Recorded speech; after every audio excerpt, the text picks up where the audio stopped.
Hello, everyone. It's Michael Jaco with Unleashing Intuition Secrets, back from the LifeWave conference, where for the third year in a row, I have won the top customer sponsor award for North America. Right.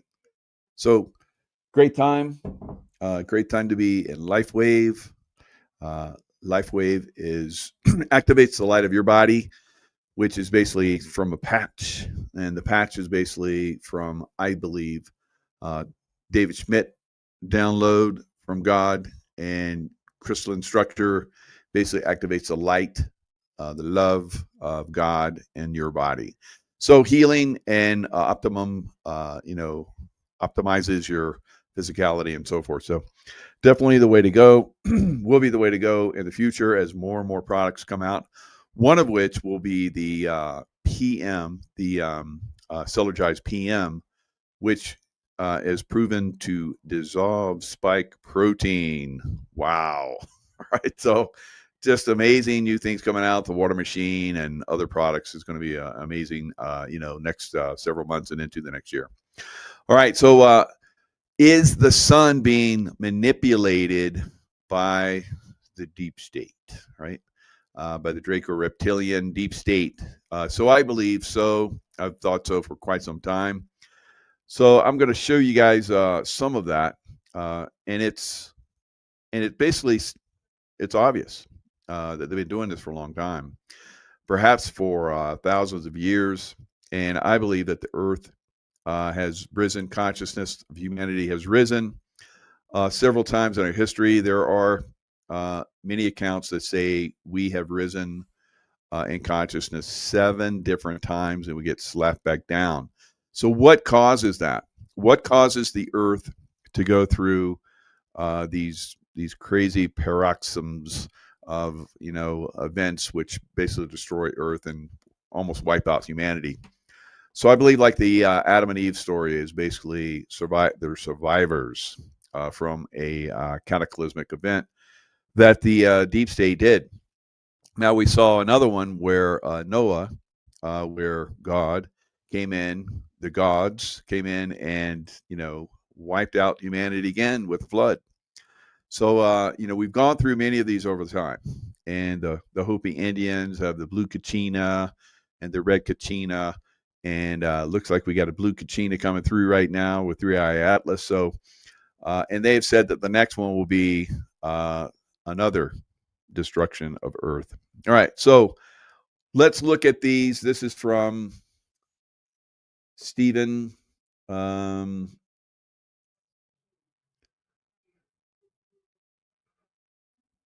his site? So it's Stefan Burns. All right, Stefan Burns. Basically, if we go back 3 months, then we're going to start to see, a pattern here. So a pattern of the sun erupting. So he goes back here, huge energy wave. This is 4 months back. Just hit the Earth, 1.9 X flare. The storm has begun, the biggest spiritual shift in millennia. So solar maximum, when we have the sun acting like this, it does have an effect on consciousness. It has an effect on the Earth too, of course, but it does have an effect on consciousness. And I think that if our consciousness reaches a certain level, we can help prevent like these storms from getting out of control. So if you go through all of these over the last several months, we were talking about how there was a possible impact. So it's happening. Impact has begun. Earthquake, space weather, fast solar wind impact. The sun did it. Indonesia had a 6.7. That's a big earthquake. The Ring of Fire has been awakened. 7.3 Alaska. Magnetic anomaly. And start to move up further. We get more earthquake, megaquake. Is a megaquake coming? We thought it was going to happen in Japan, but it ended up happening in Russia, right next to Japan, right? So 8.8 megaquake, strongest that we've had in 14 years, and it was quite a doozy. It started eruptions all over the world. Biggest volcanic eruption since megaquake More volcanoes are active than at, I think, probably one of the, we got to go way back if we're going to find, as many volcanoes that are erupting as they are right now. So every time these big discharges come from the sun, we have these quakes. So we know how they have directed energy weapon use. We know how they have manipulated through HARP and so forth, hurricanes and tsunamis and all these kind of things, earthquakes. So there's probably some kind of manipulation. I don't know where they're hitting the sun with yet, but there's some kind of manipulation that's going on with the sun. I've felt that for a long time. So then there was another 7.8 after that 8.8 that struck Russia again. That was a month ago. And big eruption may be coming. Abnormal earthquake and volcanic activity. Ring of fire is shaking. Things are starting to get biblical. And so here we are at 3I Atlas. Immense amounts of solar energy are supercharging 3I Atlas. So the sun really lit up 3I Atlas, and it didn't blow it up. It didn't cause any damage. In fact, it's almost as if that energy, activated it more and made it more powerful. Gigantic coronal mass ejection was blasted straight to 3I Atlas. So again, another one. So it's like something is controlling the sun, and something is, trying to take out 3I Atlas. Now, 3I Atlas obviously, has been in our solar system for quite some time, and we just started finding out about it like just a few months ago.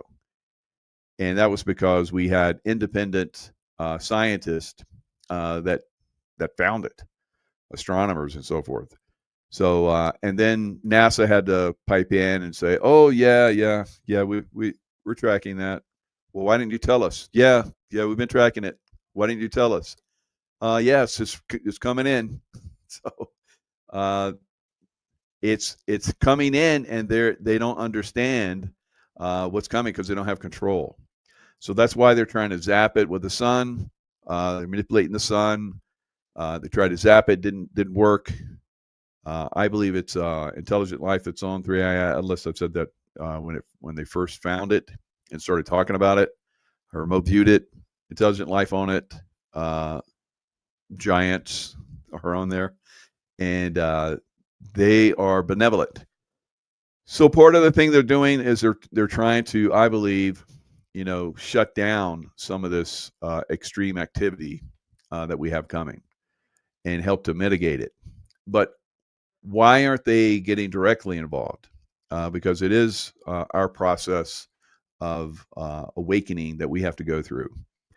And, they'll help us to a certain extent, kind of like you would, maybe occasionally help a baby before it fell and, cracked its head, right? I remember my kids when they were starting to learn how to walk, you just make sure they didn't fall on the furniture. And sometimes they fall down, then they get up. Oh, you fall down. And then they get up and they go again. So that's kind of the way humanity's been for many different cycles. You look at the biblical text, you look at Mahabharata, the Indian Hindu text. They talk about wars where everything got wiped out, nuclear events, all kind of crazy stuff. So we've had these things before in the past. You look at Egypt.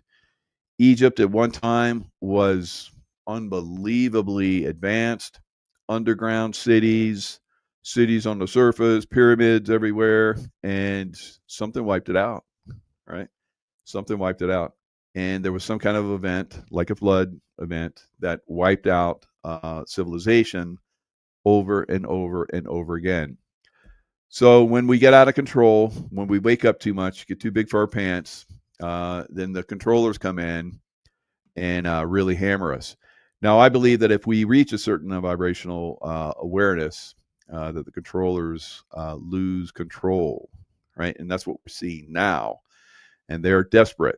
That's why as 3i Atlas comes in, it's taking away more of their power, and it's awakening more of us. So I think that process continues. We'll have some pretty significant earthquake activity before it's all over. I think that'll help awaken humanity more. There'll be more compassion from humanity because of that, or not. Maybe it won't happen. Maybe humanity will wake up in another way. Maybe there'll be catastrophes in our cities, like we're projecting with the deep state, controlling a lot of these big cities, the Democrats and so forth. So we'll have to be just very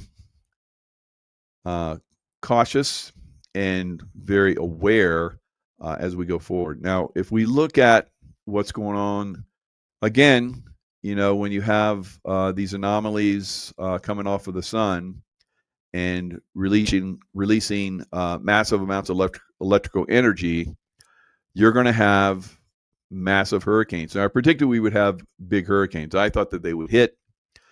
For my projections, I've been very, very accurate over the years. This is one of the very first times that I've been projecting hurricanes for, I think, almost close to a decade, that we haven't had them hit like I said they were. Very interesting, which leads me to believe that our consciousness is reaching a certain level. And some of you are like, well, that's because they're taking down the deep state technology, or they're blocking the deep state technology. Yes, to all. So, and the reason why they're able to block that deep state technology is because we are awakening and we're supporting and projecting people to the front that are being our messengers, kind of like Donald Trump. Donald Trump is, our messenger, and he is helping us to achieve the things that we want to achieve. And then over time, all the different baddies that are in government, in the CIA and in the FBI and so forth, will be revealed and they'll be removed. It's a process, but it's an awakening process. We have to awaken. We have to understand who they are. We have to point them. They have to be pointed out. They have to be, what did they do? And what did they do wrong? And it's you see this process is being revealed, and more people. Now you look at this one. This is these are the projections. Now these spaghetti models are where they believe that this hurricane is going to go. So it's like spinning. It's still moving to the west. Now, they've said for a long time that it was going to turn. It has not turned yet. It's gone very, very slow, and it's gone to the west. Now, there's a weather system that's supposed to grab it and pull it quickly east and north. It hasn't done that yet, and it's spinning up there. But this thing potentially is so big and so powerful and gaining in strength by the hour that it may not be affected by that storm that was, supposed to pull it and guide it so that it wouldn't affect the United States. So again, those spaghetti models, as you see, there's a couple of them now that have popped up that take it up into Florida, which was one of my projections from last year. That didn't happen the way that I saw it. It was supposed to come in from the bottom of Florida and go all the way straight up through Florida and cause massive damage to all of Florida. All right, we know the deep state would love to do that because they get their real estate really cheap then, and they would kill a lot of people, and they love killing people because it makes them happy. We don't like to make them happy, right? So we need to focus on our consciousness and grow our consciousness to the point where that does not happen. So again, as you see here, a couple spaghetti models are starting to pop where this thing, as it's moving west, it doesn't get picked up by this storm that's up here moving across United States and causing a lot of flooding in northern Florida right now. So feet of water that's being left is really hard for people to drive around and get around. But it's pretty powerful, and it's supposed to like just create like a vortex vacuum and pull, as you see from these spaghetti models, this storm. And it was supposed to have already done that. Right now, as we move into the nighttime on the East Coast, it was already supposed to be impacting Jamaica. And now they're saying it's going to impact the uh, western side of Jamaica. They've evacuated. It's supposed to go up through Cuba, the eastern side of Cuba, and then going to Bahamas, and cause a lot of damage up there. So it's one of the biggest storms ever right now. The last I saw, and they're supposed to be updating it. Even as I speak, it might be updated. Maybe it's turned. I don't know. If it doesn't turn and it continues to creep west, and this storm to the north, as you see, this going through Jacksonville right there. If it doesn't pull this thing, then it's probably going to come up and cause some damage up into the States. So we'll see. Hopefully not. But I've warned about this for when this one was spinning. There's other ones that I've been warning about. And I said there will be 3 Cat 5 storms this year, and this is the 3rd Cat 5. All right, so the other 2 just blew out to sea and didn't cause hardly any damage at all. They caused some flooding along the coast to some areas, some pretty good flooding and destruction, but not on the level, of course, if they had gotten closer and it actually come into or onto land. So we've seen these things manipulated before. We saw them manipulated on a massive scale last year. Hurricane Helene obviously was the most manipulated hurricane in the history of Earth, and they still haven't admitted that. So it came in and it devastated the coast of Florida, devastated my home, lost everything. Of course, the insurance companies would not cover that, and so a lot of people are really screwed in Florida from these hurricanes that come through because the insurance companies are wiggling out of compensating people. So, and then it went up to North Carolina because of the flooding and damage and destruction in North Carolina. How does a hurricane, when it comes on land, usually when it comes on land, it starts to decrease and decrease and increase, and it can continue on and drop a lot of rain, and there'd be a lot of wind, but not still hurricane strength. Like I think it was like almost hurricane strength 2 all the way up in the mountains of North Carolina. That was total BS, right? So it wasn't from sunspot activity, right? It was from some kind of HARP and direct energy weapon, heating that thing up, keeping it spinning, and pushing it around and guiding it around and doing the destruction they wanted to do. So we have not seen that this year so far. They're going to sneak this one in, hopefully not. But wherever this thing goes, right now, just spinning off the coast of Jamaica is causing a lot of damage. If it does actually get pulled, like these spaghetti strings suggest, over Jamaica, it will be catastrophic because it's 210 mile per hour gusts, and the last I heard it was like almost 190 mile per hour sustained or 180 mile per hour sustained winds.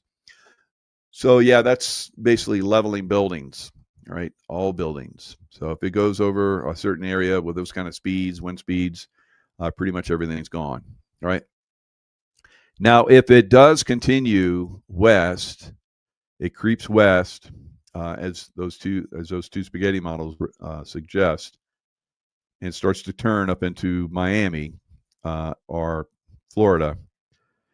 It will continue to increase in speed because this is all where it's at right now, and all the way up into here, and even off the coast of Florida is water that has not been hurricaned yet.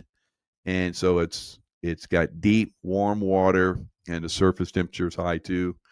So it will cause this thing to go to Cat 6 or maybe even Cat 7 level. All right, they don't have those. The highest they have is 5, but they should have after, I don't know, maybe after this one they're talking about doing Cat 6 and Cat 7. So we'll see. So why are we having storms of this magnitude? It's absolutely because there is the sun activity. All right, the sun activity, electrical energy coming into the earth.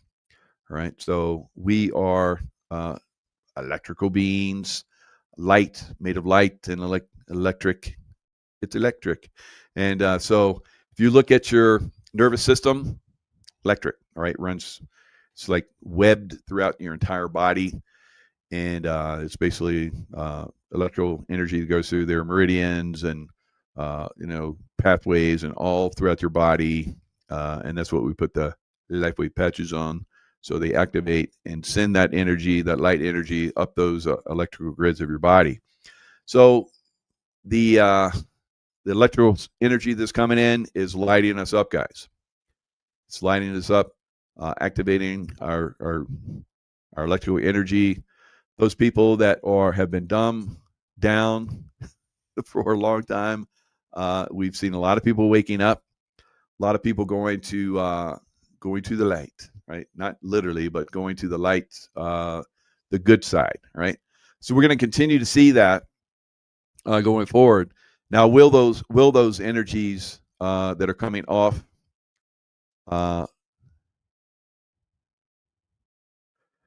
Mike, it will not turn. We are praying words have power. So, Mary, yes. Yes, your words do have power. Me telling you that you need to use words of power and informing you that it might not makes you motivated to actually send your energy into that, because it's been creeping west and it should have already turned. So if I bring that to your attention, you start to pray and it does turn, that's good. But if it does turn and it doesn't hit Florida, it does hit Jamaica, and people will probably die in Jamaica and everything, and a lot of things will be destroyed in Cuba, right? Guantanamo Bay, not because they're evacuating it probably, but the people of Cuba. So, and have their homes destroyed. So, yeah, go ahead, pray that it won't come to Florida. So pray that it will go hit Jamaica, I guess. I don't know. So I'm praying that everybody will survive and it will have the least impact possible, right? So that's the best way to pray for that. So you have to be careful sometimes when you do pray that you have everything's perfect in your life, then it's crazy how sometimes that works, right? And we know that works that way. So the ultimate way is to like send it love, right? Because that love energy will do what it needs to do, and it will go where it needs to go. And who knows, maybe your next door neighbor is a murderer and he gets murdered, so it's crazy how these things work. So I've seen this in the most violent places like combat zones, where people have very not good thoughts, and it ends up not working out so good for them. All right, so have the positive thoughts, have good thoughts, and we'll see some good things happen. So everything changes forever, says Barbara Hank Clow. She's written many books. She talks about how the 3i Atlas is activating Earth's iron core right now. So she says that the reason why so many people are waking up, because I agree with her, and I hope you guys understand that there are a lot of people waking up, right? And there are people that are talking stuff now that I have never heard them talk before. I've seen some people that are on that do shows and so forth. They didn't have a lot going on, as far as like information. They'd have people come on with that information. And now I see these people, just like spewing incredible information out. So everyone, I think, is lighting up, and that's going to be very helpful. A lot of the stuff that that we have focused on and believed in and thought about a lot in the past that was right is going to turn out to be not so much, right? So I think a lot of the stuff that we have, because I see a lot of people, myself included, of course, but I see a lot of people that they'll focus on something, or they'll talk about something, and like me, I was like, what is that? What was I just like, there's so many things now, I think, that we're going to find out that are going to get dumped that were completely false, and part of us already knows that, right? So we're already dumping it. I don't know, maybe that's a lame excuse for being forgetful, but anyway, And I know some of you are like, yeah, like Mike, yeah, that's why. So yeah, Barbara Ann Clow, great author, uh, incredible spiritual insights and so forth. She is saying that we're waking up because of 3i Atlas, and it's activating our iron core. And this happens, occasionally during these time frames, every so many thousands of years. We have this awakening process, and then the baddies basically take advantage of those energies to come in, and they direct them in a way that basically destroys the earth. All right. I have past life memories of being in Atlantis, being involved with the crystals that basically power the earth, and kept us safe and so forth.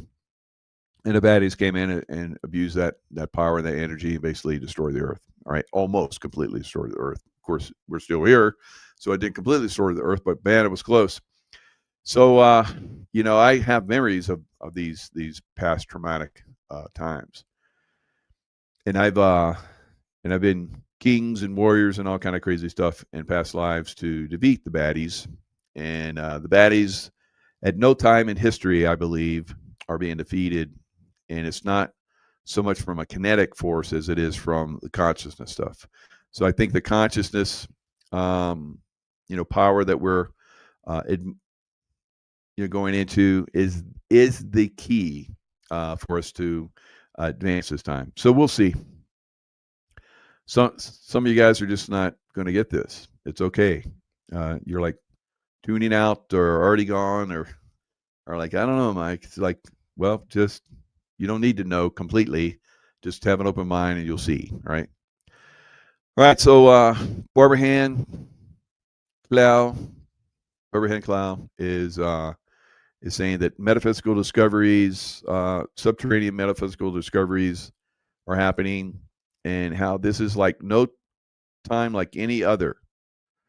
So that's what she's feeling, and I bet she's got past life memories too.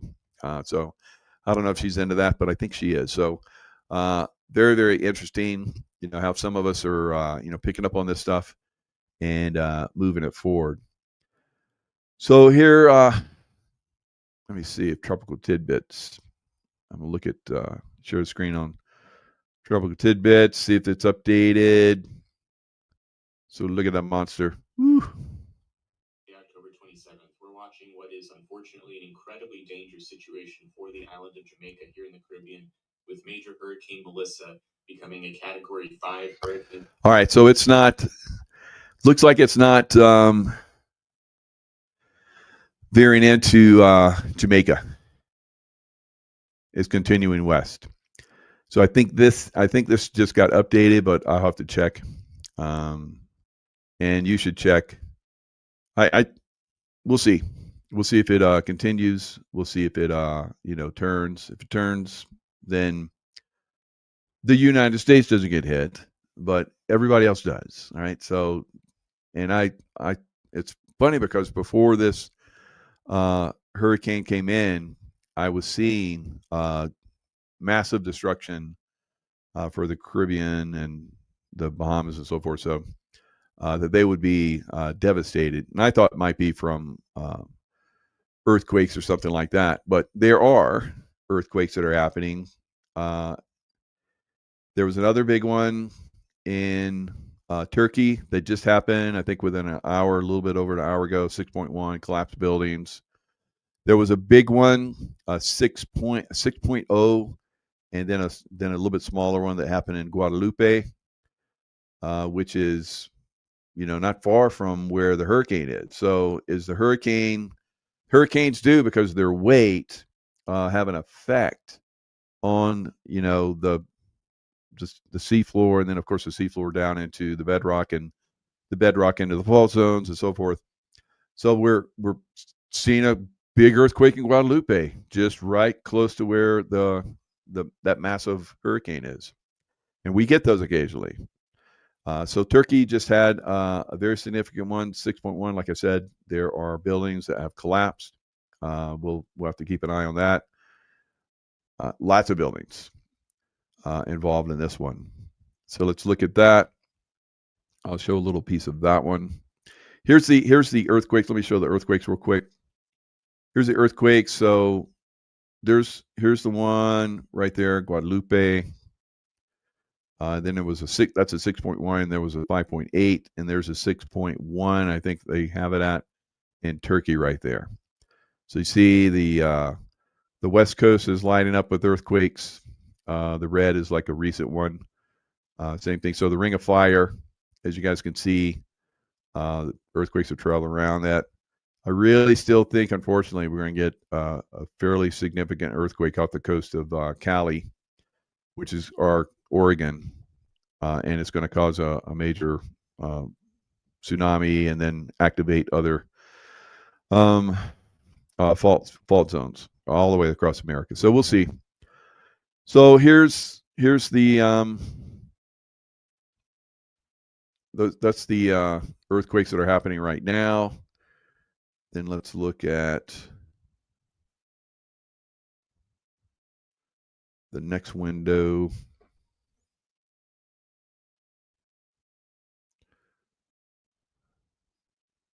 Boom.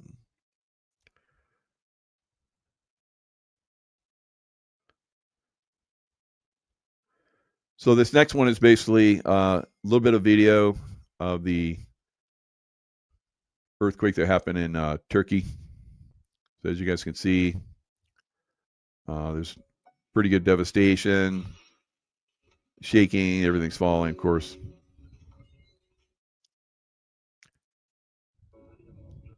So more buildings collapsed.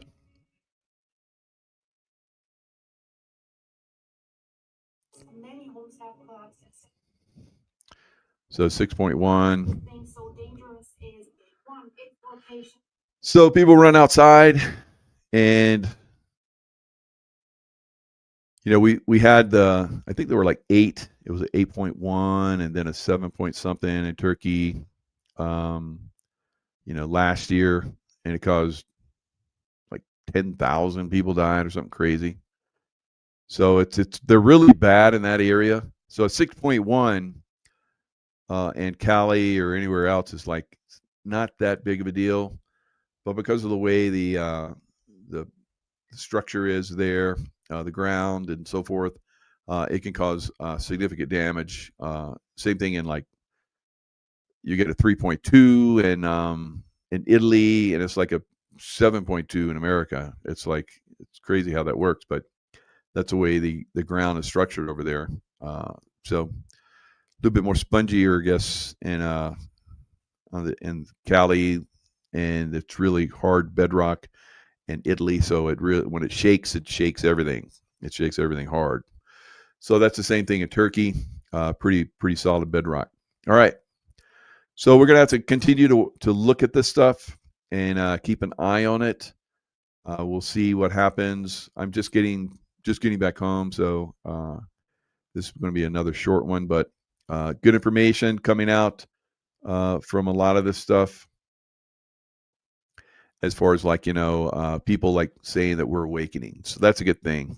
I think that's a key for us to stop out the deep state and their activities and the stuff that they're doing. All right. So stay in the love vibration.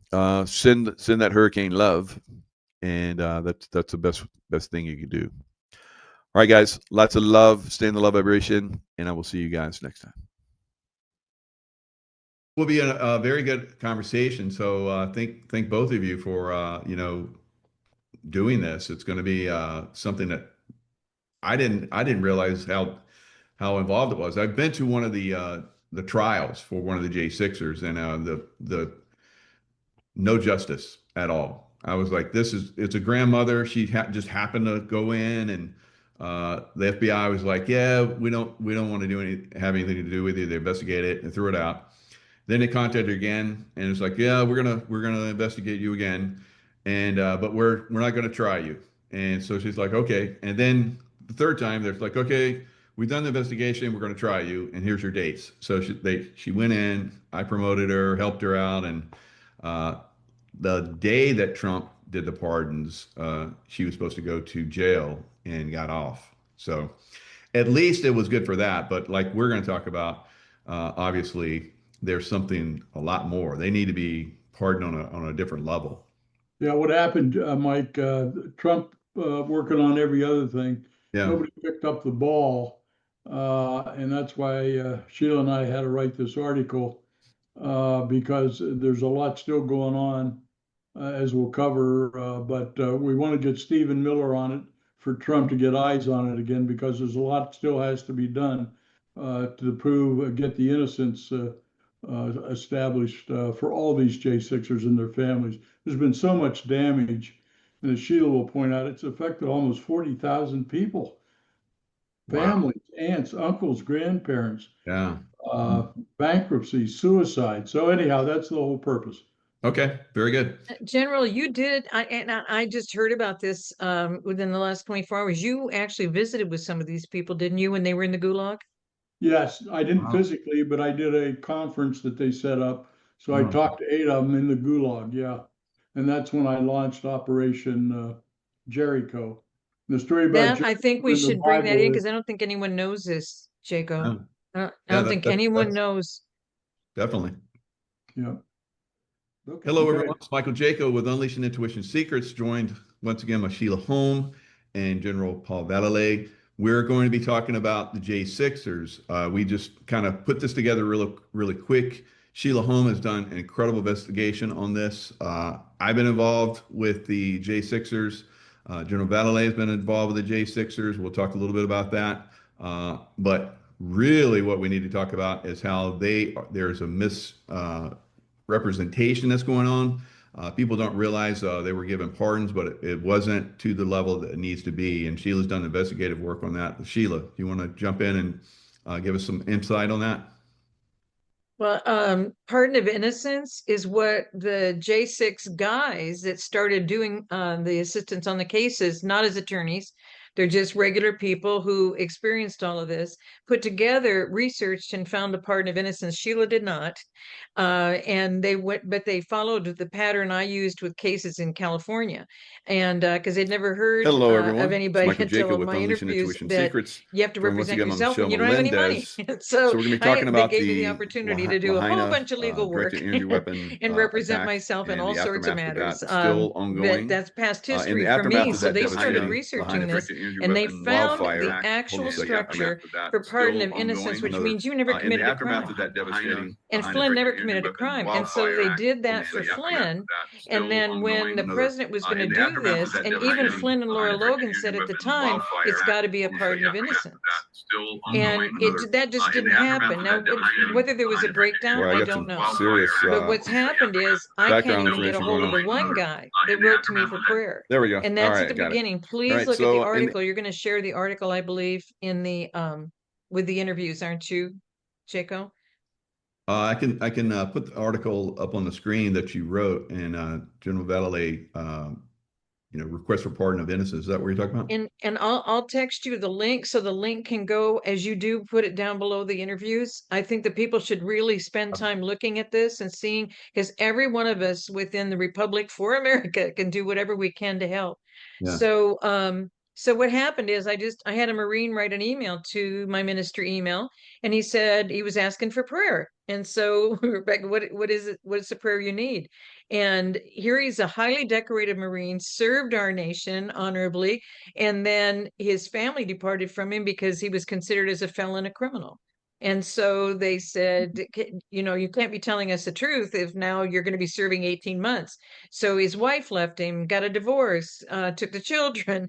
He lost absolutely everything before he went. And that's what happened to the majority of these guys. So when they just got pardoned and they got the release from the prison, there isn't even any car to meet him. There's nobody to take him home. There's nobody to help him because we were helping with cell phones. We were doing care packages. We were writing them letters. And Mhm. now that Marine has been pardoned back in January, February, when that was all happening. Can't get a hold of him by phone or email. There's no option because I don't have any investigative matters into people's backgrounds. I have no way. So is he okay? And that's what's happened. but General Vallely was physically involved with these people and did communications with them and with the military background and how many military people. I sent you a picture. I don't know if you want to share that picture of our military service members who fought for our constitutional rights, went to DC to obtain our constitutional rights because they knew there was a problem with the election. It wasn't just 2020, it was 2016, and it was several before that.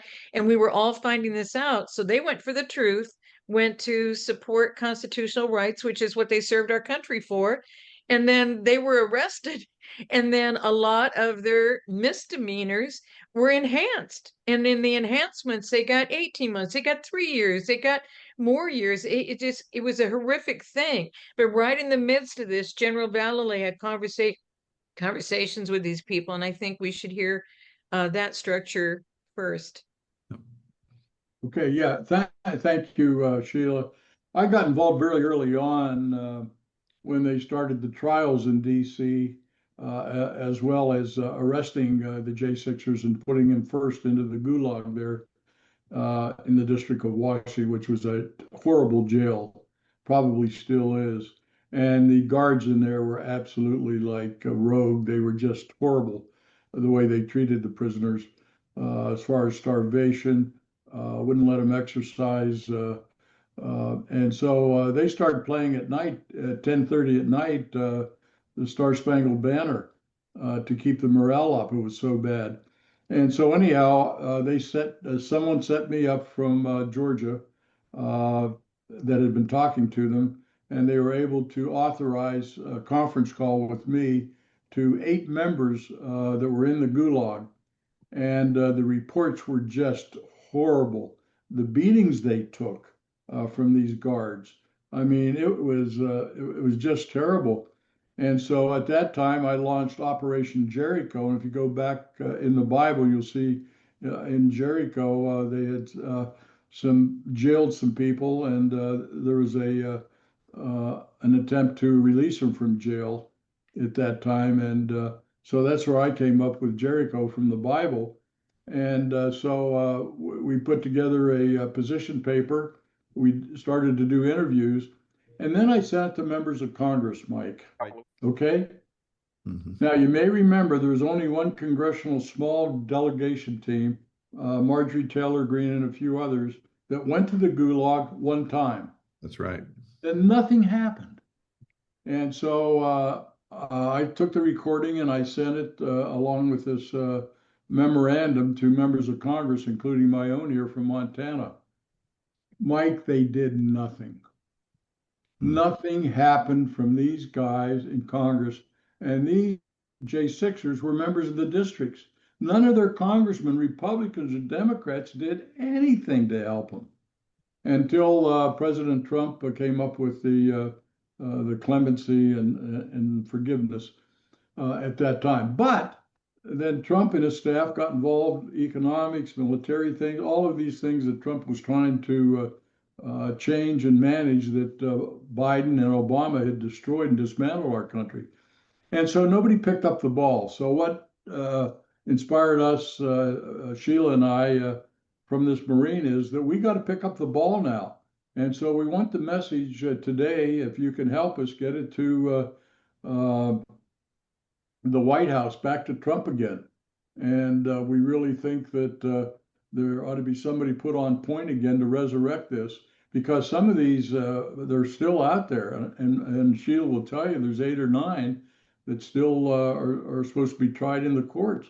Many of them are still well, they're not in prison. I guess they've been released with the clemency and that Trump came out with in his first 30 days.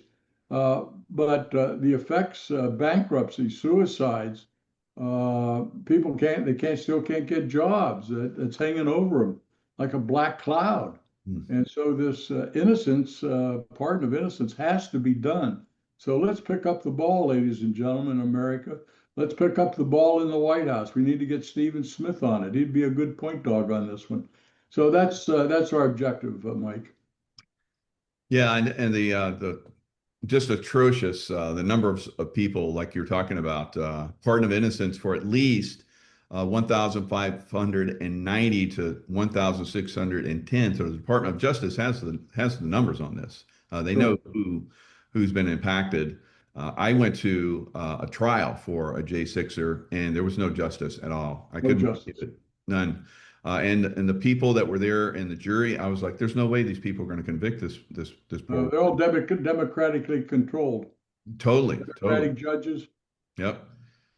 Yeah, I was very surprised. FBI, the judge, Department of Justice, everyone there was completely aligned against. And as we saw, I think there might have been one person that was not convicted out of all of these people. So it was obviously a travesty of justice. That's unbelievable. And I Yeah. had no idea that the conditions for them were that bad. I knew Oh, it they was were horrible. bad because I talked to a guy that was actually in prison. I had him on my show several times, and he would be he would be solitary confinement for like Yeah. 20, 30 days, and then he'd get out and he'd do a show with me. I was like, God, what crazy. Jeez. Yeah, I saw that one family lost a farm held by their family for more than 200 years. Their business, job, pension, and life savings, all these people. The A lot of them military, still can't get jobs. can we get Pete Hegseth involved? The military guys, a lot of Yeah. them were still active duty. Wow. They were removed. I know several Air Force people for, I don't even know why. It's Air Force and Marines, because I know a lot of Army people too, but the Air Force guys, the threats and intimidation never stopped. And they were intimidating the people around them that they shouldn't be around them in the Air Force because they were at J6, and then they ended up being raided within a few days. I mean, the buildup, the intimidation. There are still people that wonder if they're going to be raided again. They're enhancing some of the people's. I gave the 9 names of the guys that aren't totally clear yet. They've Yeah. got people on probation reporting to a probation officer after the pardoning. They've got people they're holding under judges' orders are not finished yet. They want to enhance based on other J6 things now. We're talking 4 years later. They want to do this. The guys in the gulag, and I don't think people realize this, they were held there. If you kill someone tonight and you're found by a detective in 5 days, and they bring you in for questioning, they can't hold you more than, I don't know, 48, 72 hours. If they don't have enough to convict you through the DA, you get released. Yeah. None of these guys were released. They were held in the gulag. I mean, the general knows a lot more about this than I do because I didn't go to DC. I wasn't at the gulag. I wasn't talking to people about the gulag. I was on platform with the guys that were still talking about it. And there were 2 podcasters when I was on Reawaken tour for the last 2.5 years, with General Flynn. There were several that came in as podcasters, and then next thing you know, their family was raided. I mean, it just kept going on. And so how do you sleep at night?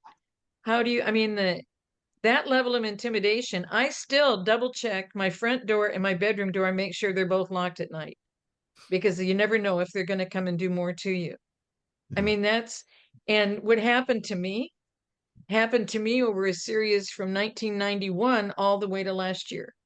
It's never stopped. So it never stops. They always say there's something else they can do. And for these judges to say they can still enhance on J6 actions now in 25, when they've already been to trial. We had a guy that committed suicide after he pled, and I think that's in there, after he pled to minor, couple 3 months. As soon as he pled guilty, they enhanced it and gave him 3 years, and so he committed suicide because he already couldn't take care of his family, but he thought he knew people who could help them get through a couple 3 months, but didn't have anybody to take care of his family for 3 years. Yeah. And the other We thing, we've Yeah, None of the Pelosi and everybody who was involved in that scam, that fraud, none of them yet have been held accountable. none of them.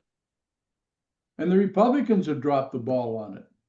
That committee, the J6 committee, Oh they've God, been proven to be yeah. liars. Liz What's Cheney, happening to my them? God, what a traitor she turned out to be. Mm. Yeah, just horrible, Mike, what's happened. But the problem is they dropped the ball in the White House after Trump made his decision. And that's why we wanted to pick up the basketball again. I'll call it that of the football, and let's run with this and let's get this thing solved forever, so these people can live a normal life with their families and so on. That's what it's all about. I agree. Look, And we need to investigate some of those mysterious suicides that happen to people as well. I mean, yeah, it's not just a travesty of justice to these guys and women that were taken and tried and thrown in prison.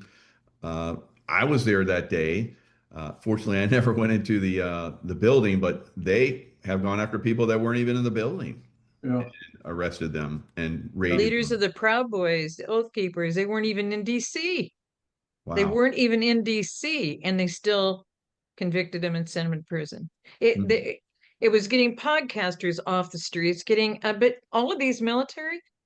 Imagine they fight for constitutional rights. They couldn't vote in 22. They couldn't vote in 24. yeah. There's Take still away many from that are told they can't vote in 26 or 28. Hmm. That's why the passion for this to get this turned around, because once you've been impacted by the FBI and you know that you can't trust what they're trying to do or say about you as an American, you have a bigger fight. And so they were wondering why I was so emotional about this, because God said I wasn't to go. There were people that wanted to fund for me to go on January 6th, and God said, you're not going. You're not going to be in that on January 6th, having no idea that all this was going to happen, Yeah, because Cash I wanted to Patel go and and Glenn support. Mangino need to be in on this too, as well as Yep. Pete Hegseth for those innocent members of the military. Yeah. I So mean, it's got to we be a got team, but it's got to come from the White House. That's why we think Stephen Smith is a guy. He should be the point guy because he really chases things down. no doubt. So you had Green Berets, Army Rangers, SEAL team members, decorated Marines, like we Of talked course, about, yeah, war heroes. yeah, We have a lot, even law enforcement. I've seen law enforcement that were there that have yeah. been their homes raided and they were thrown in prison as well. And the FBI infiltrated. They had FBI agents on duty there in the crowd, dressed in civilian clothes, agitating. And you saw the guards let the people go into the house of the people. Now, some of them did some crazy things, breaking windows. That was unnecessary. But that's a misdemeanor at best. Hold them in jail for 2 or 3 days, fine them or something. But it was only a hand people that were breaking things. Yeah. And there were known Ukrainian agitators in that crowd as well. That's been proven. So there's obviously a setup like we're talking about. And these people have been, greatly harmed, and we need the pardon of innocence. That's the thing that we're promoting here, and I think that we get some more people involved with this. Pete Hegseth would be great. Yep, Military members, and then it can spill over into everybody. yep, It'll And start. public awareness, when all this was happening to me, I just kept telling the FBI, because I was teaching, I was trying to learn things. I was teaching at UCSD out in La Jolla, a certification class to have some money, and then also helping a professor at San Diego State. And I met all of these students that were just students from other nations, and these guys happened to be Middle Eastern. The instructor in English was Middle Eastern, and he was getting them the social security numbers. He was helping them with housing and everything. And I'm just giving one example because I found a bunch of examples, all with the assistance of God, to tell the people the truth as to what was happening. I'm telling the FBI about this guy. They didn't do anything about this guy. You know what I find out after they were the names of some of the guys that went into supposedly the towers on 9/11? That English professor was a Middle Eastern informant for the FBI. That's why they wouldn't listen to me and wouldn't do anything about these students who were here with social security numbers and getting jobs. And I can't get a job because they ruined my social security number. And so all of this, people didn't understand. And this has been going on since the 80s. And so what's the problem is we're never a victim. People don't understand this. They think that they caused a crime. They didn't really cause a crime. They have no victim rights, because the victims of that crime are the residents of DC who were either at work or at home that day. Mhm. The residents of DC were not with the J6 people at the Capitol, which is supposed to be the people's house. And I looked it up on the internet, and the internet still says in quotes, it's a people's house. And so that's what happened. And that's the same thing with identity theft. We weren't victims either. The victims were the banks and the lenders. They have insurance to cover their losses. So what happened to our insurance premiums? Do you see what I mean? The layers of this never change. The situations change, but the layers never change. And so great. I sent this link to your producer. This link, if you can go underneath the interview if that's possible. Absolutely. Absolutely.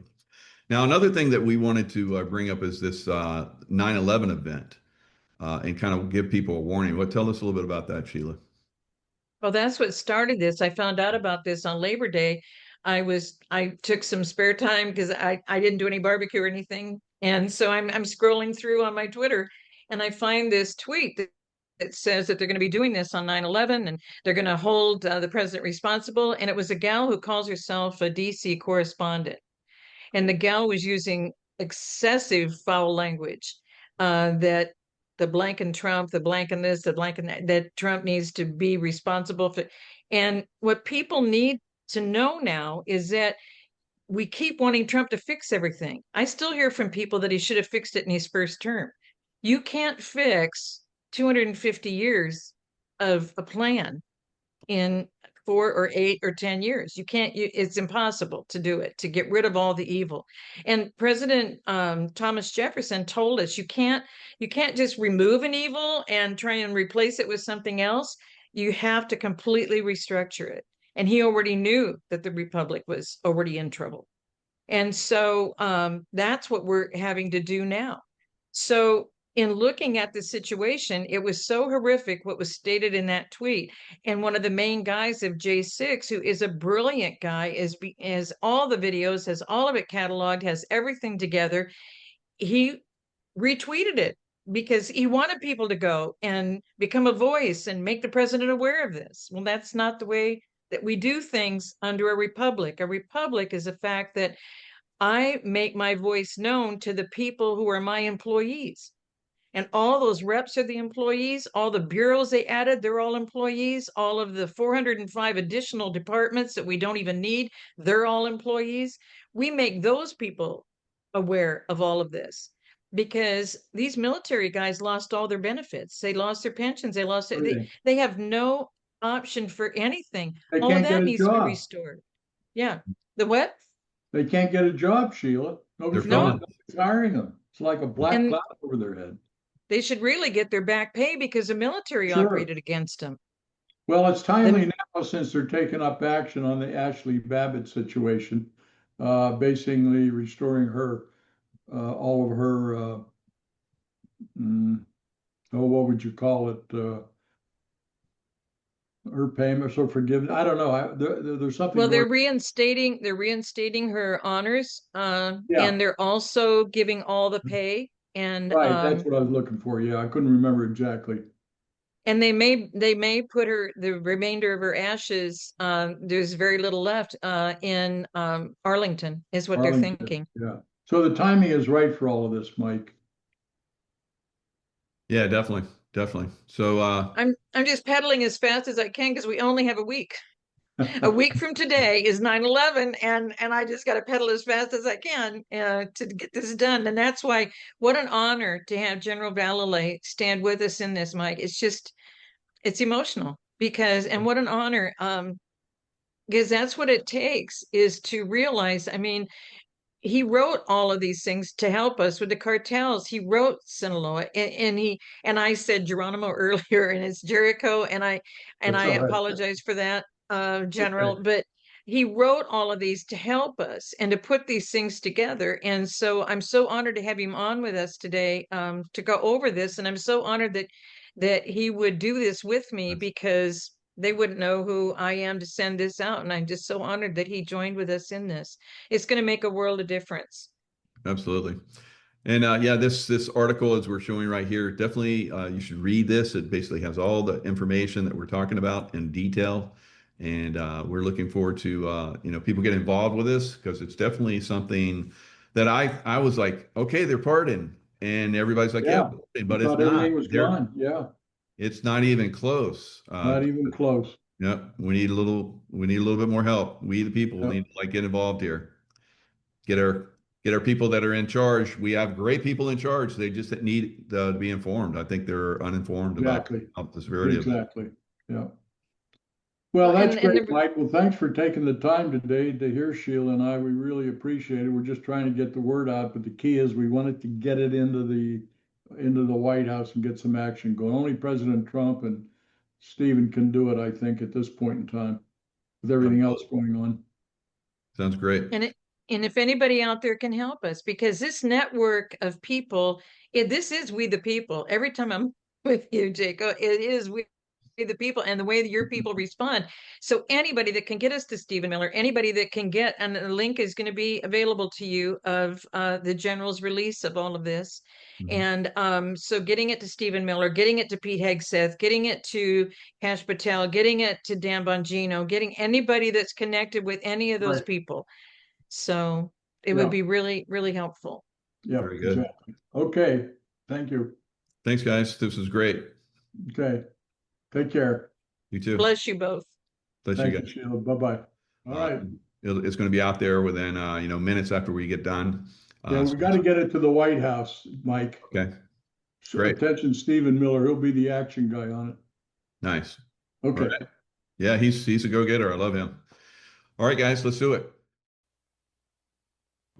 Hello, this is Benjamin Fulford speaking 2025. I'm back in Japan now because things are coming to a head and I need to be here on the spot.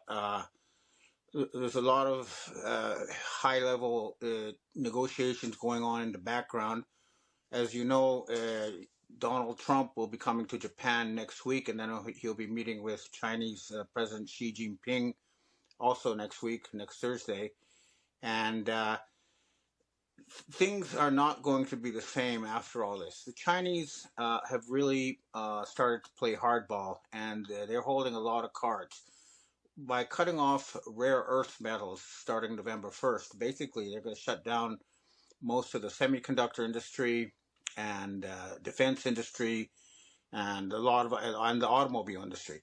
As well as that, now they're cutting off the supply of semiconductors needed for automobile manufacturing. So basically, things are going to grind to a halt in the West. And for Trump to say, I'm going to raise tariffs on China, it's nonsense. It's like some guy who's been going to a bar and not paying his tab, and they say, well, if you don't pay your tab, you can't buy any more beer here. You're going to have to bring cash. And then he said, oh, well, I'm going to boycott your bar. No, you're being kicked out because you haven't been paying your bills. So any attempt to keep the current U.S. government and that whole horror show of reality TV actors and Gaza genocide and all that kind of stuff, and then blowing up ships. This is not the kind of behavior that the rest of the world wants to see or continue. What is being demanded now is a complete regime change in North America. That includes Canada and the United States, and of course the West. So all the blackmailed pedophiles from Starmer in the UK, Macron in France, and the fake Trump in the US have to go. And the other thing we're demanding is a jubilee. That is a complete cancellation of all debts, public and private, and a redistribution of assets. Return the money that was stolen from the people through central bank fraud. This is the demands we'll be making, and the Asian societies support this, and they hold the cards. I just don't see what they expect to accomplish if they want to keep the current system going. Now, also, Japan's new Prime Minister, Sanae Takaichi, she's off to a good start. She's going to start deporting a lot of the criminal foreigners who were brought in as a part of a social destabilization project that's happening in all the G7 countries, Canada, the United States, Europe. You're bringing in military age foreign males to cause trouble. It's just not it's not going to be tolerated anymore, and that's what I'm hearing. Now, I think the cabal voted against Takaichi, Prime Minister Takaichi, because she got into office and she has a 71% popular support, but the Nikkei stock market went down 666 points. So the Satanists voted against her, but at the end of the day, they don't really control very much. So again, uh, things will be coming to a head. And the other thing that's been on my radar is there was talk about Donald Trump meeting Russian President Vladimir Putin. And it's interesting that the Russian official TASS news agency says that the talks are still going to go ahead, while CNN and the Western media is reporting it's going to be canceled. And it's clear the Russians are aware there is a fake Trump and a real Trump, and that they're still going to go ahead and have talks with the real Trump. However, I've been told by U.S. military intelligence sources that there was a plan to somehow arrest Vladimir Putin when he went to Hungary, even though the Hungarian government promised he won't be. So that's an unresolved issue. Again, we're dealing with very desperate, cornered rats, and they're going to pull out all the stops. But clearly, things are not going to be business as usual. I've also, I'll send you, or you'll see this video here of people demanding the arrest of Bill Gates. He should be arrested, or whoever is, playing the role of Bill Gates. The point of being that we should not have some Bill Gates type character controlling that huge. Remember that he was the guy who financed the WHO and their attempt to turn this planet into a giant slave farm with their digital ID and with their, and have governments hand over all power to him. And this is not going to happen. So that's all coming apart as well. And I've been in touch also with British intelligence, and they're with us. They're on the program for the replacement of the BIS, the World Bank, the IMF, with new, healthier institutions that actually work for the people, that try to plan a better future, try to make this a better planet. Again, the other point is U.S. military salaries may or may not bounce today. So that's something we're going to keep an eye on. But my message to the U.S. military and the White Hats is that if you want to get your paychecks, you're going to have to get off your asses and seize all the corporations that are controlled by State Street and Banking, Vanguard, and BlackRock. Take control of the transnational corporations away from the inbred Swiss group that controls it, the pharaonic bloodlines who have been trying to turn this entire planet into a giant prison. This is not going to be allowed to continue. So again, things are going to be coming to a head between now and November 1st. I'll probably provide more updates if I get information, but right now we're all waiting for the big meetings next week. And if it's the fake Trump who shows up in Japan and to meet Xi Jinping, he'll return empty-handed. If it's the real Trump, he's going to have to agree to a jubilee and a complete revamp of the system. We don't want to continue the U.S. corporate government as it is. We don't want to have reality TV actors pretending to be our leaders while the true powers stay in the shadows. This is not going to be allowed anymore. And the other thing is, we're not going to let them start any more wars. They're quite desperate now because these people do require human sacrifice to get the energy they need to keep their systems going. And with the war in the Ukraine basically over, and the slaughter in Gaza being strongly curtailed, they're trying very hard now to start a new sort of war in Venezuela. But again, that's not going to work. This planet has a satanic infestation. There can be no doubt about it. And a lot of the Western leaders are basically blackmailed by these Satanists. They have to be removed. So again, it's going to be a crucial time. I have some meetings scheduled with Japanese right-wingers and Asian secret society types, and I'll know a lot more after these meetings. But there is a general consensus that enough is enough, and we have to bring things to a head finally.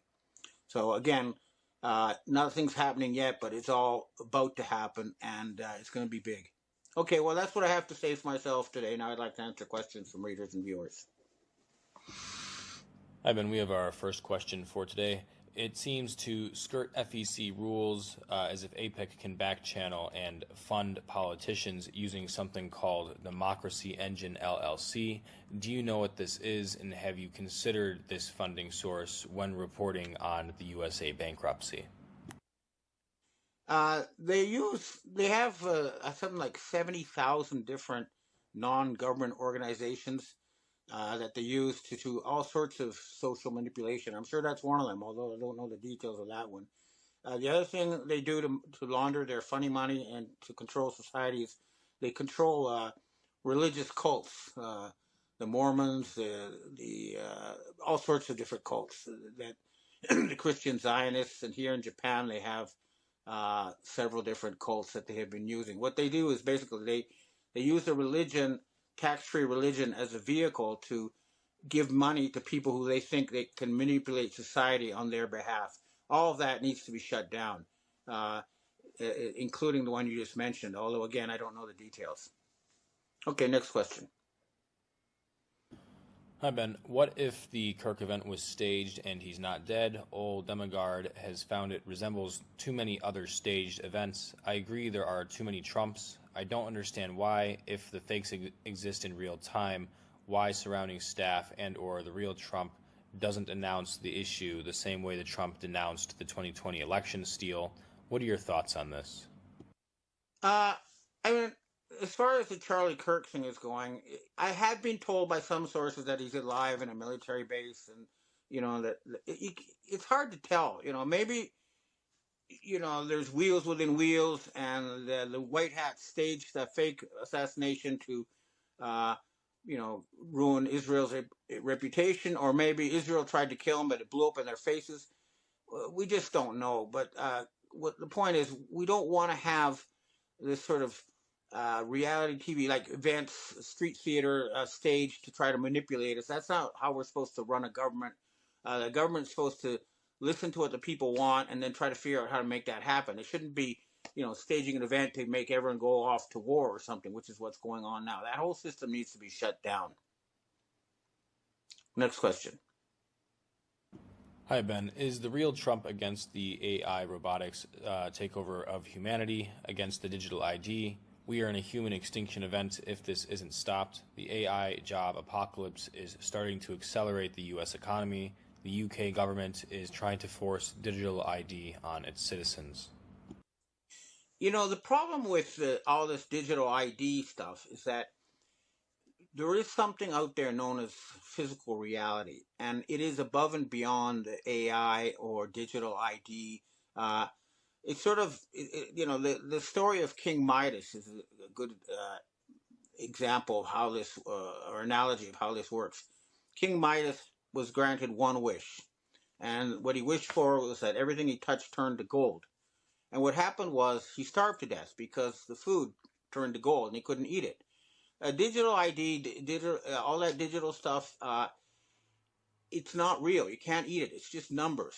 And as long as the underlying reality, physical food, physical metal, all that kind of stuff exists, no matter what they try, it's not going to work. Basically, what's happened is the West has lost the material war. They don't produce. Their industry is hollowed out.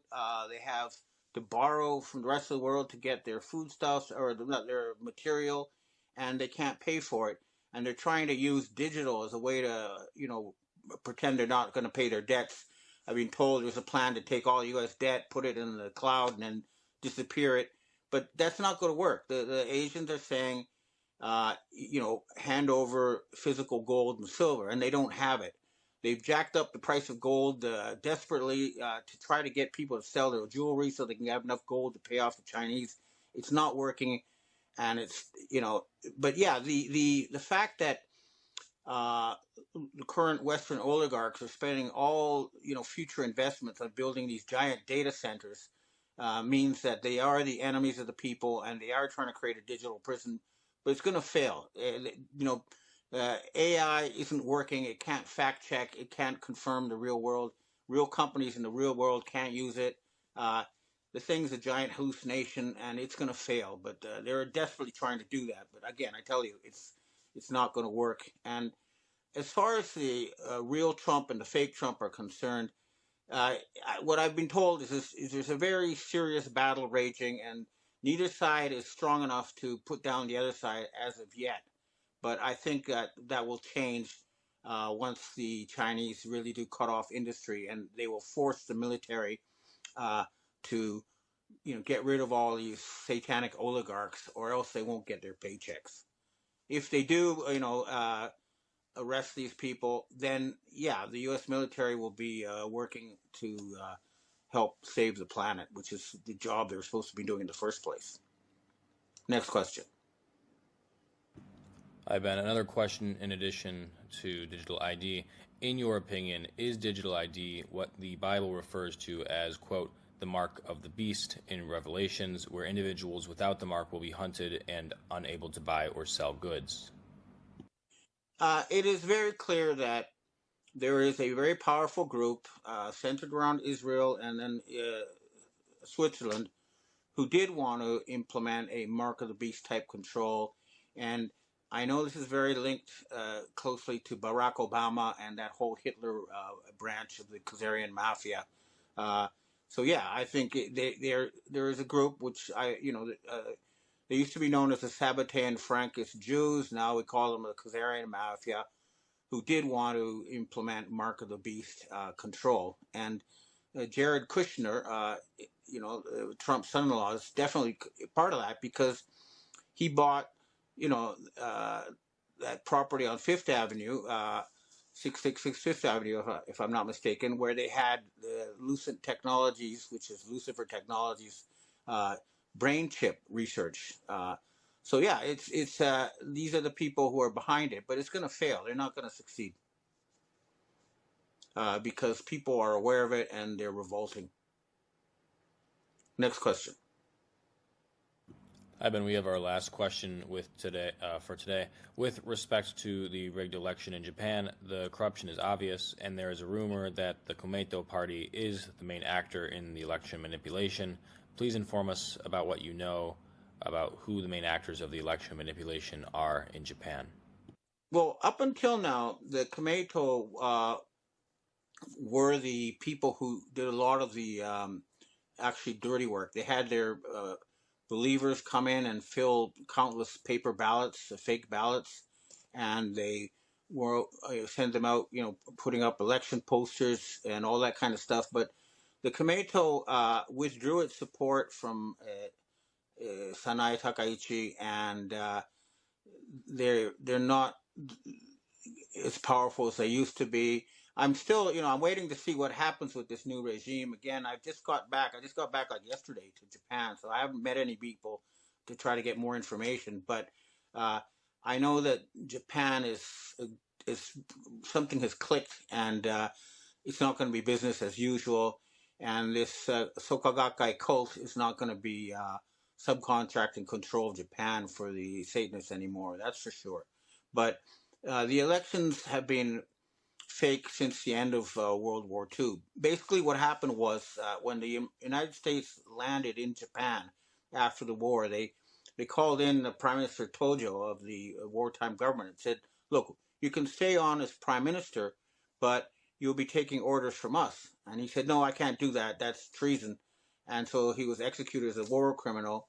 And they kept doing that until they found Abe's grandfather, who said, yes, okay. And ever since then, the prime ministers in Japan have just been reading scripts handed to them by the Americans. And everything's in flux. So I think something fundamental has clicked in Japan, but I'll know more over the coming days as I have meetings. Okay, well, that's what I have to say for myself today, and I hope to see you again next week, and there should be a lot more to talk about then because Trump will be here, and we'll know more about if it's the real Trump or the fake Trump, and if the U.S. is going to have a hard landing or if they're going to announce a jubilee and a reboot. I've got some very important intelligence sent to me by a very high-level source of mine. This is someone who personally knows Vladimir Putin, Xi Jinping, and the original Donald Trump. Now, here's the message that they want to convey to the world. The original Trump, Putin, and Xi Jinping, all three originals, worked together behind the scenes towards peace and harmony. They all use doubles and avatars for security. Unfortunately, the deep state are using their own body doubles and avatars. The battle for control of the world is in the final stage now. This is the global alliance for the benefit of humanity versus the satanic dark side that will not just humans. You know the deep state fake Trump by his continual support of Israel, as well as his continued vacillating on almost every issue.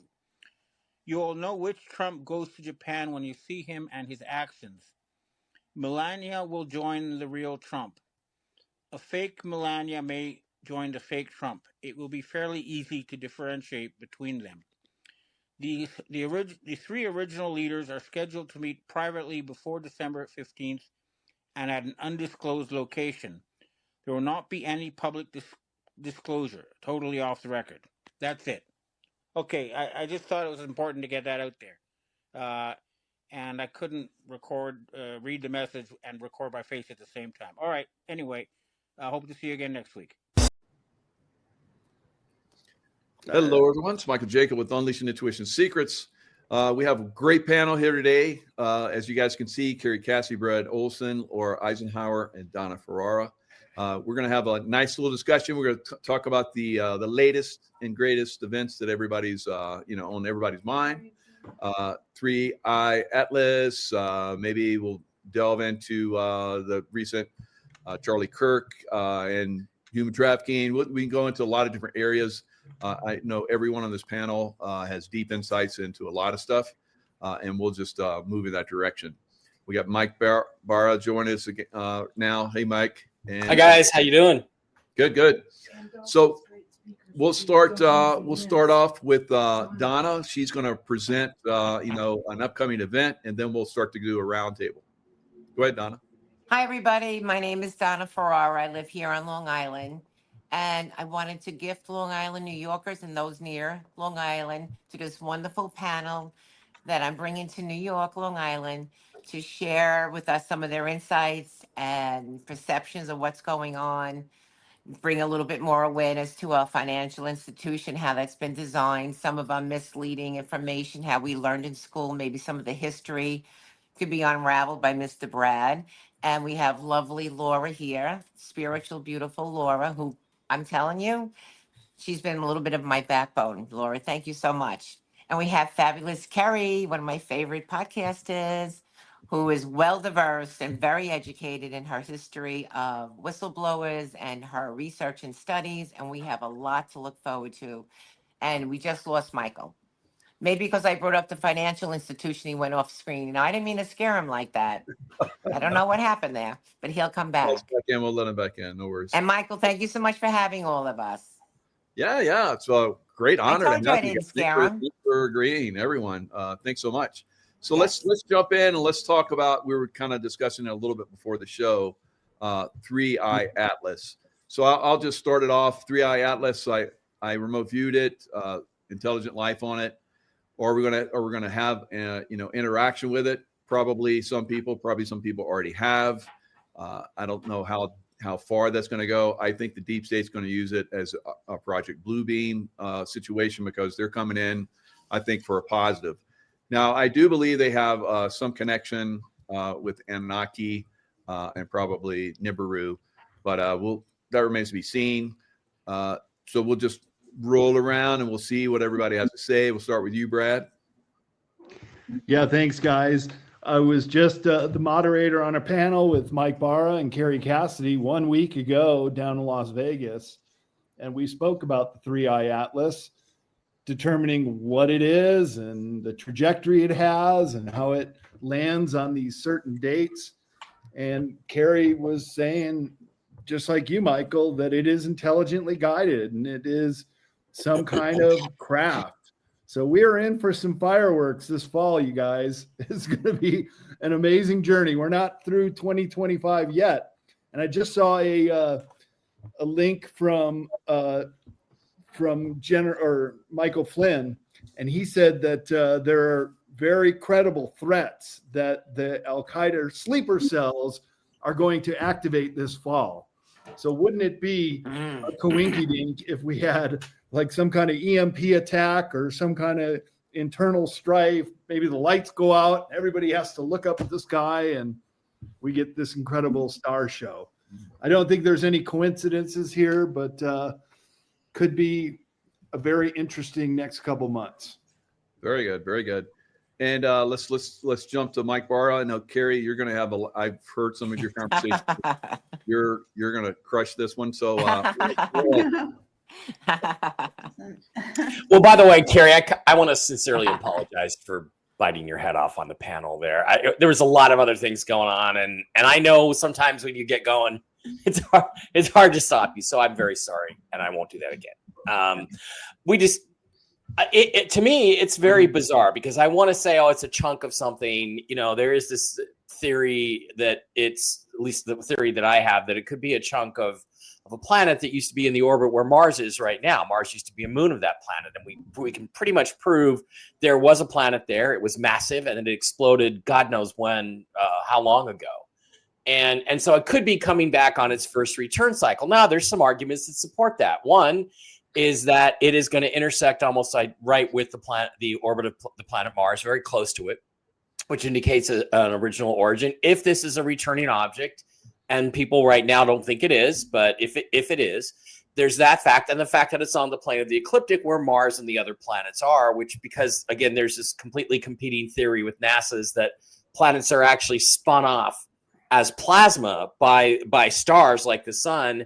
As they get spinning too fast, they get too much spin energy, and then they spit the planets out, they cool, they form, that kind of thing. That's a different argument. So when you look at the intersection, the near intersection of Mars orbit, the chances of it having that orbit are about 500 to 1. Now, Michael, you know, I live in Vegas. You give me 500 to 1 odds, I'm going to the roulette table all night. I'm taking everything out of the bank. I'm spending every dime I have, and I'm going to walk away a millionaire. And then the fact that it's also coming in and intersecting the plane of the ecliptic where all the planets are, the odds against that are like 20,000 to 1, according to Avi Loeb. So you put the 20,000 to 1, yeah, I'm sure you're all going to come down and give me some money to bet on whatever we're playing. So those are extraordinary coincidences. And I hearken back on the panel to Hale-Bopp in 1998, which of course there was a lot of negativity associated with that. The twin-tailed, one tail was sodium, one tail was something else, Hale-Bopp comet. And the thing is, the exact moment of closest approach to Earth corresponded with a lunar eclipse on exactly opposite sides of the sky. I'll never forget being in Portland, Oregon. I was helping my sister move, and that celestial display is taking place. And the chance of that happening is literally millions to 1. And that, to me, indicated that what they were doing, that somebody arranged that. Somebody pushed Hale-Bopp into that orbit, which, again, if it's a comet or an asteroid out in the asteroid belt, you just take your little flying saucer up there and you nudge it in the right calculated direction, and you create that celestial coincidence. So do we have that technology? Yes. Could this thing be some aspect of that technology? Yes.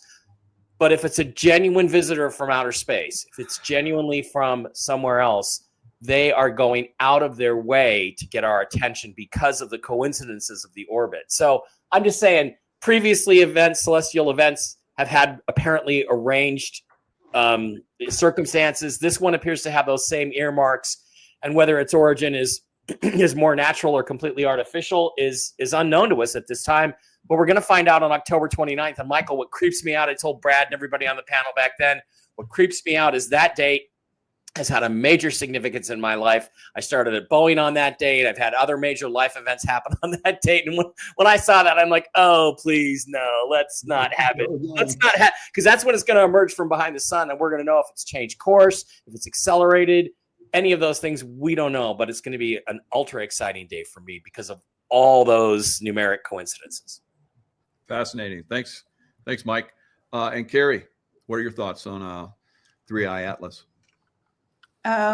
Okay, so I just was going to find a quote from Richard Hoagland, but so I'm on a news group. I want to, that, and maybe, I don't know yet. I haven't heard if Hoagland's going to get online tonight. So they have been blocking him completely. They also blocking his phone. He's now suing the city. He basically is not being allowed online. He's not being allowed to really communicate much with people. And we are getting messages from him occasionally. I guess they're coming by way of David Sereda and others that are somehow helping him, but he hasn't been able to communicate. This is very important because Richard C. Hoagland, who I interviewed many years ago, and some people that know my work might realize that, this is something that's kind of right in his wheelhouse, and he's being completely blocked from communicating with the public. So he does a weekly show, or he used to, when they stopped blocking. They've been blocking him for like a month now. And so tonight at 9 o'clock, I think it's 9 o'clock Pacific time. I think that's right. If he was going to go live, you can keep an eye on my Telegram for those that, if this goes online, I don't know if we're live. Are we live actually? Yeah, we're live right now. So okay, is that great. live on your channel, Carrie? I don't know about that. All I'm saying is that if we're live, then people that listen right now can actually, at 9 o'clock tonight Pacific time, tune in wherever they are in the United States or the world. Now, if it works. But the thing is, this should tell you a lot, that NASA, he's a former NASA scientist. He was famous for making people aware of the face on Mars and all kinds of, actually even the hyperdimensional physics that David Sereda has also taken on board and created a whole sort of map of what he calls the hyperdimensional universe. And that includes all the hyperdimensional planets. Those are hidden. They're in another dimension, but they can actually become visible from time to time when you're in hyperdimensional anything. And for the purposes of this discussion, we are hyperdimensional. We are multidimensional is really more accurate, I think.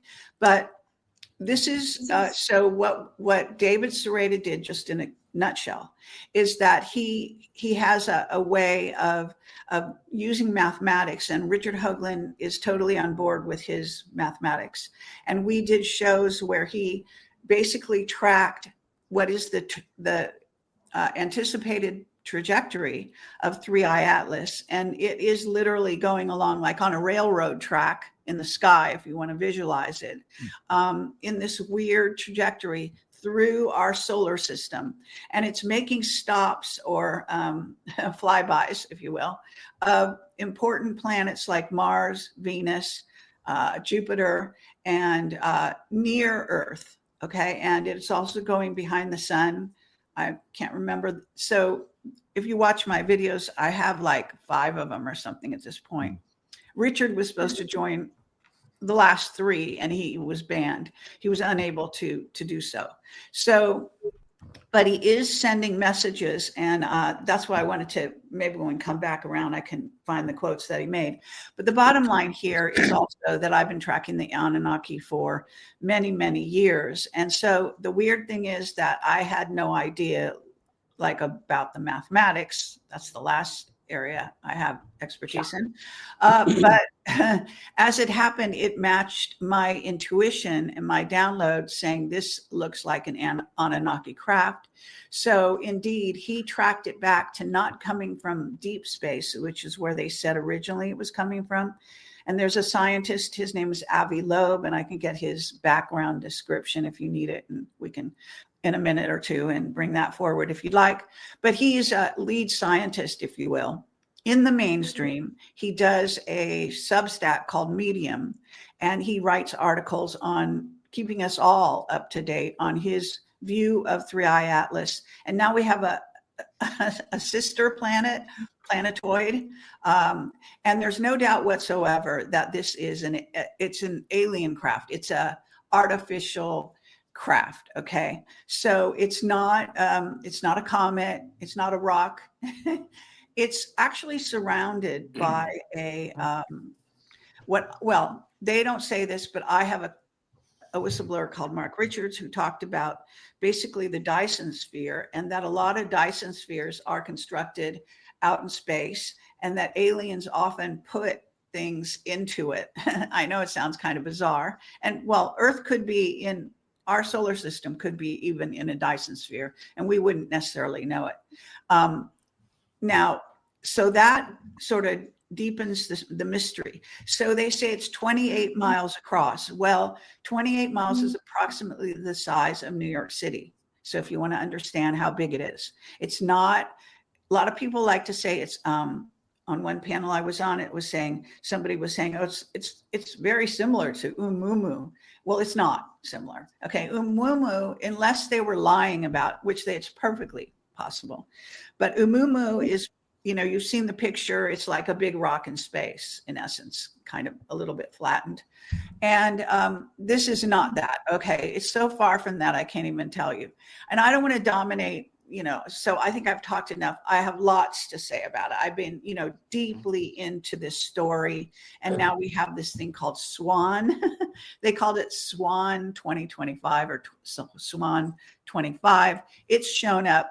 It looks more like it's hidden behind a comet, or it's not a comet at all, but it seems to be somehow at the same time and space as 3i Atlas. So we have two things now, not just one.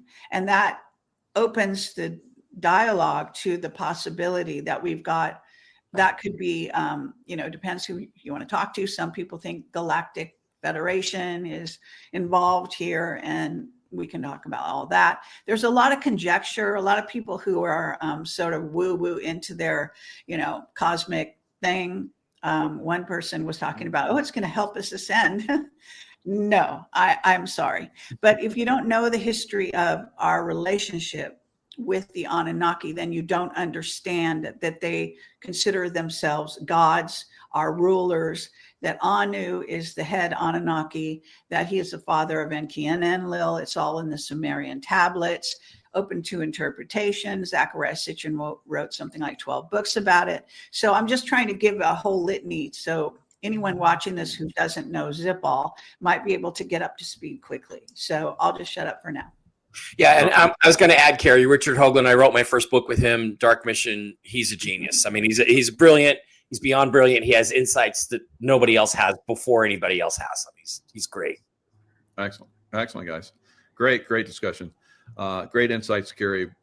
Love your work. Thanks a lot. Laura, what are your thoughts on 3i Atlas? Yeah, well, it's great to hear what everybody has to say. I've been kind of trying to keep up with just a lot of you guys' interpretation, and obviously remote viewing and just deeper understanding and talking to the folks that you talk to. I can't really wrap my head around it. I mean, I'm hearing everything from 7 comets coming, and when you hear the astronomers and the way that they describe it as a comet, that is not necessarily what is happening here. And I think with what you guys just shared, it reveals a lot that science is not going to cover. I mean, we see what science allows us to see, so-called science, versus a much more multidimensional landscape. And I really feel that there's nothing that's here to help us ascend except for what we're unlocking within ourselves anyway. So comets tend to be more like messengers. If there's any kind of ship or craft involved, we've been dealing with galactic federations and Anunnaki for a really long time. Sure, this orbit of Nibiru. Some have said that it pretty much has imploded a long time ago, and there's only small parts of it that even still exist.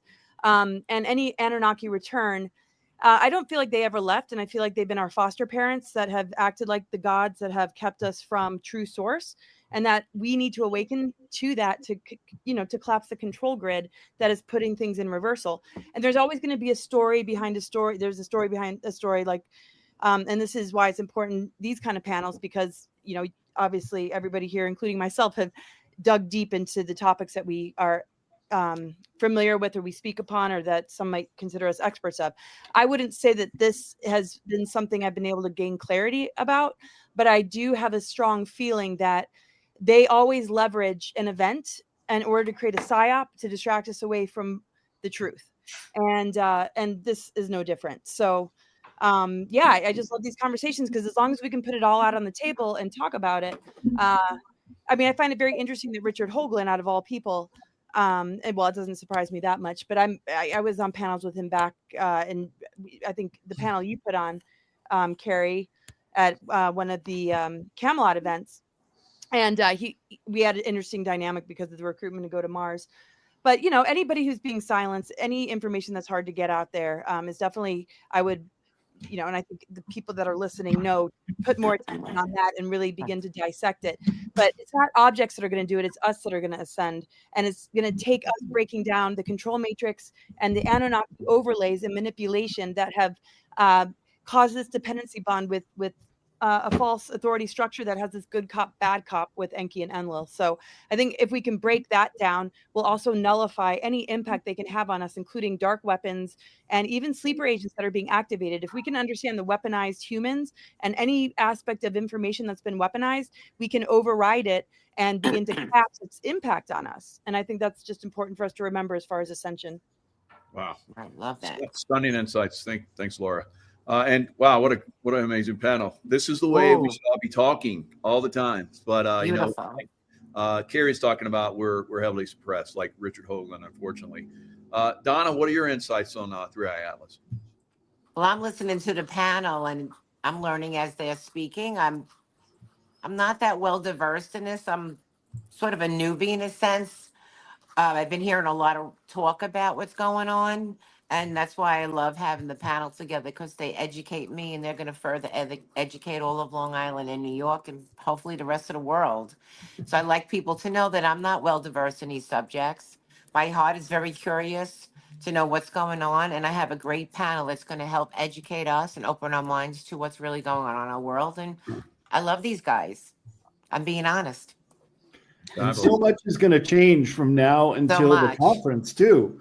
Just like it has in the week since we had our panel in Las Vegas, because one thing you said, Terry, there are no clear pictures of it. They are definitely holding up any kind of astronomical pictures. I just Brad, there are clear pictures. They're just not going to let us see them. There are definitely clear pictures. We just aren't seeing them.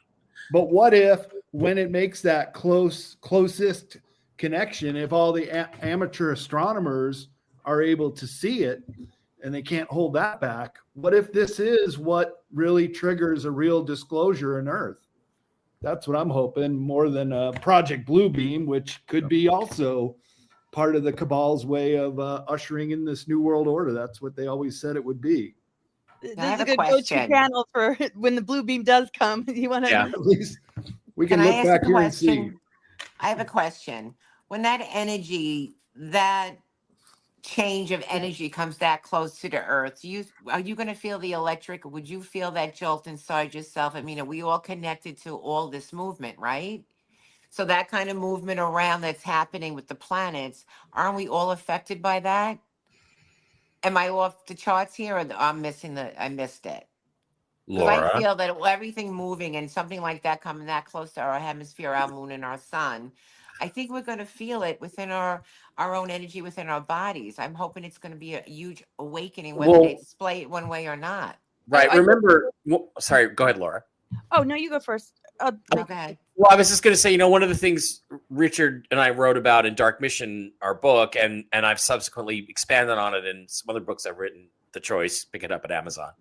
But the solar system is a system, and everything is connected. Primarily, the main functioning force that creates kind of everything is this spin energy, or what they call angular momentum, right?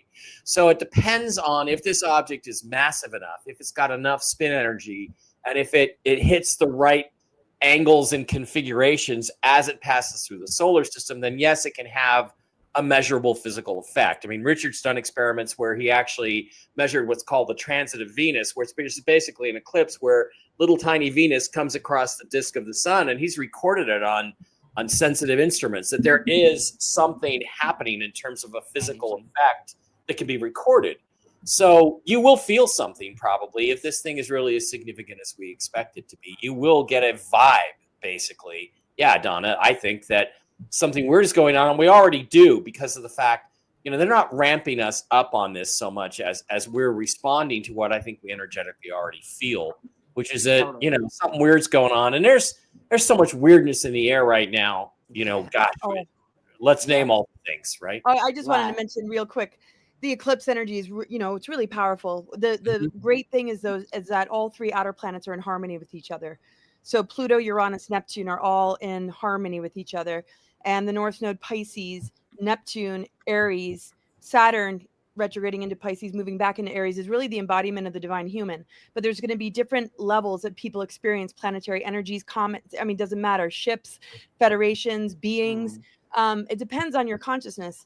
So a frequency coming from Mars can have its shadow and its higher octave. Same with Saturn. You have the inverted Saturn, black cube Saturn, inversion that we've been dealing with, but it's self-mastery. It's being our own internal authority. And when we graduate to these higher octaves, we have a different relationship with what we're all kind of feeling. We're not feeling it the same way.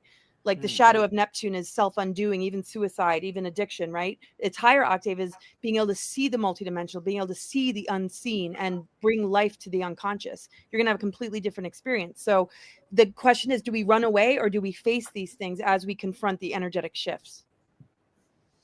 Excellent points. Inhale. Now, let's move to the New York Awakening Summit on October 4th and 5th. Brad, what are you bringing to the conference?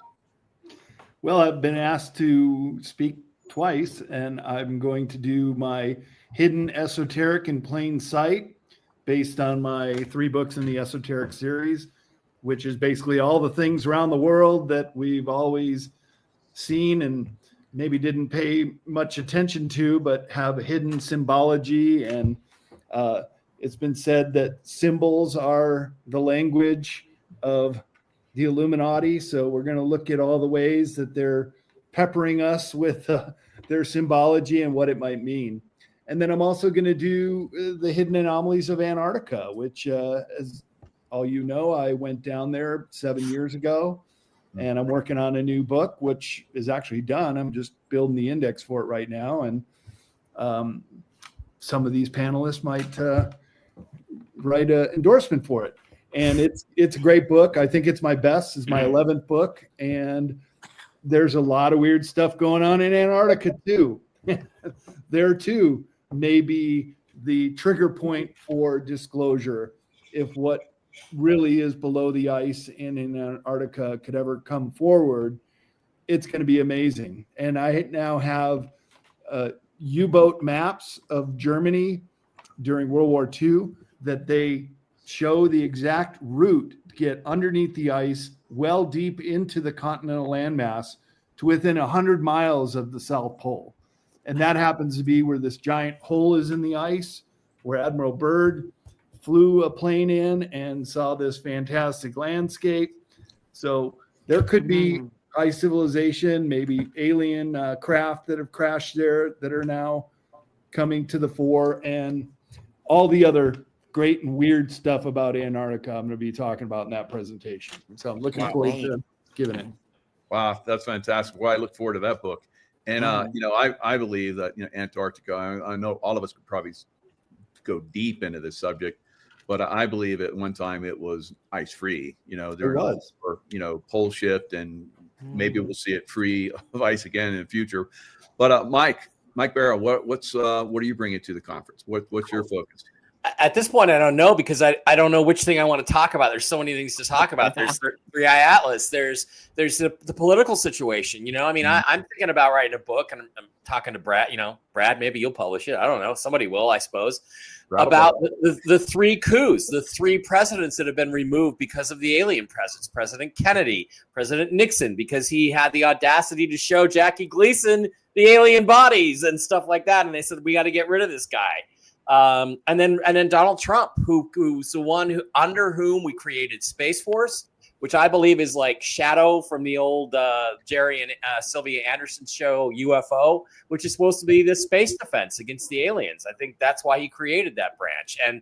And he also was releasing information about JFK because he was going to tell people about aliens. And it seems to me you have to set the table for that revelation by convincing people aliens are actually a thing, which seems to be what Donald Trump did almost immediately after he took his first oath of office. So then, of course, he was removed, and we all know what happened with the EF, the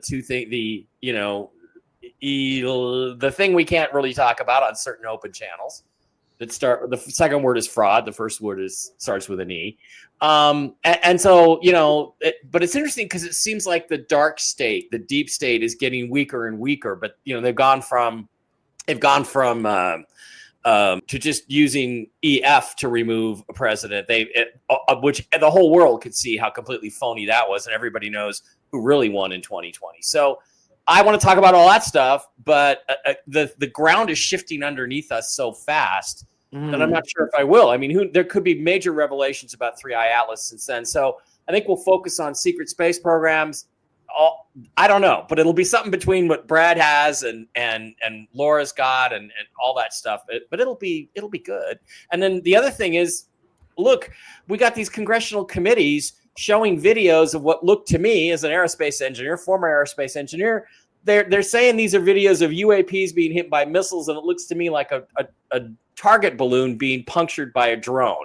So the question then becomes, if I'm right, let's just assume I am, why are they lying to the people on these committees? Why are they setting up Anna Paulina Luna and Tim Burchett to look like fools when they can expose it? They're saying these videos are UFOs and aliens. I'm unimpressed by any of them at this point. The USS Omaha or the Hellfire missile one. To me, it just looks like a drone pops a balloon. And so I mean, it just doesn't. They just don't make any sense. But Carrie, I hear you, but I understand. I know balloon, what they do. Really? Do you have to use that? I mean, it's not a balloon. Trust me. It pops like a balloon. It actually survives the impact of the missile, so it's not a balloon. Right. Get a I want to get into an argument with Carrie. Okay. I want to get into Carrie. I'll put just my don't stuff keep out. us in the same room. That's all I can rip me suggest apart. at this Yeah. moment. So, I mean, I don't know what I'm going to talk about, but I think let's just pretend that I know my shit and that it's a balloon being struck by a drone and it's punctured. Let's assume that. Let's assume I know a little. No, let's not assume that. Then the That would question be- is, do you want then to the question is, yes? How about that? what's going to happen, Michael? And but the question then is a bigger question, Carrie, that I think it's more important that we should both be addressing is, if that's true, why are they setting up these congressional committees to look like fools? There's an underlying narrative that they want to push, and they're going to try to undermine these people in the political realm. The question is why and to what end, and what are they planning on springing on us instead? That's what I'm looking forward to. Very good. Very good.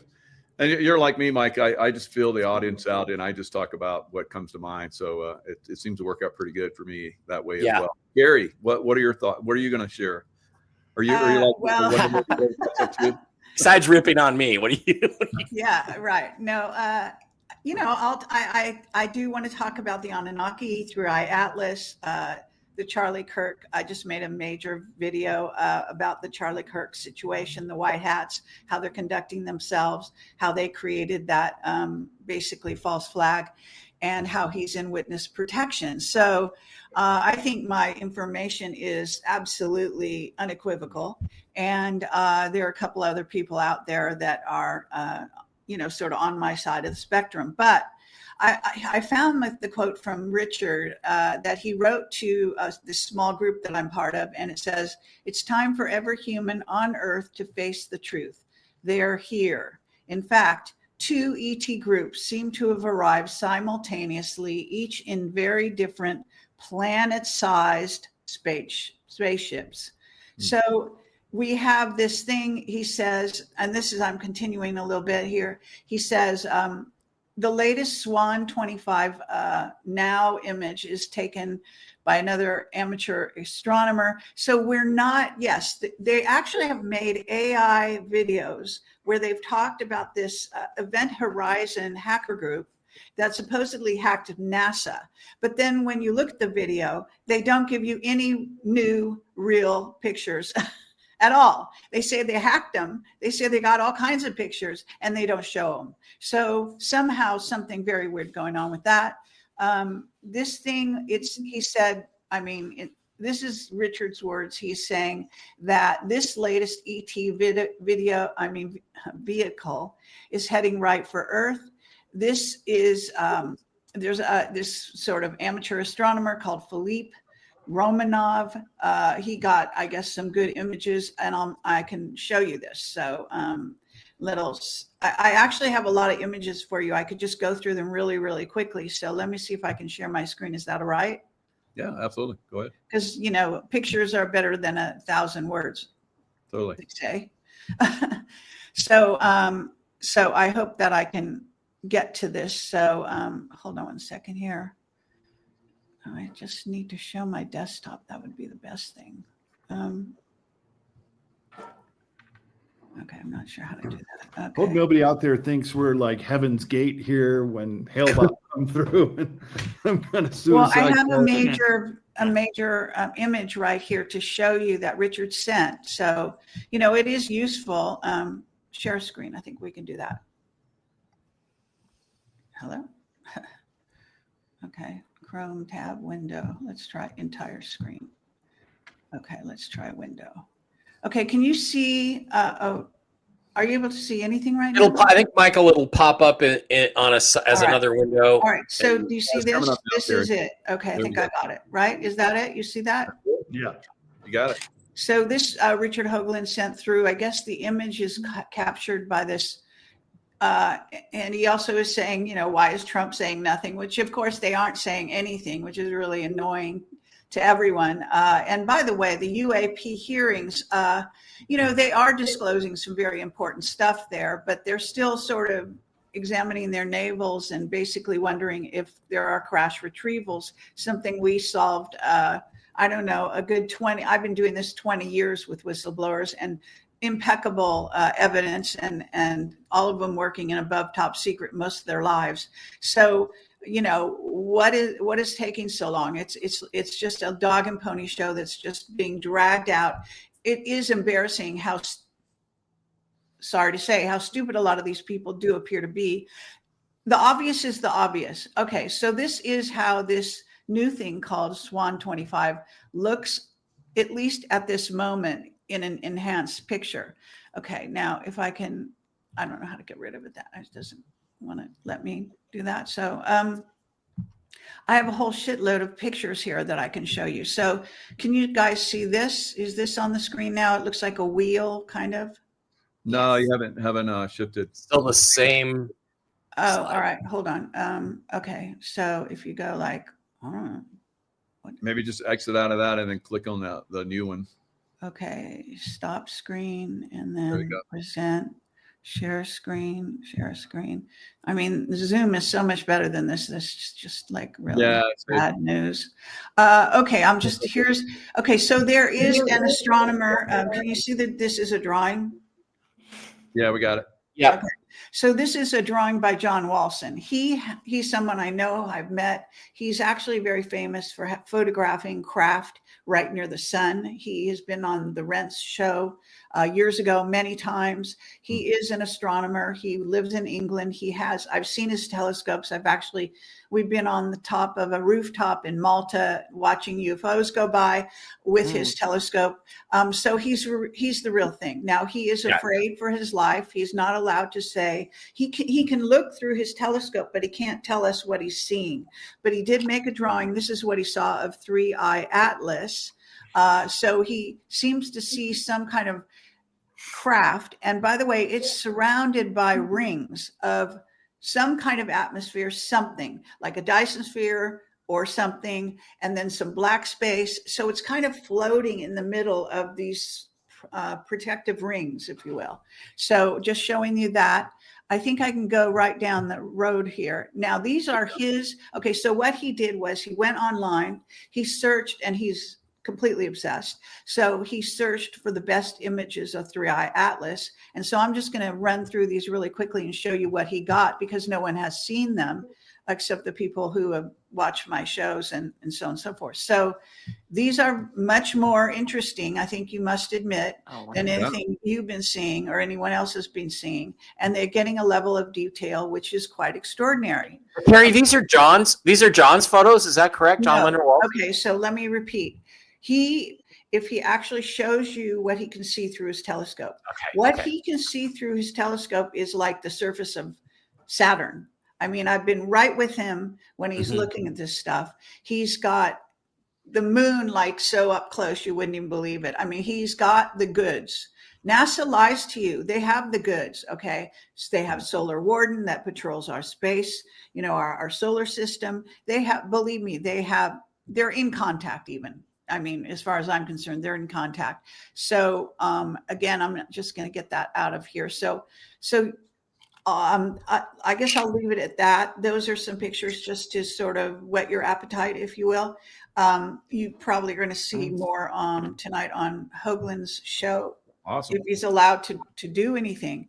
But the bottom line here is that we, the people, are, and we have to demand the truth from our governments, okay, around the world. And the secret space program, look, what Donald Trump put in place, Space Force, was a covering that was basically his effort to try to own what the secret space program, secret government, which is mostly underground and off planet, is doing. Okay. So that is his administration's effort to take control of that. He is not successful so far, as I'm concerned. Okay. Now we don't know what kind of negotiations are going on with 3i Atlas, but I can guarantee you they're in touch. They're in contact. And there was actually a shutdown of all images, period, not because of the sun, but just between July 21st and August 21st. There was like a month of total blackness that we humans were not party to anything that was going on. So they could have, gone out there, boarded the ship, had meetings. We would not be the wiser. I'm just trying to paint a picture. We are in the dark, literally not being told anything. So this is the trouble. But there are things that this particular craft are doing that are sort of in your face. When it is going on a trajectory, what David Sereda talked about is that every point that it's crossing relates to a historical event, especially religious historical event back in our history, which means they know us intimately. They know how humans think. They know, what you believe, and that, Methuselah lived for 100 years. I mean, all these different correspondences are mathematical. And the way aliens can communicate with humans, even if you don't share, the same language, is through mathematics. So what they're signaling to us is that they have been watching us, that they have been recording us, and that they came into our solar system at a particular time and place where everything is being orchestrated from their end. Okay. And how we react. Well, we react secretly because we've got a secret government, a secret space program, and it goes from there. And the evidence, if you don't believe me, is also that Richard Hoagland is being blocked, because I think they're afraid this is a moment for him as a scientist who goes out beyond, where I think his saying of his website or something, where no man dares to go or whatever. So that's why they're afraid he's going to, he's kind of a drama queen. And so he's going to take this moment and make a big deal of it. In a sense, he's been waiting for this all his life. Okay. So now you want me to, this is kind of, I will talk about this. I tend to link up the dots. I connect the dots. They tried to do a, false flag. Let's save that, because that's the next part of my discussion. And okay, you said what subjects? These are subjects. I'm not going to talk about it. Subjects. Okay. Very good. Yeah. So I just wanted to say that's the kind of thing that I will talk about, is everything under the sun and link them all together. Wow, that sounds absolutely incredible. Laura, what are your plans? What do you plan on discussing? I always enjoy your discussions, your insights. So what are you planning on? Well, I'm really excited to hear everybody. My gosh. Well, I there's a lot of different layers, different kind of subjects that connect. I share a bit about my great grandfather Eisenhower, not because I want to make that my focus, but there's a lot that they're trying to keep from us about what took place during his administration, and it's not just about him; it's the voice that he had for many of us back then, for sovereignty, for freedoms, for liberation from the deep state. There were things he set in motion to dismantle that, but of course, it's us dismantling it. But touching upon a little bit of that, the millions of dollars that are spent every year to silence people like us, Richard Hoagland, all of us that have dealt with censorship, how hard it is to, bounce back. I mean, we do, and that's maybe 2 slides, right? The rest of it, maybe a few, just on, just some of the deeper layers of all this that some really extraordinary people have helped me to understand, including a lot of folks here, just about that particular era, that particular time in our history. So I'll share what I've learned there and how that lines up with a lot of about just our connection. And that's very brief. A lot of it's going to be about the weaponization of the zodiac, how that relates to the 12-strand DNA, 12 houses, 12 strands, 12 stargates. I mean, just the connection with all of this, the multidimensional cosmos, and our reconnection to the Christ Sophia, the divine blueprint.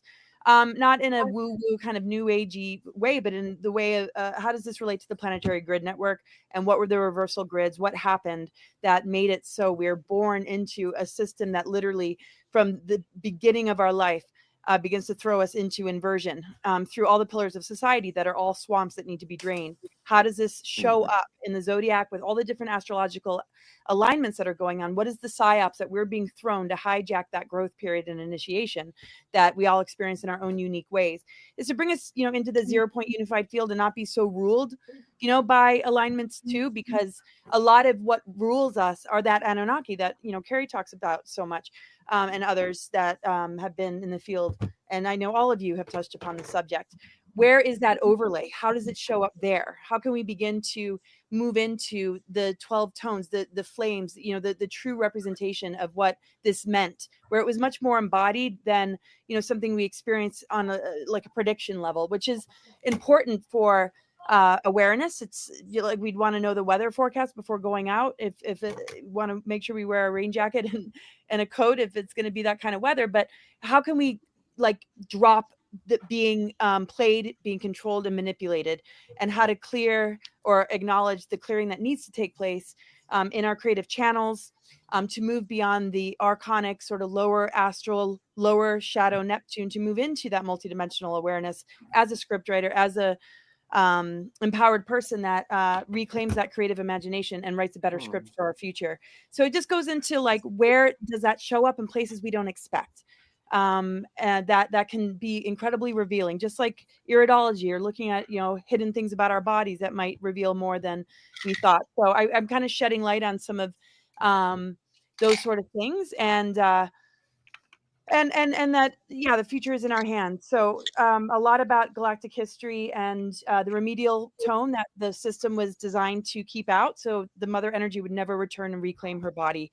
It's sort of like them doing that to our physical body with geoengineering, that nature experiences that we experience through all sorts of bioweapons and tactics being used to hook us in, that we can absolutely collapse and override through the power of our reconnection to our truth. And that's what my book is about, awakening the truth frequency, that is enough to collapse this control matrix. And that in a location, why is this location so significant? Montauk area, Long Island, that we would all come together and what has, touching upon what's gone on there, and what our presence, what our field, what our unity and conversations and presentations and love and everybody that we relate to, and what our intent is and what we send out is going to shift the vibration of a very, very targeted area of the world. Wow, fantastic. Always love your going down the rabbit hole of the consciousness. You always make it comfortable. So it's like, oh, good. Oh, I'm like, good. Michael, can I say out, something? Is Yeah, it okay, absolutely, Donna, everyone? If I'm sitting here listening to you, and I have no doubt how fabulous this summit event's going to be, because each of you are actually all talking about the same exact thing. You're putting it into a timeline because we're prepared for the information to come forth now. Whether you use pixels and numbers, when we got on the computer system, when they started taking our blood, DNA when we were born, how that got in, how everything is number coded now, plastic, we're in a transition. And however we want to formulate it, your grandfather with the 3 presidents that Mike brought up, we really should start with you and what went on with his history first, and then how Kennedy and all the other presidents followed through with that. in my opinion. And I love that Mike and Kerry can go at it a bit because they're both right in their own ways. And there are that many people that will hear both sides. So I love that we can be together and really like roll up our sleeves and pitch it out there. And I think the history that Brad is bringing forth is just another unraveling. We wouldn't have been able to be here a day sooner than we are. We are here because we've been prepared to be here today, whether it's through the zodiac energies of the planet. These programs that we were born into have been well illustrated years and a million years ago. We're just part of the timeline. This is all that this is. It's an energy awakening. And the matrix about the federal government, the IRS, that's all part of it. We're ready to hear and think different because we're being turned on, or whatever we're going to call it. And I really think the urgency of putting this together in like a half an hour, and you guys are great to be on board with me. I appreciate that. But it isn't about any of us. It's about spreading the message and getting people more prepared to, and we are in for a magnificent season. It's going to be wild. Look what happened when I spoke to you till today. The events are happening so quickly. They're Yeah. shocking. You believe them, you don't believe them, where they're coming from, but everyone's starting to think a little bit. That's the best part of right now. So having you here to sit with the audience and resonate that information that you're rising, your consciousness is rising. So how it was designed, how the numbers are pixel and computerized, and how this is coming in, and the transition we're into going forward. This is the exact right time for all of us to be together. And I just want to say once again, Michael, thank you so much for grouping us together and letting us share our message to the Long Islanders of New York. Yeah, definitely. And I like what Laura said about the Montauk project. And Brad and I and you were talking about the Montauk project before we went on. Brad brought up the excellent point that one of the seats from one of the craft was taken to Montauk and put people up. And that Netflix show Stranger Things kind of like can lose to some of these things that have been used for the Montauk. And other people have talked about the Montauk project for many years. But let's jump into other controlled information and thoughts and all that kind of stuff. And that's a Charlie Kirk event that just happened. Brad, what are your thoughts on Charlie Kirk? Oh boy, so many inconsistencies. We're not being told the truth. I had high hopes for Kash Patel, but he seems to be going along with this lone nut shooter. I mean, it's the same script over and over and over again. But now I just saw today that they've done the analysis on the gunshot, and it was at close range. So this is just throwing everything into a tizzy to try to stick with this old narrative. It's just, I don't know how people could really go along with it anymore. But this could very well be the linchpin we need to turn the tides against this deep state who keeps doing these kind of things and keeps trying to tell us, oh no, it's just a one-off lone nut shooter. And I also saw that the governor of Utah said the kid has not talked yet. So everything you see, all these fake inquiries into his texts with his lover and all this, it's just, once again, it so reminds me of Lee Harvey Oswald. And I think, Mike, you might want to chime in with this, all the parallels and the one-off shooter kind of thing, and how this just doesn't really add up. And unfortunately, I might have to go here in a minute. Yeah. I'm in the library and they're closing up in a couple minutes. That's why I want to close by saying I can't wait to see all you guys in Long Island. And Donna, thank you so much for bringing us together. It's going to be a great event. And I'm going to watch the replay on this and see what you guys have to say after I got to jump off. All right, and I will try to get you your little book blurb by Monday. I promise. Okay, I'll get on it. But tomorrow's football day, so forget that. Yeah, give me that. Appreciate it. Thank you. And so from I think within an hour, maybe 2 hours after the Charlie Kirk incident, I come on and basically destroy the narrative right away. I've seen these things. I've studied these things over time. And then was basically they hijacked a deep state event that they knew was coming. That's my thoughts on it. But the narrative continues. But this is something we see in a lot of these events. where they'll continue all these different narratives. Oh, the shot came from here, and you get all these experts to come on and talk about it. And we just see so many anomalies. Every day there's more. It's 21 days, create a habit. They want to just keep force feeding us and controlling our consciousness until at some point we just accept it. So I think we're going to see a lot of this stuff in the future because this is a play against the deep state, and the White Hats are basically taking the script and turning it against the deep state.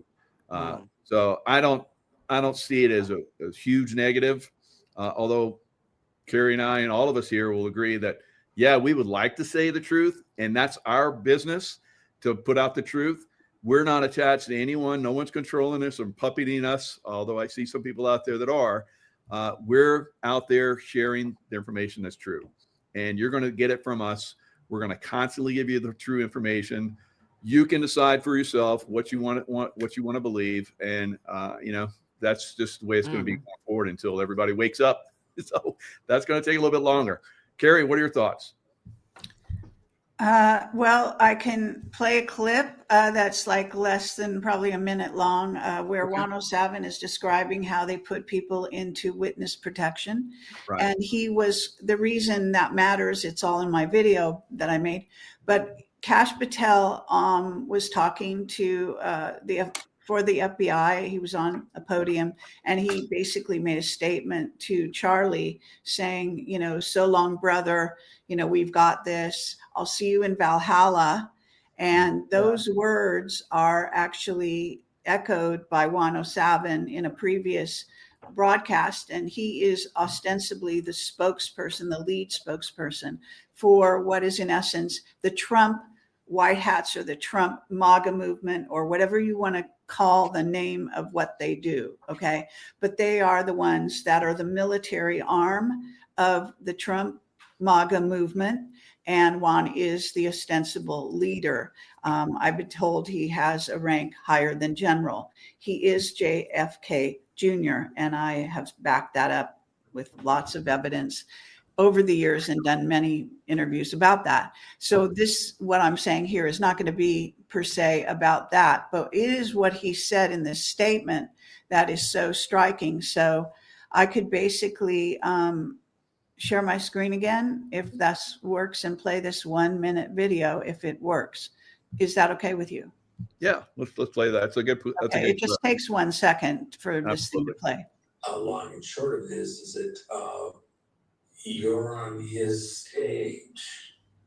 When you hide, you go into witness protection. There's different ways you can create an identity. It's much easier to have a shared identity.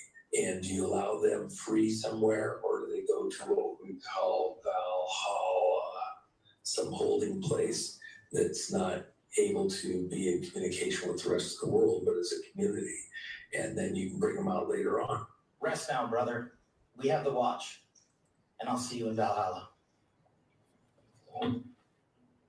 So this is, as far as I'm concerned, a tell, if you want to call it that. So this is kind of what we're talking about is getting these tells from one, Kash Patel, and two, somebody unearthed this piece of video footage where Juan was explaining. So Juan himself, being JFK Jr., is also part of the package. So he knows, he orchestrates this. I believe he's behind a lot of the orchestration of, and the reason they brought Charlie Kirk into witness protection and staged a whole assassination scenario for the world is to stop, to hide him, to take him off the world stage at a time when he was being threatened by Israel. That much is evident in, a lot of the press information, a lot of his speeches towards the end of his so-called life, and so on. So they had to put him into hiding because otherwise they were going to lose him. And JFK Jr. knows this better than anyone because right when he was going to run for president, and Charlie Kirk was the selection, or at least one of them, of the White Hat group under Trump for who would come and follow in Trump's footsteps. So he was their choice. Somehow that got leaked. somehow that put him in great danger. And then Netanyahu was offering him huge sums of money to support Israel. This is recent news, and this is substantiated. So put two and two together. What would you do with a guy that you needed to protect to keep him alive for the future if you saw the best possible future scenario for our planet, or at least the United States, is this young man who is quite brilliant and a wonderful speaker. So this is what we're talking about. Yeah, very good. Yeah, I almost completely agree with you on all your points. So, Mike, what are your thoughts on it? Well, I don't know if it's a false flag. I do know, I'm watching these guys doing this with their baseball caps and signaling right before he shot, and they're clearly signaling to a shooter. The close range thing doesn't seem likely to me. It clearly looks as though that he gets hit and the bullet goes through that way, which means a guy who's higher up and shooting down logically. I have a friend, Mike, he's like you. He's got a special forces background. I'm going to do my show on Monday. I'm going to ask Steve Doran about it, the trail boss, and see what he thinks about all. There's definitely something fishy going on. But I think it's the thing I want to discuss is not so much the incident itself, but let's assume he did pass away. I did see a video from a guy who was with him the entire time after the shooting, one of his mentors, a pastor, and he gave a pretty convincing testimony. And so I don't know which is the truth, and I'm not going to argue that. But let's talk about the impact of the incident as if he were shot. And what you can see is that this is a turning point event, to use a pun. This is something that's changed America almost the way 9/11 changed it. You've got people who lean Democrat who are now like, F the Democrats. There is a major shift going on because of this. And you see the deep state trying to respond as if Jimmy Kimmel losing his crappy rated show is the same thing. Even Elon Musk said, he went full retard. You never go full retard to Ben Stiller. He told him that and said, just STFU, get out of here.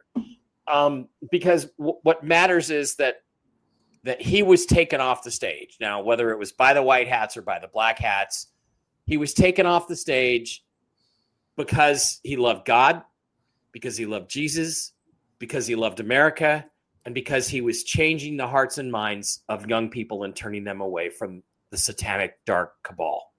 That's why he's not with us anymore. So for whatever reason, witness protection, whatever it is, when they strike at us like that, Michael, I don't start fights, but if you swing at me, I'm going to punch back. And I think that's what you're going to see here over the next few weeks. Maybe it's not the best course of action. Maybe it's not what we should do, but I feel like this is like a seismic shift in the body politic of America, and the response is going to be chilling. I mean, I'm just thinking we're that close. We're that close to a Charles Bronson movie where people are just sick and tired of girls getting stabbed on subways and people being shot for speaking their mind and talking about God. And I just think the response is going to be very, very difficult for us to all get through. We're headed into a tough stretch here for sure. Yep.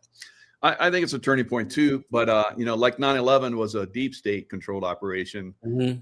President Trump's fake assassination was a white hat operation that was flipped. And I think this is the same thing. So I don't know which this is. I hope it's a white hat operation. And a year from now, he reemerges and says, we had to do this. So I hope that's true. So I give you my extensive background, and I say it's a white hat operation. So Laura, what are your thoughts? Yeah, I definitely think there's a lot of that going on. A lot of white hat operations. And I mean, the division, the polarization is getting, worse to the extreme.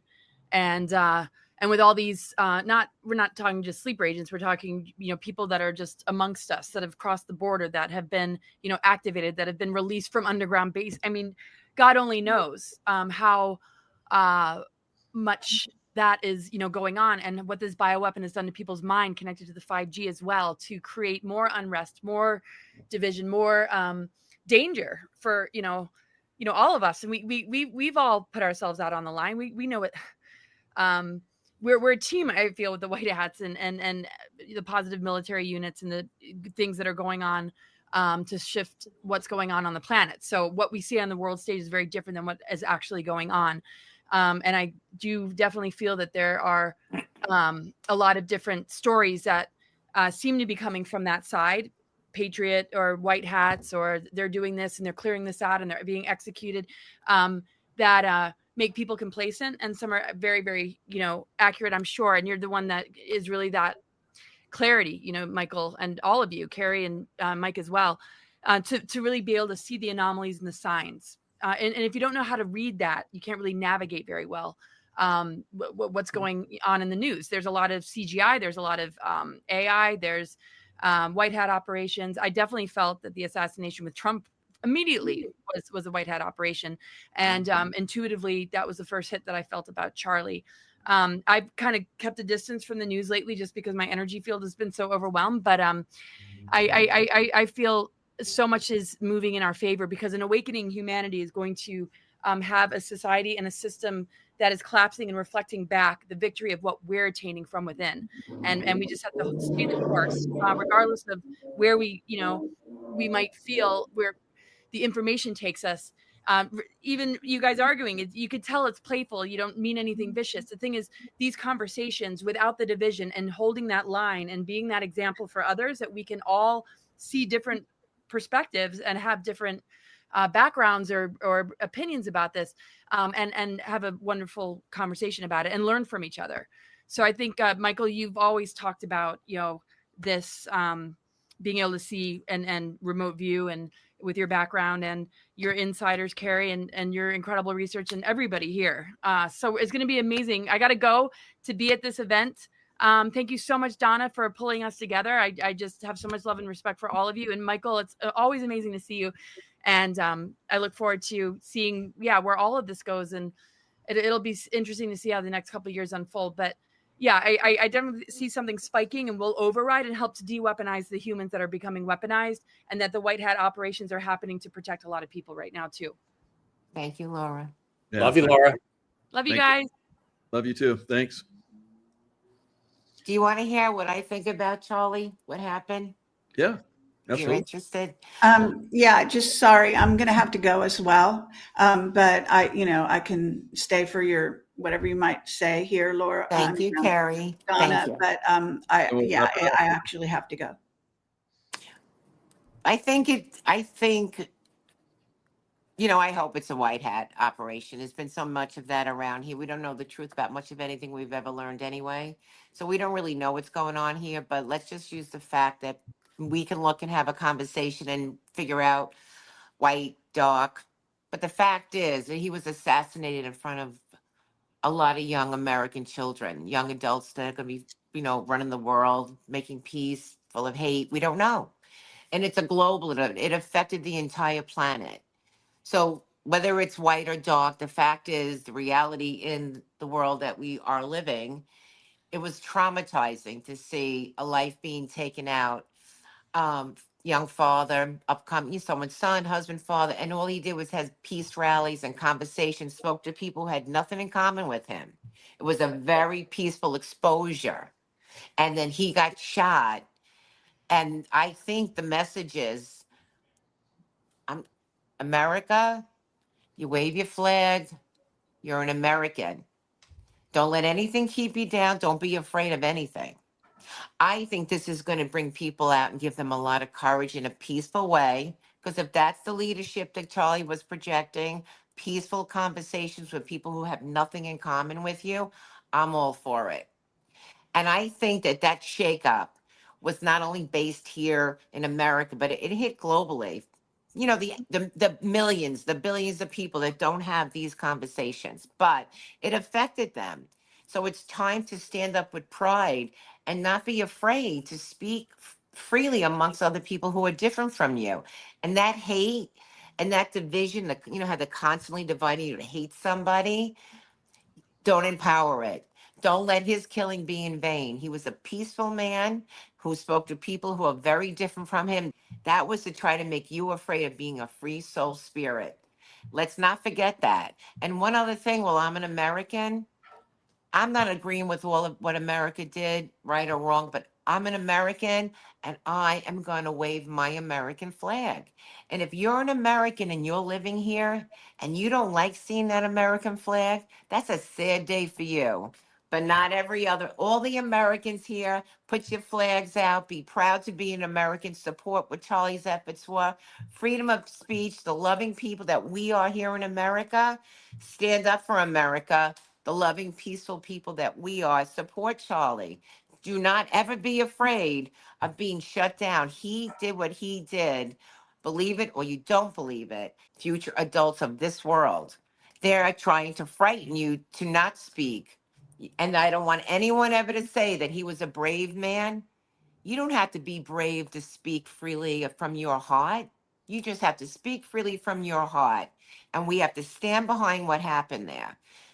That's how I feel about what happened to Charlie. Beautiful, Donna. And Thank you. your Awakening Summit, again, it's October 4th and 5th. Have the link in the description box for anyone that wants to attend. Connect. It's going to be a great event. You heard Thank from all you. the speakers that are going to be there. It's going to be fabulous. So thank you. Thanks everyone on the panel that's here and has been here. And lots of love to everyone. And we'll see you guys next time. Michael, we love you. Thank you so much for having us. God bless Thanks. you. God bless you guys. Thank you. Thank you.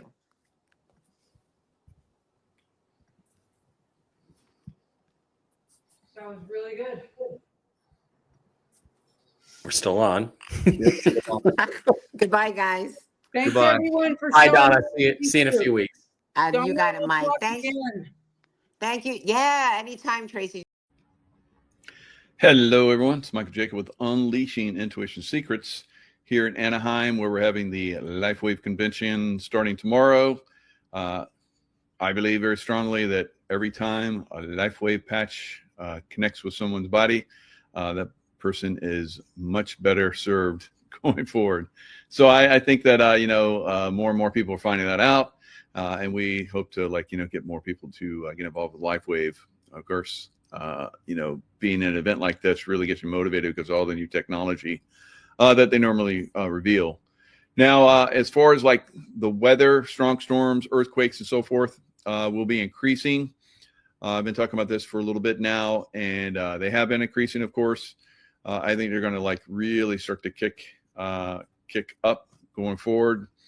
Those of you that are intuitive will benefit. Those of you that are not, you're not watching me anyway, so you're going to, unfortunately, those people aren't going to find themselves in a good position. All right, because these storms and earthquakes and so forth, tsunamis, are going to devastate a very wide, broad range of people all over the world.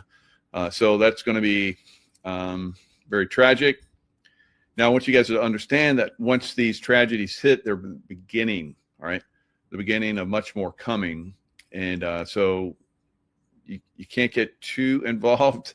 I know a lot of us will probably when these tragedies happen, and we're going to see millions of people, unfortunately, get taken out. But I mean, will people care about the coming earthquakes and tsunamis and so forth? Yeah, initially, but it'll wear off real quick because there'll be more coming. All right, so let's look at some other things that are going on in the world. Looks like we may see a pretty significant hurricane down in the Caribbean over the coming days into the weekend. Probably going to be a Cat 5. Melissa. So Melissa, I would say probably maybe tonight or tomorrow she may turn into a hurricane and then upgrade very quickly, because where she is situated right now, just below Jamaica, or will be just below Jamaica here the next day or so. The water is extremely warm. We've not really seen any hurricanes this year in that area. So the deep, warm water, and of course the water at the surface is extremely warm, and that's what feeds a hurricane. So this hurricane is going to somewhat, stall out, and then once it stalls out, it'll probably increase in speed because it's right there in the warm water. Jamaica could unfortunately get really, really hammered. There's some scenarios where this hurricane gets sucked out into the Atlantic, but looks like it's going to continue west next to Jamaica. And like I've said in the past, that there was going to be a hurricane that was going to go right up Florida. This is kind of looking like that's a possibility. It's just kind of a stretch at this point. But if it continues on the route that is going, if it continues to pull west and stall a little bit, then eventually when it gets pulled to the north, it could be in a position where it's going to go over Cuba and into Florida. So we'll have to keep an eye on this. I'll share the screen. We'll give a little bit of info here, but these things, really haven't materialized this year. Something has been keeping them from prayer or, direct your energy weapons, HARP, I don't know, on the good guy side, maybe pushing these things out. Or maybe it's just Mother Nature, right? Could be. There's always that possibility. But this is Mr. Weatherman. He does a really good job. Watch him. Let's listen to what he's got to say. It could be a powerful hurricane very close to Jamaica. Now, Jamaica, there's a couple chances of this thing hitting Jamaica, right? I want to show you that in this video. But again, still that slight chance that this were to just zoom up toward Haiti. If that happens, that would increase, of course, the impacts for Haiti and the Dominican Republic, but that track a little bit more to the west is more likely. Here are the two big models. Now, there's... All right, so here's the models like he's talking about. They were saying in the beginning it was definitely going to do this. It was going to go in between the islands, mainly hit Haiti. Now it's looking like it's going to move west, like we're talking about. And, still it's a possibility it could just go out to sea. But still it's going to, whatever it does, however it moves, it's going to cause some pretty significant impacts.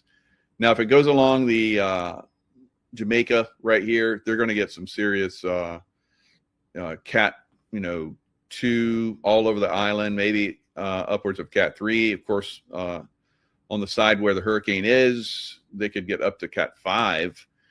And they could get flooding of over a foot and waves of up to 20 feet. Wow. So that's kind of the prediction right now, but we'll see. Things still a couple of days away. And as we've seen this year, these things have had the tendency of getting sucked out and not really causing that much of a problem. But just to be heads up, this is one of those ones that could possibly be my prediction, where I see it just go straight up Florida and wreck Florida big time. All right, so that's what's going on right now for that. We'll keep an eye on it over the next several days. Hopefully it's not going to cause the damage that it could potentially. No one at this point is saying it's going to strike Florida, though, so it may not. All right, so no one thought that it would get this big either. So these things have a tendency of being very squirrely, all right? U.S. strikes 8th alleged drug boat, this time in the Pacific, all right? So the first Pacific drug boat to get hit from Colombia, I guess, or from Venezuela. So it must be coming from Colombia. So Venezuela's over here in the Caribbean. So Colombia, now other countries are being, drug boats are getting hit. So who knows? So 2 men survived a U.S. strike on a suspected drug trafficking submersible vessel. So it sounds like it was a little mini submarine or something in the Caribbean last week. And the U.S. repatriated the man, one from Ecuador, one from Ecuador and one from Colombia. Ecuador released the man, identified as, so let him go back to smuggling more drugs, I guess. Colombian citizen remains hospitalized after his repatriation. So I guess the U.S. is just blowing their boats up and just grabbing the guys and give them back to their countries. That's kind of strange, but whatever. All right. So it was my great honor to destroy a very large drug carrying submarine that was navigating towards the United States. That was on X. So this next one, U.S. strikes 8th alleged drug boat. All right. So anyway, so we're going to keep blowing up boats out there. And so pow, that's right. So that's one of the things that we're going to continue to see until eventually Maduro is gone, I believe. All right. Apple on Monday hit all-time new record in the stock market.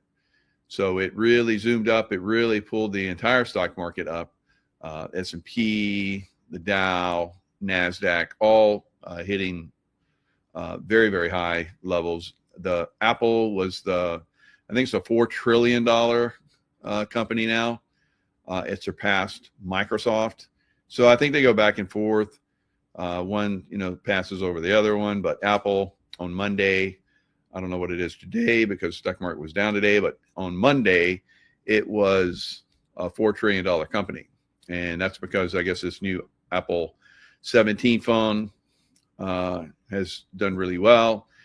Now, Apple doesn't report for a little bit. I think it's on the 30th of next week.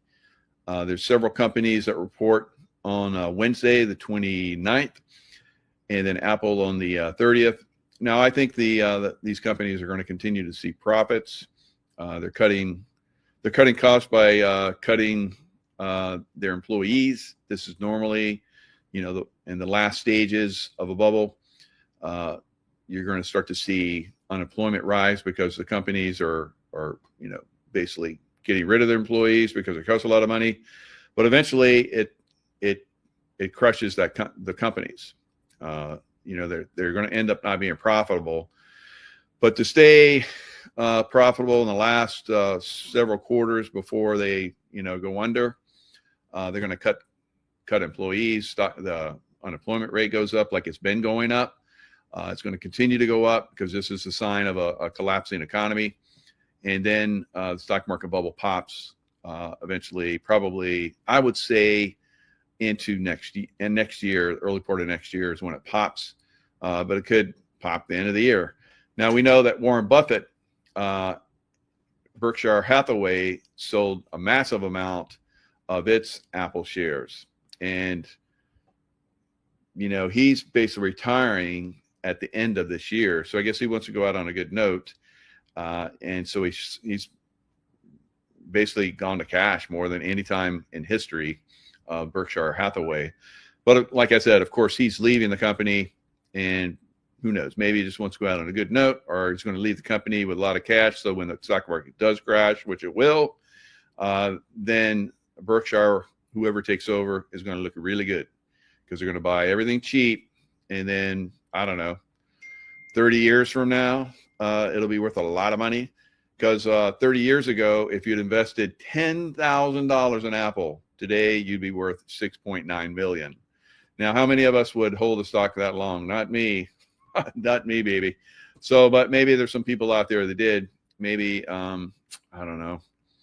I was going to say Steve Jobs, but he's passed away a long time ago. Well, who else? I don't know. So anyway, anybody out there I invested in Apple quite a few times over the years and made some nice profits, but my income has been up and it's been like way down. So I would have had to have sold it several times over my life to make ends meet. But those people that can, do that, great for them. But there you go. If you'd, I don't even know inflation wise what that would turn out to be. Maybe it's not really 6.9 million. Maybe it's more, maybe it's less. I don't know. So there's ways to make money.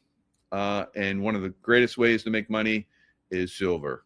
Now, we know that silver is down quite a bit from its recent highs, but this is normal for a big run. Eventually, silver will continue to go back up. But let's look at what happened with Apple stock on Monday. Let's see what these gentlemen have to say over on CNBC. Is the big winner today. Of course, Apple is playing a big role in that. A new record high. It is nearing $4 trillion in market cap. Take a look at that. $11 to the upside, almost 5%. It needs to finish the day above 259.02 for a record closing high. I don't know if this has been a stealth move or whatever you want to call it, but this stock seems to be back, as word is that the iPhone 17 is driving the strongest smartphone sales.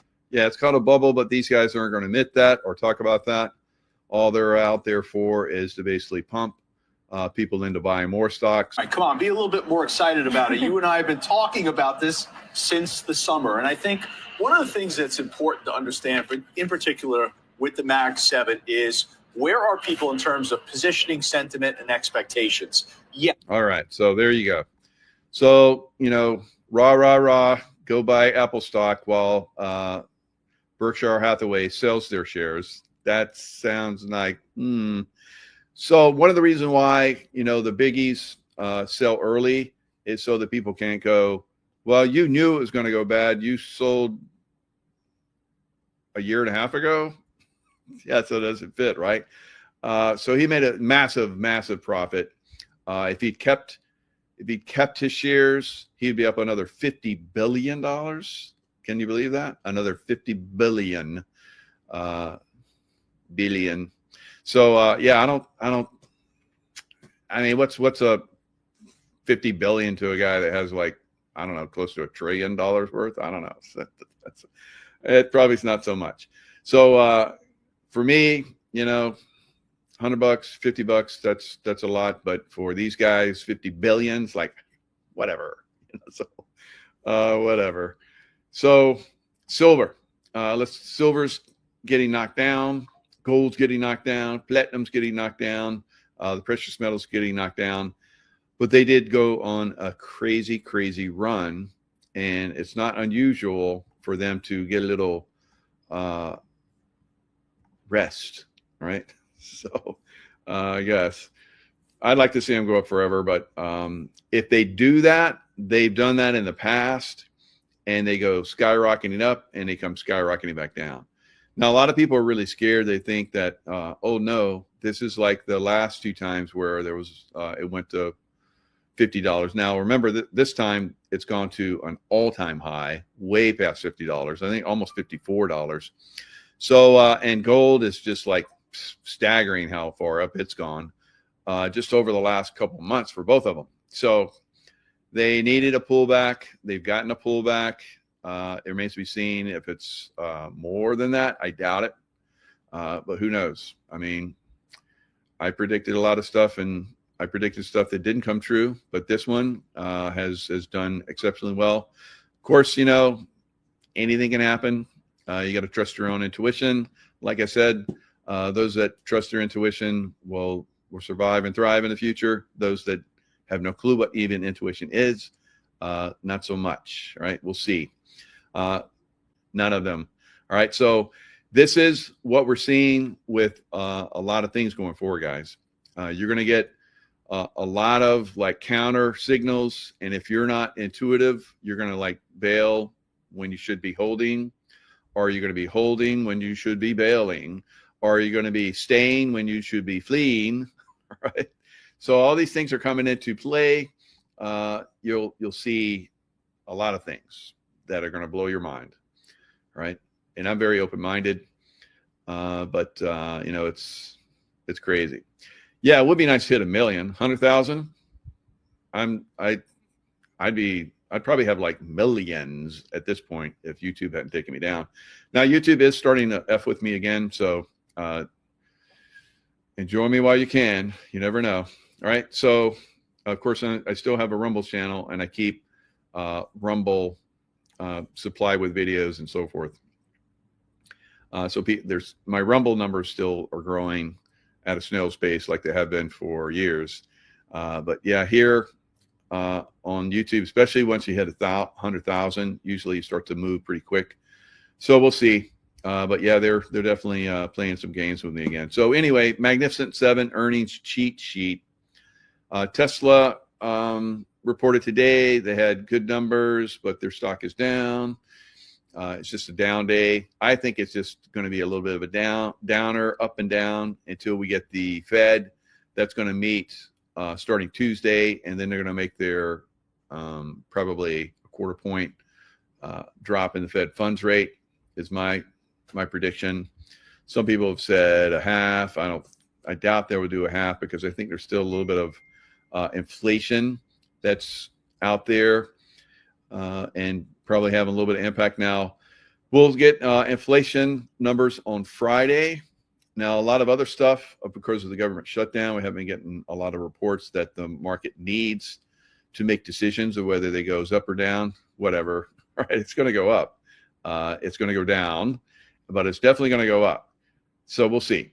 But you never know. It could a hurricane could act. That hurricane that's down there in the Caribbean, it could just go up and slam into because there was supposed to be a hurricane that was going to strike the World Trade Center, right? But it stayed out at sea. A lot of people don't know that. There was a Cat 3 that was cruising up the coast, and some people say they used that energy from that to power up those directed energy weapons. I don't know about that, but I think they've got other forms of energy. I don't think they need a little hurricane or a big one, whatever, to do some damage. But if it did go out into the Atlantic's starting to get pretty chilly. We're going to have like a massive cold winter this year. So I don't think it's going to do anything, but who knows? Maybe it'll just like float on top of the water and sting like a bee, kind of like Muhammad Ali, right? So, all right, float like a butterfly, sting like a bee.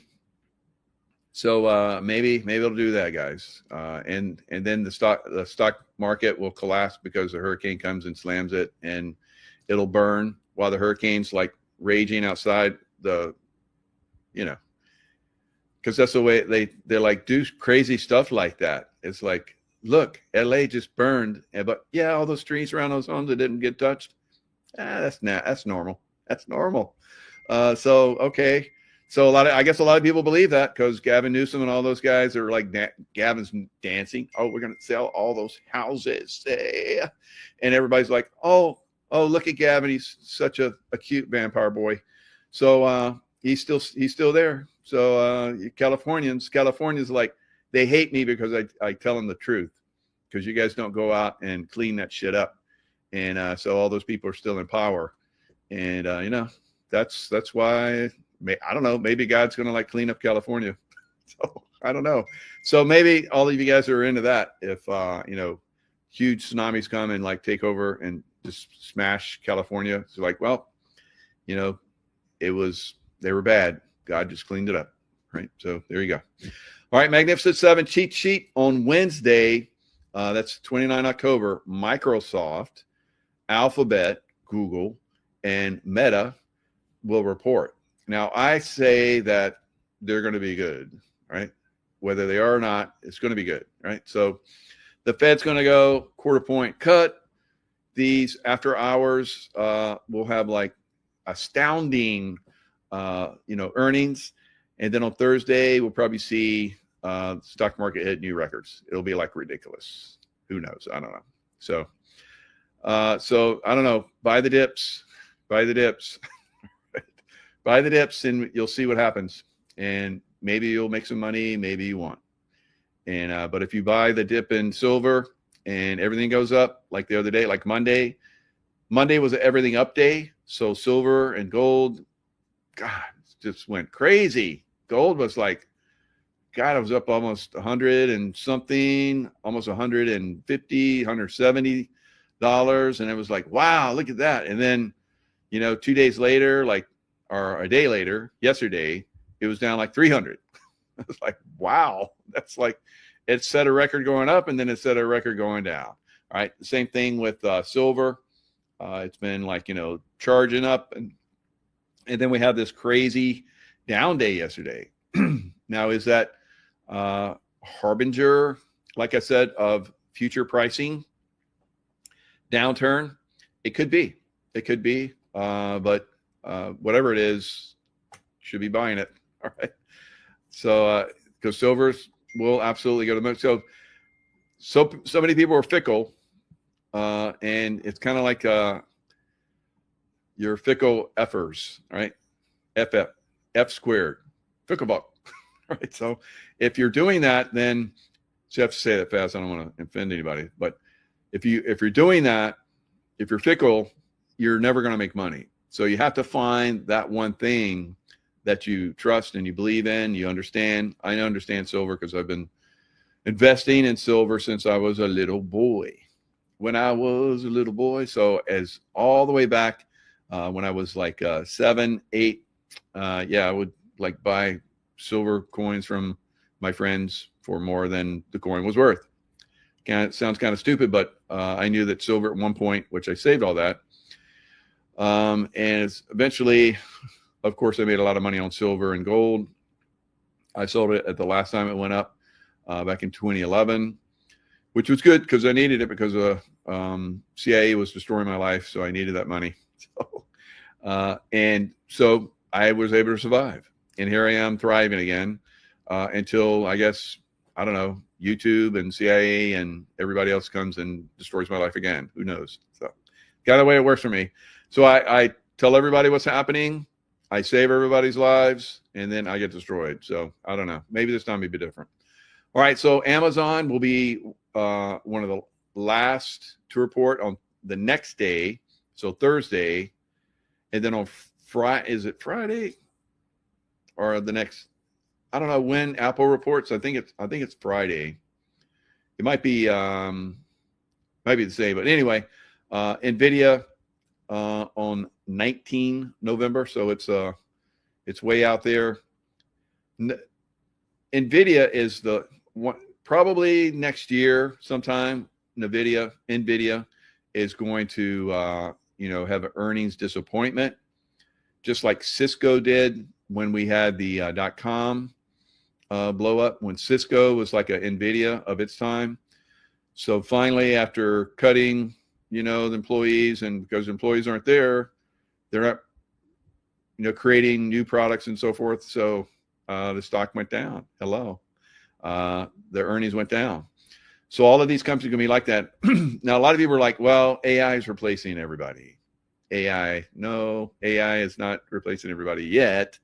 Maybe in the future. That's why AI is like, because everybody's like, .com is going to be the future. Well, it took a little time. It is the future, but it was way ahead of its time. And so all those companies that were getting all that money because everybody's like, you're going to be so profitable, give you all the money. And then they weren't because everybody's like, blown up before they were even out of the crib yet. Right.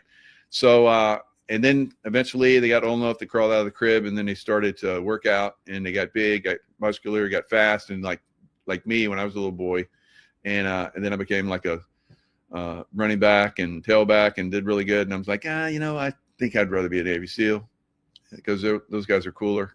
Right. So I went over and did that. So that's kind of what we're going to see with some of these AI products. Some of them will be, doing what we believe they're going to do. And then some of them, not so much. Now, I heard somebody say today that they should put the biblical text. I forget what they said, but it sounded really cool. It's like they should put like the good biblical text into AI so that they would never go against human beings. I was like, that sounds pretty clever. Why not? Why not? Let's do that. Maybe it'll work, right? Maybe it'll work. And so anything's possible. Anything's possible. I think we just have to be very, very creative because that's what makes us incredible human beings. Of course, there's a lot of, aliens that are out in space, right? Some of them around our planet, some of them on our planet. They don't see us as quite incredible. Now, if you look at all of the deep state, basically, that is running our planet, all of that stuff, when you really, really look at, that, you're like, human race is kind of effed up. Why would an advanced species come in and help us? Well, I think because there's been many times here on Earth that we have accelerated to such a high extent. We have lots of text about that, Mahabharata and so forth, where there was alien beings that were coming down and atomic bombs being used all the way back then. I think that we have advanced our race several times here on Earth, and some of those advanced races that spawned off of us are out there trying to come back and help us. And if we do reach a certain critical level of consciousness, we could get some help from them. A lot of people call them gods. A lot of people call them angels, but what are they? So could there be a little combination of all that? Very possible. So in the future, in the near future, when we have the 3-eye atlas, which is coming around, maybe that's collecting information. Like I've seen when I remote viewed, there are advanced extraterrestrials that are on that craft. They're basically seeing and they're monitoring us to see how we advance. I think there's going to be more of these big rocks that come through that we think are big rocks, comets, whatever, and they're going to be monitoring us. It depends on, we, the people of the world, whether we advance our consciousness, start to take down all of the demons that are running the show, like Newsom and Starmer and, all those people. So we just go around the world and go, you're bad. We're going to you got to go. All right. And if we were to do that, I think there is a chance for humanity, even with all of the advanced earthquakes that are coming. Advanced, when I say advanced, I mean they're going to be enough to shake the world, right? Very, very high intensity, very high powered. Same thing with volcanoes and so forth. So let's look at some of that. All right. We need to be aware. And if we're aware, we can, perhaps overcome some problems that are coming. All right. So scientists are baffled. There's a dormant, tapped in. There's volcanoes that are awakening all over the world. A lot of this stuff is being kept quiet. There are some people out there reporting it. I pay attention. It would behoove you if you did as well. So here's one. We have all these monstrosities of dormant volcanoes waking up all over the world. And they're waking up after hundreds of thousands of years, guys. What is going on? I have one for you that is waking up after 710,000 years. And we're talking, as usual, volcanoes are present a lot at subduction zones. And we're talking about the Macron subduction arc today, where there's this dormant volcano. So on these subduction zones, and especially on that one here, dormant volcanoes can awaken without a warning and reveal unmonitored hazards. Hazard doesn't sound good. No warning doesn't sound good. And unmonitored sounds even worse. So which volcano am I talking about? I am talking about the Taftan volcano that's reawakening after 710,000 years of sleep, and it's revealing hidden hazards. It's a quiet, triggerless swelling at the Taftan volcano that is located in southeastern Iran. That is close to the border with Pakistan. So due to this long stint of inactivity, it was really thought to be extinct, crossed off the list. No biggie, don't worry about it, don't surveil it. But already last year, there were some signs that something is stirring at that volcano. We have seen increased levels from the volcano's vents, the fumaroles. And these fumaroles seem to be sprouting more sulfuric gases than usual. And smoke and ash. All right. I know. Some of you are like, that's so far away. I don't care. And look, there's no one around that area. But there are other volcanoes, especially along the sleeping, as they call it, volcanoes along the Pacific coast of Oregon, Washington, and California. So there was not too long ago when we had the massive earthquake on that Russian peninsula. It basically rung a bell. And that's kind of how they described it. Of all those volcanoes, they all were like a bell had been rung. They all lit up. They all it's like they're all communicating, and it's like, get ready, get ready. It's about go time, right? So this is coming. Here's a little bit of information on that.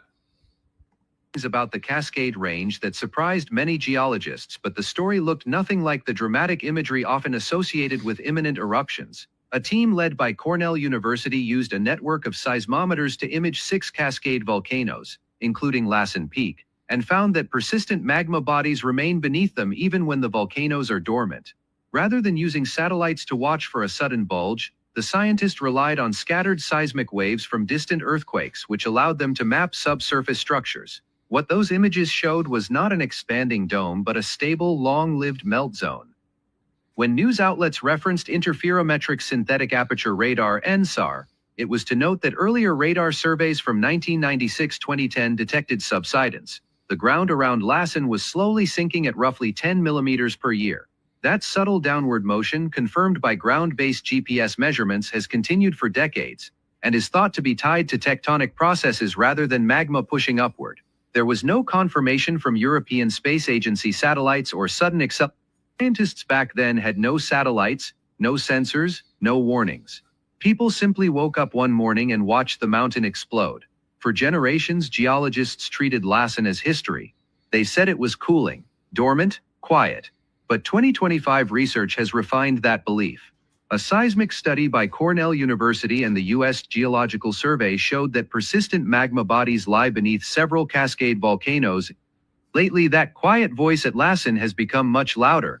Gas sensors placed around the volcano have detected a sharp rise in sulfur dioxide, carbon dioxide, and hydrogen sulfide levels. All right, so I've walked around Lassen, the volcanic magma that it came out of that. They're like made trails around that. I walked on it, Pacific Crest Trail. Unbelievable, right? Unbelievable. And, when that thing erupts again, which is coming, it's going to be quite significant. Now, it didn't show all of the, because there was another video that I saw, but there was another video where they literally had the seismographs, basically each one of the volcanoes all the way up and down the Pacific coast, all of them wrong, right? All of them were like get the phone call. Yep, it's about time to go. All right, wakey, get ready. All right, so it's coming. All right, so a lot of the volcanoes around the world are getting ready to blow. And I think the one that we're going to see first, and I've said this a couple times, is the one that's in Italy. All right, so when that one goes, it's going to be pretty horrific over there. It'll affect the world's climate, and that's why one of the reasons why I think we're going to have a really cold winter. I think we're going to have a significant volcanic activity. When we have significant volcanic activity, we have a massive cooling because of all of that ash that goes into the air, right? So coming attractions, volcanic activity, earthquake activity, and so forth. So let's look at the earthquake activity over the last from USGS. Now, USGS, I believe, basically down, pushes the earthquake numbers down for whatever reason. They've been doing that for quite some time. A lot of people have been pointing that out, Dutch Sense and some other people, but it's not good when you're trying to track this stuff. When you're trying to figure out, where the next big one might be. If they're downsizing these earthquakes, then, oh, look, Hawaii had looks like that must have had some new ones. 4.2, wow. So the last time I looked at this, there was none in Hawaii. So it's kicking off, or was that old? It might be old. Yeah, 1019. So I went back 30 days. So anyway, there are a lot of earthquakes that are happening over the last, this is 2.5 and above. Of course, if you go even lower, you wouldn't be able to see anything because there's so many earthquakes that are going off. Here in the United States, you guys can see earthquake activity starting to pick up quite significantly. Same thing up in Alaska. And, you know, of course, over here in Russia, this thing just keeps going, just keeps activating. So let's go in here and let's try and see how these volcanoes or these earthquakes are going off. Of course, there's been volcanoes that have been dormant in this area for hundreds of thousands of years that are going off again. So this is earthquakes will activate volcanic activity. So as you saw from that video I showed you, they're just now realizing a lot of this magma is actually below the surface and hanging out. They thought it was just all empty, gone, but now a new capabilities that they have, they're actually seeing this magma under there. So yeah, there's lots of earthquake activity still happening. Another place is the Philippines. The Philippines is starting to get a lot of activity, as you guys can see right here. It's really starting to heat up. Very possibly a major, as you see here, could be a major earthquake in this area. 6.1, 6.0. I think there's a 7.2 in there somewhere, but it's definitely increasing quite a bit in a lot of these areas. All right. So as this increases, now here's another thing I want to point out. All right, you see down in here the Drake Passage. There's been earthquakes down here. So this is the antipode, or the exact opposite of these earthquakes over here on the Kamchatka Peninsula, right? So lots of earthquakes over here, and now we're starting to see on the antipode the exact opposite. If we're looking at a globe, right? So I know there's a lot of people out there who have been talking about flat Earth. I don't know. Like I said, some of these people have really good arguments about that, but let me show you something as far as like a globe and where those two spots were. Let me pull this globe up.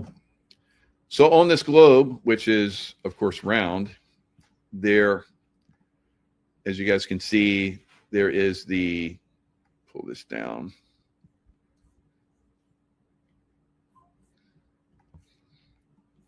So you see the axis here. Let me see if I can get this situated. There we go. All right. So right here is the Drake Passage that I just showed you. Tip of South America and the tip of Antarctica. So let me go back to that other spot that I was showing you so you guys can see.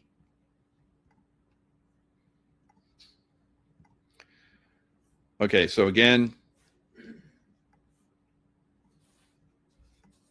down here, you can, oh,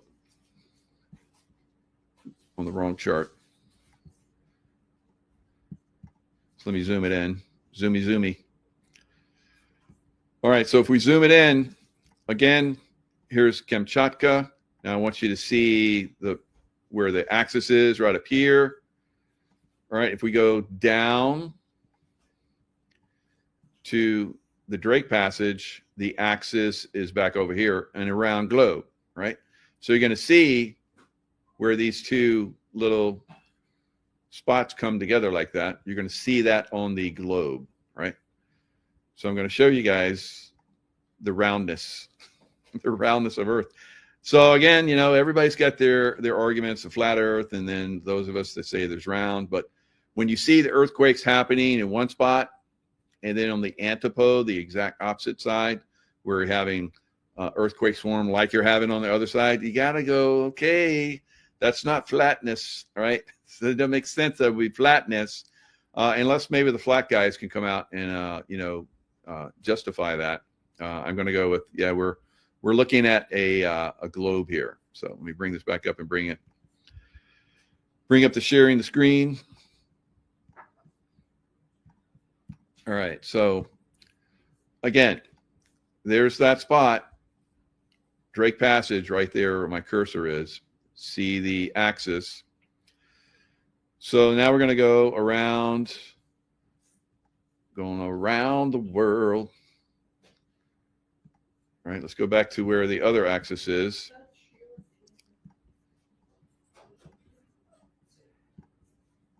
All right, so here's the other side of the world where their axis is. And remember where that one area is? Right there. Hope it's not confusing, but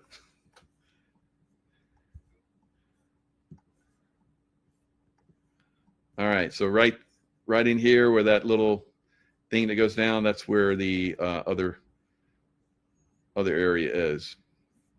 Right in here, the Kamchatka, right? So same distance, and that's where we had our little boom on the other side.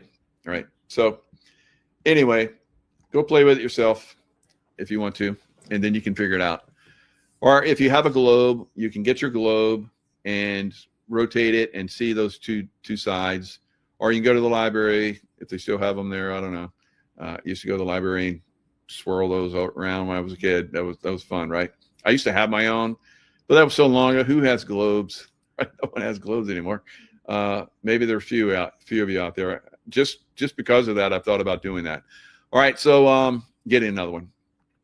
Now, yesterday I talked about when some Earl, what's her last name? God, I can't think of her last name now. So anyway, some of you guys said you're saying Winston, and I was like, was I saying Winston? I'm looking at it. I'm, when some Earl. So I'm like, what the heck was I thinking about? The only thing I can think of is that, in my mind, because the way the mind works, my parents used to smoke packs of Winston cigarettes every day. So it's probably, clouded my mind with all that smoke I used to have to breathe as a little kid. That's why I don't smoke.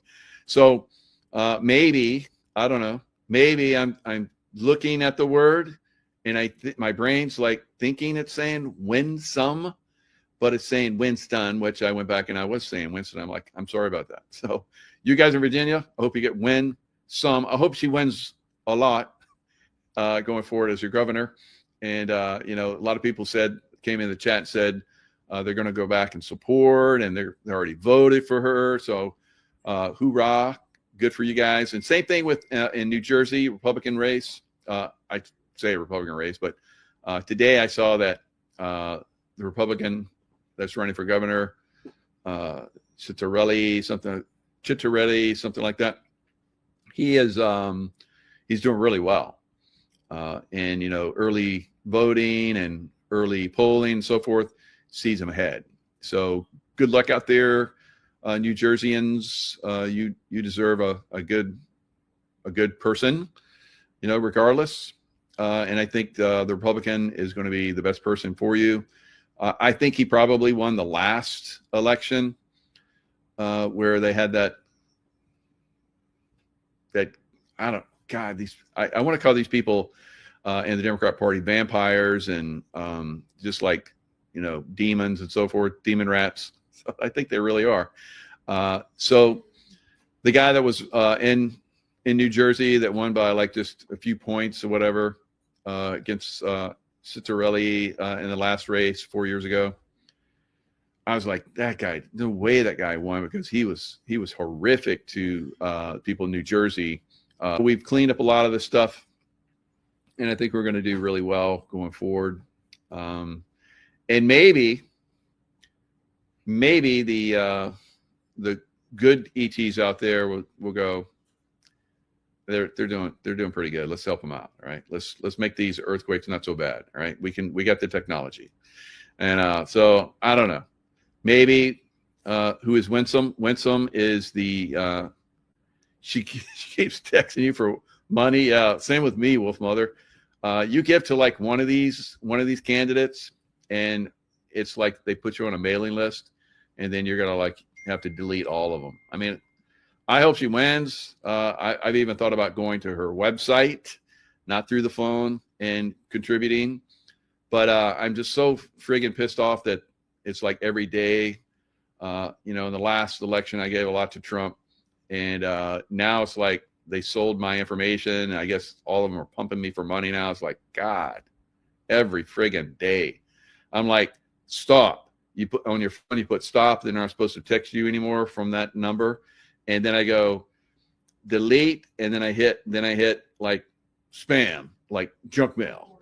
And then boom, it's out. And I do that like 5 to 15 times a day for the last year now. It's like, God, I've got to change my phone number and like never give to a candidate ever again through the phone. Right. So yeah, that's Winsome. Winsome, let's pray that she's the next governor of Virginia. You win some, you lose some, right? But I think she's going to win a lot, and we want to call her Win a Lot and not Win Some. All right. And she's from Jamaica.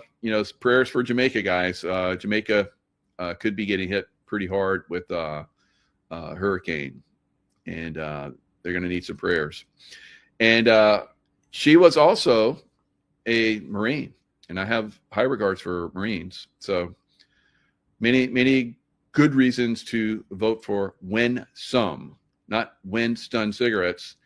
Winston's taste good like a cigarette should. No flavor, no flavor. No. So, it was a bunch of us used to go, no flavor, no smell. So we'd like change it up as kids. So you know how that mind works. You put a little song in there. They know they've been MK Ultra for years. So that little jingle, see, I can like bring that up, and I can't remember a lot of stuff, but I can still remember that. What the hell? Never give any money. It's all over. Never give any money. All right. So I got to go. It's 5:55. I think I got dinner with some people. So lots of love to you guys. Stay in the love vibration. Join us in the Life Wave. We got a great group. We want to get that incredible patch to as many people as possible because it has unbelievable good things. It's going to light your body up with the love light, and it's going to optimize you. All right. So let's pray for not so many hurricanes. We haven't had any. Not so many earthquakes. Not so many volcanoes. And who knows? Maybe we'll get some help from the angels, the ETs, or whatever. Anybody out there? Right? Anybody out there think that that we're worthy? We're doing the best we can down here, but we know we have a lot of baddies. Could you help us out with the baddies too? All right, please. Okay, guys. Lots of love. Stay in love vibration. I'll see you guys next time. Hello, this is Benjamin Fulford. As my readers know, the U.S. government defaulted on September 30th, and that's the real reason why the government has been shut down. Also, according to my sources in Asian secret societies, they were given until today, October 17th, to come up with the money before the U.S. would be cut off from world trade and basically sent into a complete economic collapse. And it looks like something has happened. Now, the first thing I'm being told is that there is an epic battle going on between the military white hats and the Khazarian mafia, and they each have their own Trumps, as I've said before, but I had a big email from the Pentagon today about this. And they said that the real Trump is fighting very hard now to remove the fake Trump. And take a look at this clip to see the fake Trump at work. Are you planning to meet Prime Minister Modi in Malaysia? Are you open to talks in terms of trade? Sure. He's a friend of mine. We have a great relationship. He just said that 2 days ago, as you know. We have a great relationship. No, we were not happy with him buying oil from Russia because that lets Russia continue on with this ridiculous war where they've lost 1.5 million people, by the way. Russia's lost 1.5 million people, soldiers mostly. This is a war that should have never started, but it's a war that Russia should have won in the first week, and they're going into the 4th year. And I want to see it stop. So I was not happy that India was buying oil. And he assured me today that they will not be buying oil from Russia. That's a big stop. Now I got to get China to do the same thing. You know, that is relatively easy compared to what we just did over the last week in the Middle East. Middle East was 3,000 years, and we got it done. This is 3 years. Now, he's telling one lie after another. He says that Russia lost 1.5 million troops, but the reality is, according to independent experts like Colonel Douglas McGregor, they lost about 100,000, whereas Ukraine lost 1.5 million. So that's a lie. And then he tells another lie. He says India's going to stop buying oil from Russia. That's not true. The Indian government said so. And so they're contradicting him. And this is the same Trump who Benjamin Netanyahu be pardoned. So this man has to go. But what I've been told is that the White Hats have a Trump, and they have one avatar for dangerous public occasions.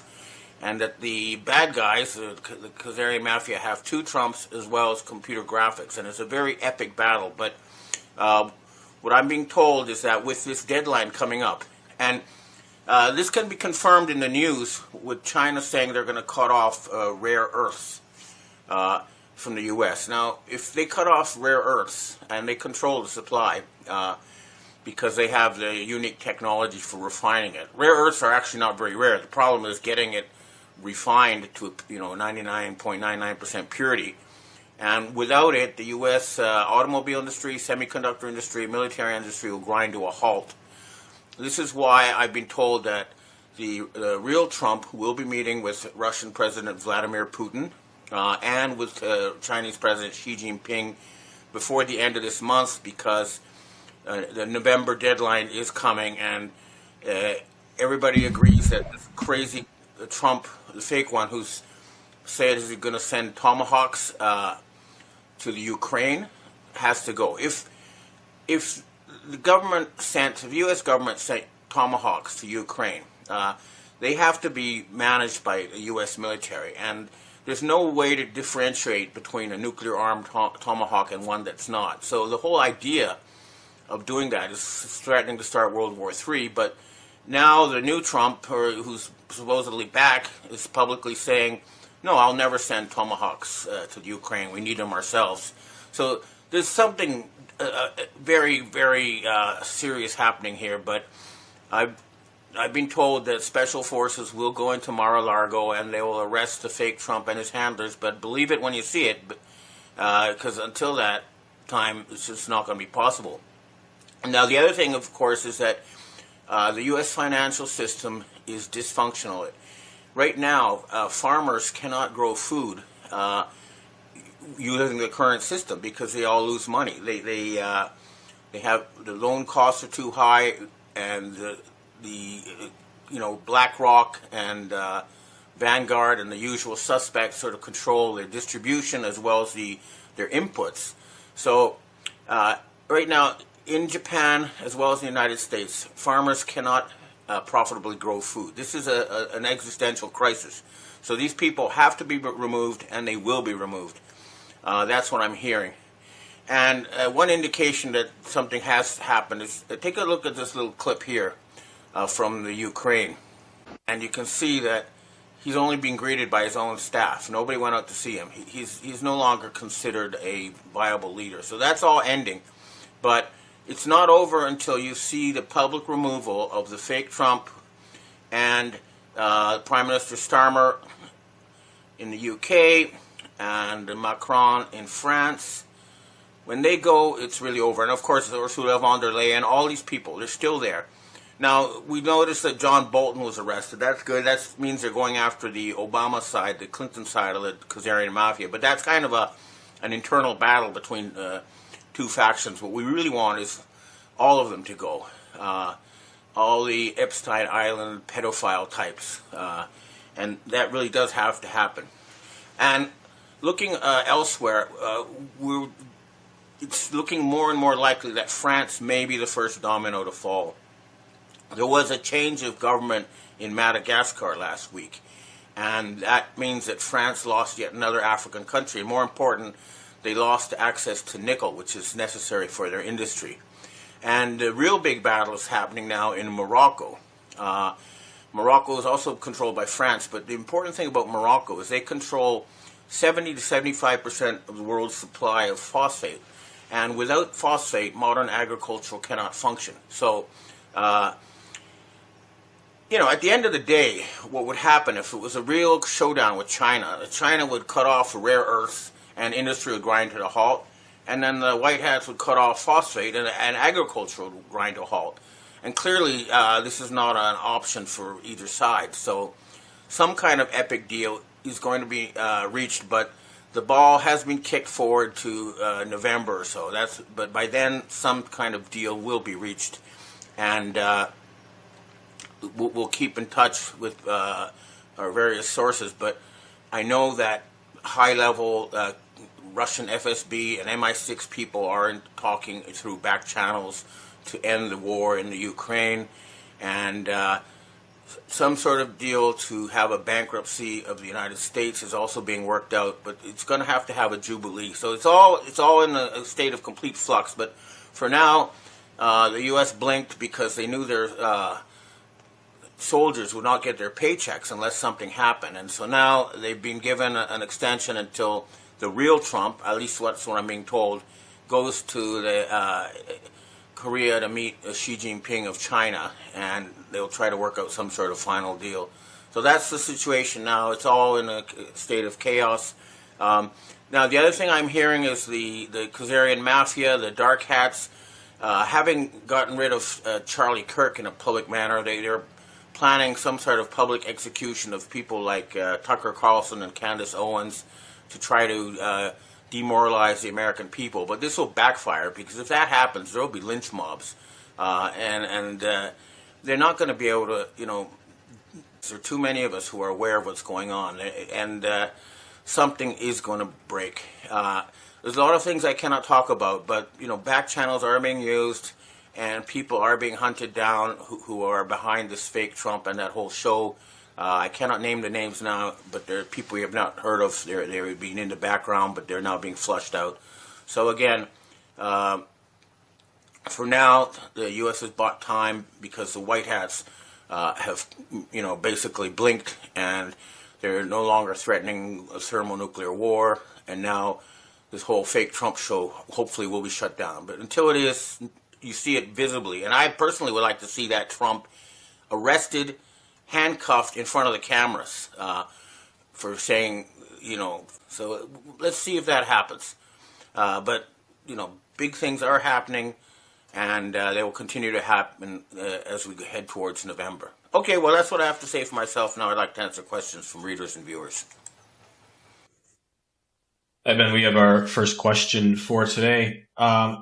I understand that you do not want to talk about Charlie Kirk and the Charlie Kirk assassination, but this event is still very much on the internet. Recently, text messages from Charlie Kirk a couple of days before he died have come to light. The messages say that Kirk shared that the second $1 million Jewish donor had stopped supporting his organization, Turning Point, and as a result, he began feeling that he was being intimidated and so decided to stop his support of Israel. Do you think these messages coming to light? No, I think that what's happened is that this whole Freemason assassination of Charlie Kirk backfired because people are blaming Israel instead of, starting some kind of civil war in the United States as was intended. So, yeah, this is blowing up in their faces big time. It's not what they planned. So they did have a public Freemason execution of him, but it blew up in their faces, and hopefully before the end of this month, the Nazi satanic state of Israel will cease to exist, and their control over the politicians in the U.S. will be ended, and hopefully that'll be done by arresting every single politician who's accepted money from Israel. Next question. Hi, Ben. Do you think that the U.S. government shutdown is related to the arrival of the 3-1/Atlas that has entered our solar system and will be at perihelion with Earth near the end of this month?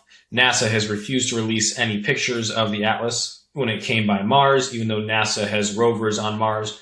When people ask NASA if NASA's rover near Jupiter could take pictures of the Atlas on its way back out of our solar system as it passes by Jupiter, NASA has said that its device will not take pictures of Atlas, even though it has been taking space photos for 11 years. Is NASA covering this up? The very first mention in the news of 3-1 Atlas came from two Harvard professors who cited a virtual telescope as their source. That's a dead giveaway. Virtual means it's not real. This 3-1 Atlas is yet another attempt to do some kind of alien invasion thing by these people. And I'm not paying attention to it because I know it's fake. They've said so themselves. I think we're stupid if we think it's coming from a virtual telescope, that somehow it's real. So I would tune out of all that 3-1 Atlas stuff. It's just some kind of psyops. Ignore it. That's my advice. It's just BS. Next question. Hi, Ben. My biggest concern about Japan is that the new Japanese Prime Minister Takaichi Senai opting to bring political corruption of the 1930s and early 1940s Japan into real life by normalizing slush funds, mostly for illegal personal purposes and political operations. She was the darling of the Abe faction of the LDP, after all. What are your thoughts on her? Well, before getting into her, I know from direct experience that the Japanese elections have been until very recently completely fraudulent, and that 2/3 of the politicians are just actors who are intimidated and bribed into reading scripts that were until recently given to them by people like Richard Armitage and Joseph Nye. So something fundamental has changed in Japan. There's always been slush funds. There's always been corruption. I've personally observed politicians receiving, $20,000 cash bribes right in front of my eyes. So this is a completely corrupt political system. And when I hear about Sanai Takaichi, and I've met her a few times. We used to be on TV shows together when I was before I was blacklisted. She's a smart woman, but the Abe faction is the Unification Church, and that Unification Church is connected to North Korea. And in case you don't know it, North Korea is basically the part of the Japanese military government that never surrendered after World War II. So they're fighting to take over control of Japan, and the Komeito, or Clean Government Party, just withdrew from their alliance with the ruling party. And the Komeito is right now under the control of China. So there's a China-North Korea proxy war over Japan. So that right now it's sort of there's no real government in Japan. It's in a state of flux. I'm probably going to go back there soon and try to help set up a new system and a jubilee there, just as we need for North America and the West. But right now I'd say there is no real government in Japan. It's in a holding pattern. Next question. Hi, Ben. We have our last question for today. Several years ago, Charlie Ward recovered a huge amount of gold from the tunnels between the Vatican and Jerusalem. He supervised over 600 plane loads to Fort Knox. This is the money that had been stolen from the U.S., so in my opinion, it is far from bankrupt. What are your thoughts on this? Well, what I've been told by my own direct military sources is that the gold in Fort Knox is tungsten, gold-plated tungsten. It's worthless. The United States does not have gold. I do remember being sent a lot of pictures at the time when they did raid the Vatican, and there was all these popes were buried covered in jewels and gold and precious metals, and I know this was taken, but what has to be acknowledged is that the West no longer has gold, and when we do a reset of the financial system, it cannot be just gold backed, or else that would mean a complete surrender to China. Instead, we need a basket of commodities. I mean, for example, the U.S. has corn, which is, at the end of the day, more valuable than gold because you can't eat gold. So a system is being worked out so that a basket of commodities, including gold, but also grains and other things, will be used. So even though the West does not have gold, it doesn't matter. Some deal will be reached. Okay, well, I hope to see you again next week, and we'll continue to see dramatic changes, but keep your eyes on that fake Trump, see if he vanishes or not. That's the key. Okay, well, hope to see you again next week. Hello, everyone. It's Michael Jaco with Unleashing Intuition Secrets, doing the LifeWave convention here in Anaheim. So several days here in Anaheim. Love this place. Beautiful, as you guys can see. So yeah, having a great time. Going to have, meet a lot of people in my business, a lot of people in the larger LifeWave business of one big family. It's fantastic being here with the LifeWave team. So are we going to see some new Republican governors coming up, especially in very blue New Jersey? All right. So it's moving. I think it's going to happen in New Jersey. I think we're going to see a Republican governor. Now in Virginia, I'm very excited. One woman. So the Republican, and I'm going to talk about her. She is fantastic. All right. Former Marine, currently the Lieutenant Governor of Virginia. Fantastic woman. She would be the first woman governor in Virginia and the first Black woman for the entire United States for governor. Wow. I really, really hope she gets it, because I don't like the Virginia Democrat at all running for governor. Very, very bad. But we know a lot of these Democrats will just vote Democrat no matter how bad the person is. All right. So she seems to be moving in the right direction. She's gaining. She's got the momentum behind her. She's got a really good, everything she's standing for is fantastic. These are the things that basically got the Republican Party back into Virginia. So let's listen to her. We rejected career politicians and sent a message: move Virginia forward. But Abigail Spanberger is a Washington insider who voted with Pelosi and Biden every single time. That kind of beltway nonsense will only take us backwards. I'm Winsome Earl Sears. Governor Youngkin put us on the right path. Now I'm asking for your vote to keep it that way. I'm Winston. All right. So Winston Earl Sears, fantastic. Like I said, she's a former Marine. Her educational background is wow. I mean, you look at it and you're like, I'll find it here in a second and read it out. But she's definitely, I think, the woman for Virginia of the two women. So, like I said, she would be the first Black woman governor, and I think that's fantastic. You would think that there would be so many people behind her just for that alone, guys. But yet they're coming out with racism against her. It's unbelievable. I'm very sad for Virginia, because I was in Virginia for a long time as a Navy SEAL. And I love Virginia. Virginia is for lovers, right? So, and you know how I am. I'm that guy that, is always telling him to stay in the love vibration. So Washington Examiner, Virginia Democrats suffer because they put ideology over education. Now, this is one of the things that's really tearing up the Democrat Party, and they're sticking to it, right? And that is putting people that identify as, like the one boy that was going into women's bathrooms and so forth, exposing himself to women and girls. So now this is unfortunate, because it's starting to get very racist, because we know who the real racists are. So here's, hey, Winsome, if trans can't share your bathroom, then blacks can't share my water fountain, read the sign held aloft by a white Democrat protesting Earl Sears in Arlington. So we're seeing who the real, racists are, guys. We've seen this for a long time. And you would think at this point that Virginia would be over all of this, but they're not. They're still stuck in the past.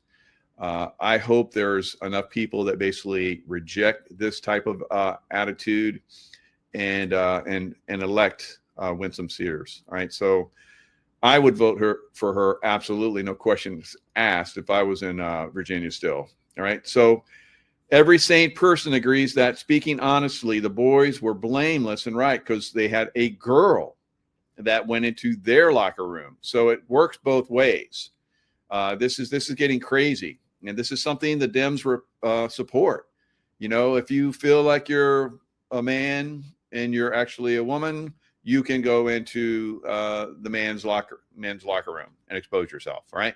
So this is same thing, opposite. We've seen a lot of this in women's sports.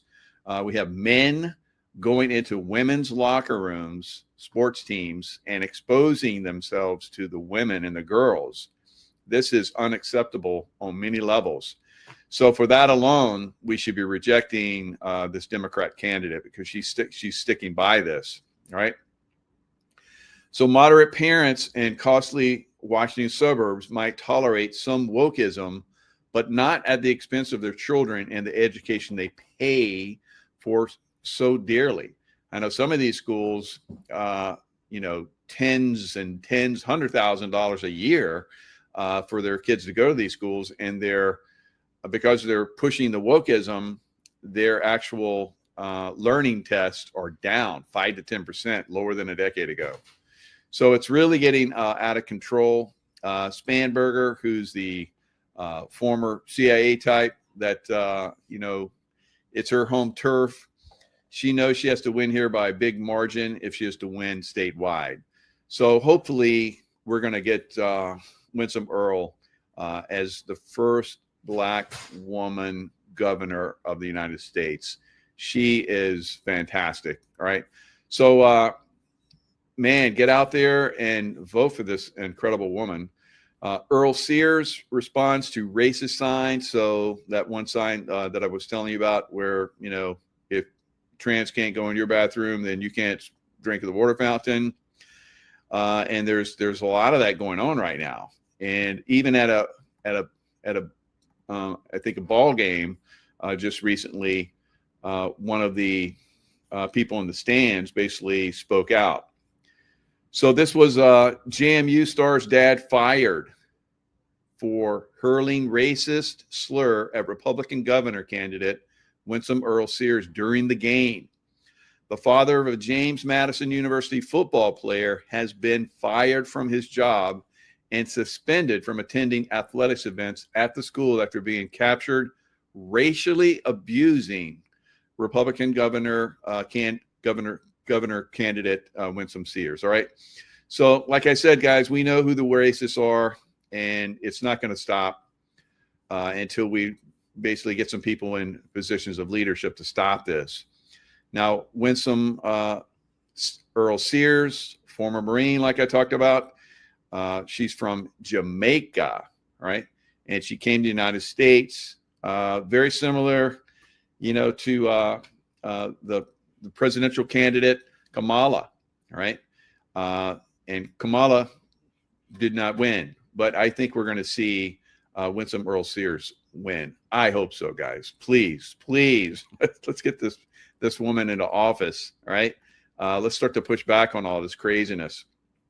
All right. So here she was targeted by the dad during the JMU game. All right, so here he is right here. So he said, go back to Haiti. This is how smart this guy is. Not only is he racist, but he doesn't know that she's from Jamaica initially, not Haiti. All right, the face of racism right there, Democrat. He's also a Democrat supporter and contributes to Democrats. James Madison University Athletics holds high expectations of fan behavior as outlined in our fan code of conduct, and to which fans agree when they attend a JMU athletics event. This includes an expectation that all fans act with respect for one another and display civility. All right. So obviously, these Democrats can't hold back, guys. We have to get out. The people with common sense, and that's from Democrats with common sense. That's independents with common sense, and it should be for every single Republican that's going to get out and vote for Earl Sears. All right. So it is very sad. So, I mean, there's dad and there's son. How would you like to have your dad? I don't know. Maybe the whole family's racist, guys. I don't know. So maybe they all support it. That's sad if that's the case. But anyway, we're going to see this thing start to crack, I believe. All right. So expose this stuff as much as possible. And that's what we're going to continue to see. So Northern Virginians, all right, they got a lot of money. They're giving it to their candidate. We have to really get out there, and we have to work really hard to overcome them. So Spanberger still leads Earl Sears according to the latest VCU poll, but the lead is narrowing. All right, it's down to a 9-point lead, and depending on which poll you listen to or look at, it's down to as small as a 5-point lead. So going into the election, I think this is going to continue to narrow, and hopefully it gets to the point, because Democrats have to win by a huge margin. We saw with Clinton, they were saying that Clinton had this huge margin. It was nothing like this is a small margin, but they were saying that Clinton held a huge margin lead against President Trump, and of course she lost, right? Pretty well, lost pretty well against Trump. All right, so I am hopeful that she will win. Now, in another race, Senator Ghazala Hashmi holds a 1-point lead over John Reed, while Attorney General Jason Mireles leads former Delegate Jay Jones. Now, for Attorney General's contest. Now, Jay Jones was the one that had the very nasty, again, Democrat. He said that he would like to see his I guess the former speaker shooting former House Speaker Todd Gilbert, who he was going up against. So he said that, and not only shooting him, but also his children. So Spanberger, when approached at they were doing a event where they were like debate, televised debate. Earl Sears was like, "Do you sanction Jones for saying that?" And she refused to. So, guys, Democrats have to go away, please, in Virginia. All right, please, my Virginia. All right, almost like family there in Virginia, because as a Navy SEAL, I was there for a long time. So I really hope that we're going to move in the right direction with this election. She is such a beautiful soul, and I think that she would do unbelievably well for Virginia, and it would be a great thing for America, I think, on a massive scale, to have the first woman Black governor, right? And she would be fantastic, all right? So guys, get out there, get the vote. You guys in Virginia, please make this happen. All right. So why it matters, there's many different reasons. The Democrats are not in a good position anymore. They don't need to be anywhere near any kind of elected position at this point. So we're going to see, I think, the people reject Democrats, but it remains to be seen, unfortunately. All right, so let me read a little bit about Winsome Earl Sears. So I'm going to bring up her site. She should come on my site and talk. So that'd be great.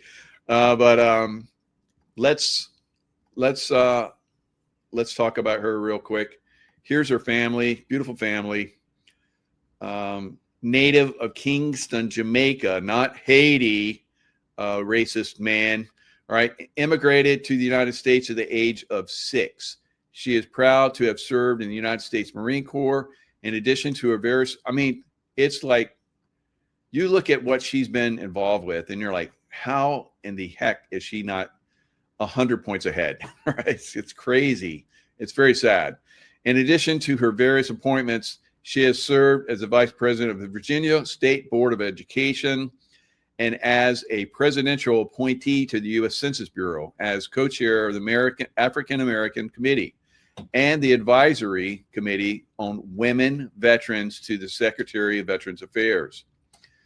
She was first elected in 2002 to a majority Black House of Delegates district, the first for Republican Virginia since 1865.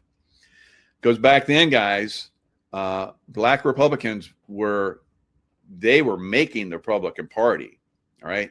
And then the Democrats came out with the KKK stuff and really ran them back over to the Democrat side and said, you better stay over here if you don't want to get hung and stuff. It's very, very crazy what happened with the Democrats and Black guys. She is the first female lieutenant governor of the Commonwealth of Virginia, the first Black female elected statewide, and the first naturalized female selected to statewide office. She is also the first female veteran to be elected to statewide office. Wow. I mean, just first. And let's see her be the first Black governor, please, God. All right. As lieutenant governor, she presides over Senate when they are in legislative session. Casts tiebreaking votes, of course. Lieutenant governor serves in various forms, state government, goes into that. And then it goes in her efforts to hear from as many Virginians as possible. The lieutenant governor has traveled over 28,000 miles across the Commonwealth since coming into office. All right. She's dedicated. She's motivated. She wants to work for Virginians. Please, guys, come on. And often requests a speaker. You saw how well she speaks. She's absolutely incredible. A former program manager for the Hampton Roads Chamber of Commerce and Vista Volunteer. Winsome is a trained electrician and successful businesswoman. However, Winsome is most proud of her community work, leading a men's prison ministry and as director of a women's homeless shelter. She holds a BA in English with a minor in economics and an MA in organizational leadership. Geez, with a concentration in government. She's got it. She's got it all going on. Winsome and her husband, Terrence, have 2 daughters, Katie and Janelle, in addition to DeJohn and granddaughters, Victoria and Faith, who are now looking into the face of God. All right. So not only is she extremely well-trained and educated, she is a great, woman, a family, got a great family. We need that back in America, guys. So moving in the right direction, I think. So let's see her. I think it would be a huge win for America if she gets elected. I really do. And I pray that she does. All right, New Jersey. Governor's race between Citarelli and Sherrill could hinge on enthusiasm, voter turnout, professor says. So I listened to Citarelli today. The guy he's on fire. I think he's going to win. I think it's almost like hands down he's going to win in New Jersey. That's going to be fantastic for New Jersey. I lived in New Jersey too. All right. I did courses and so forth in the Pine Barrens in New Jersey. Love New Jersey. I think they would do really well to get a Republican governor there. They need it.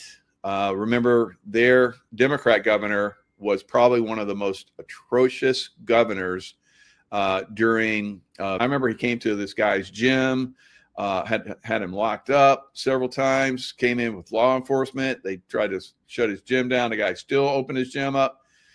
God, what a bad man. I'm surprised that he was reelected, but hopefully we get a Republican in there. I think it's going to happen.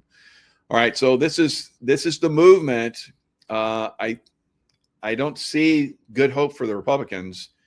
So let's let's pray that, we get these Republicans in there and we start making a difference here in America. All right. So don't give up, guys. It's usually these in between, the major races that the Republicans start to fall asleep. But we need to stay motivated. We need to stay on point and continue to win. Right. So we know that basically the more recent silliness that happened with the No Kings, a lot of people are rejecting that. It was basically a huge loss for Democrats. No one liked it, except for like 1 or 2% of Americans. No one else was involved, and everyone's laughing at that 1 to 2% that actually did those crazy events with all the people in their little costumes running around. God, what a clown show on steroids. Right. So here's a response that's coming back at them. They've lost culture. Yeah. I've got 3 boys. Calling someone a Democrat is an insult. Calling someone a Kamala voter is an insult. This is white, black, Asian, Hispanic. Young men across America are over the BS that they saw at this No Kings rally. Look at the dance. These are huge dorks. They have no power. They are losers. No one wants to hang out with them. They're old 1960s protesters who now are on the side that they used to protest against, right? They don't realize that the world has shifted around them, and they are awkward lunatics. And so their last refuge is violence. Yeah, it's very sad. And I agree with him. Their last refuge is violence, insults, racism. It's very sad, right? America is and deserves to be much better, right? So we need to elect these people going forward, Republicans, and start to push out. That's a good one, Stu. Fart sacks. that's what they had on, right? Yeah, they probably smelled pretty good. All right, so guys, come on. Let's stop playing games with these people. Let's start to move forward. Let's vote the right people in. Let's support the right people. Let's have the right conversations. Let's push back on all the craziness that's going on from the leftist lunatics. All right, that's not America. We have to stop this. All right, and I think we are. I think a lot of Democrats, God love you guys, that are like turning away from the Democrat Party because your party has gone way overboard. All right. And so, yeah, that's a stunning background, isn't it? Yeah. Thanks, Jesse. It's cool. And having a great time here. So I coming in, trying to get some more information out there. Again, thank you guys. Made 100,000 on YouTube. Let's keep growing the numbers. Like the numbers are like blowing up. So you guys are loving it. I'm giving you the good information. We're going to keep it coming. And together, we're going to make America great again. All right. America's already great. We're not going to make it great again. We're just making it greater. Right. And that's as someone that's always looking to, go much further. Perfection, always looking for perfection. And then the next level of perfection. I think America is reaching new levels of perfection. And it's because of us. All right. Let's keep it up. All right. Lots of love. Stay in the love vibration. And I'll see you guys next time. Hello, everyone. It's Michael Jaco with Unleashing Intuition Secrets with Brad Olson back. And I'm going to read his bio. Haven't read it in a little bit. It's kind of like give him a brief introduction because we've been on so many times. But it's been a little while. So some of you that haven't, on YouTube, I got my YouTube channel back. So some of you guys haven't heard Brad before. So I'm going to go in a little bit of detail about his background. He is a captivating speaker and author of 11 books, including 3 in his esoteric series, Modern Esoteric, Future Esoteric, and Beyond Esoteric, and is soon to be released, Secrets of Antarctica, which we'll be talking about today. He is an award-winning author, book publisher, and conference speaker. And I can tell you, I have been around him in conferences, and his information is over the top. And also, he's been at the Journey to Truth, Contact in the Desert, Alien Event, Conscious Life Expo, and the Mount Shasta Summer Conference, where I spoke with him one time, and he was in a couple conferences actually, where he's basically he comes in, he heads up like we have round table type situation, and he heads it up, and he is the best, absolutely the best when we have these conferences and round tables like that. All right, so he's also The Truth is Out There, Mysteries of the Outdoors. He has traveled to all 7 continents. He's the only person I know that has, including Antarctica by sailboat, Seeking Adventure, and the answers to the mysteries of humankind's past is what Brad does best. And Brad, such an honor to have you back on. Thanks a lot.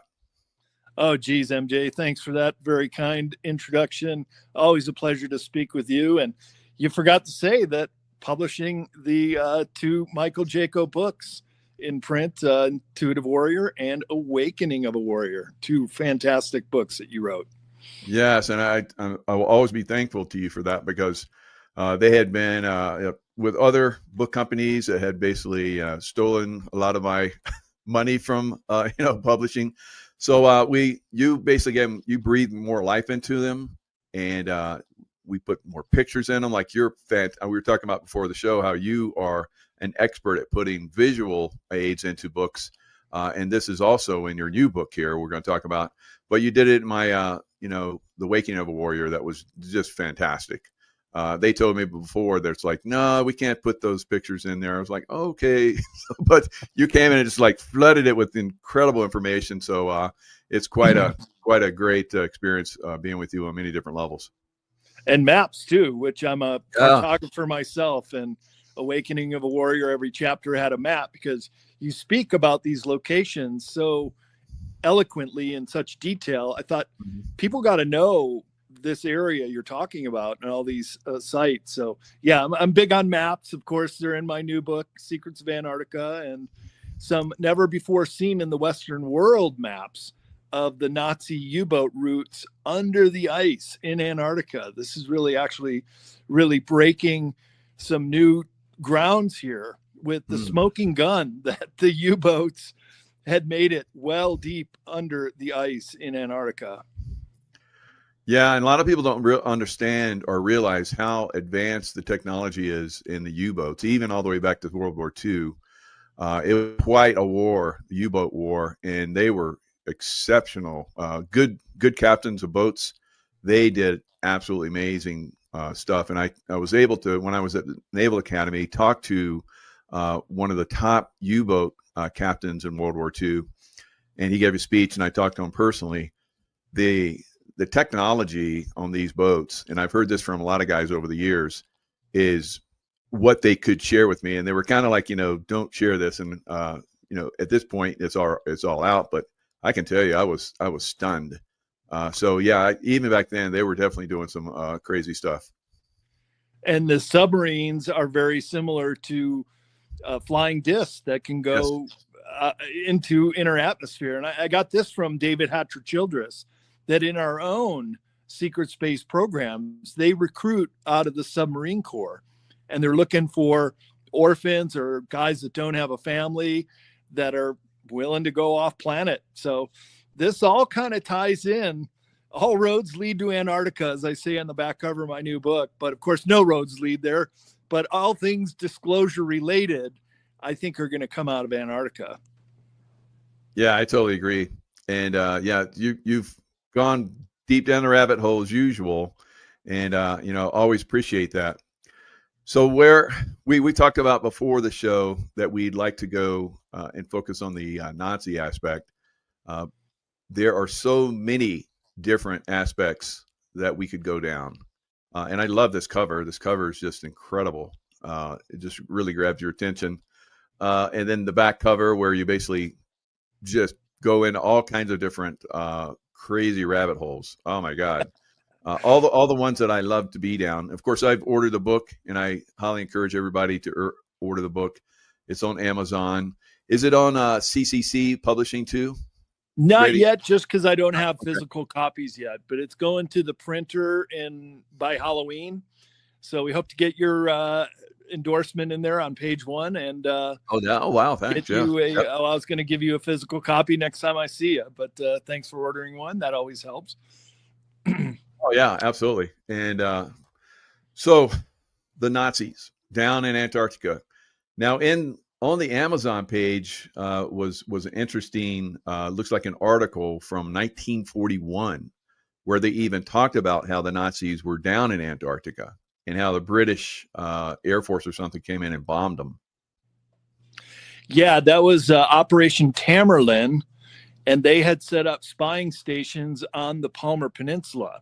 And that happens to be the area of Antarctica that I went to via sailboat. In fact, I went to 2 of the old British bases, which was Port Lockroy, and there was a building with the Vernansky base, which had once been a British base. And they were spy stations on the Nazis. Yeah, there's the Lowell, Massachusetts newspaper, Nazi bases in Antarctica. You can even see part of the story that ran.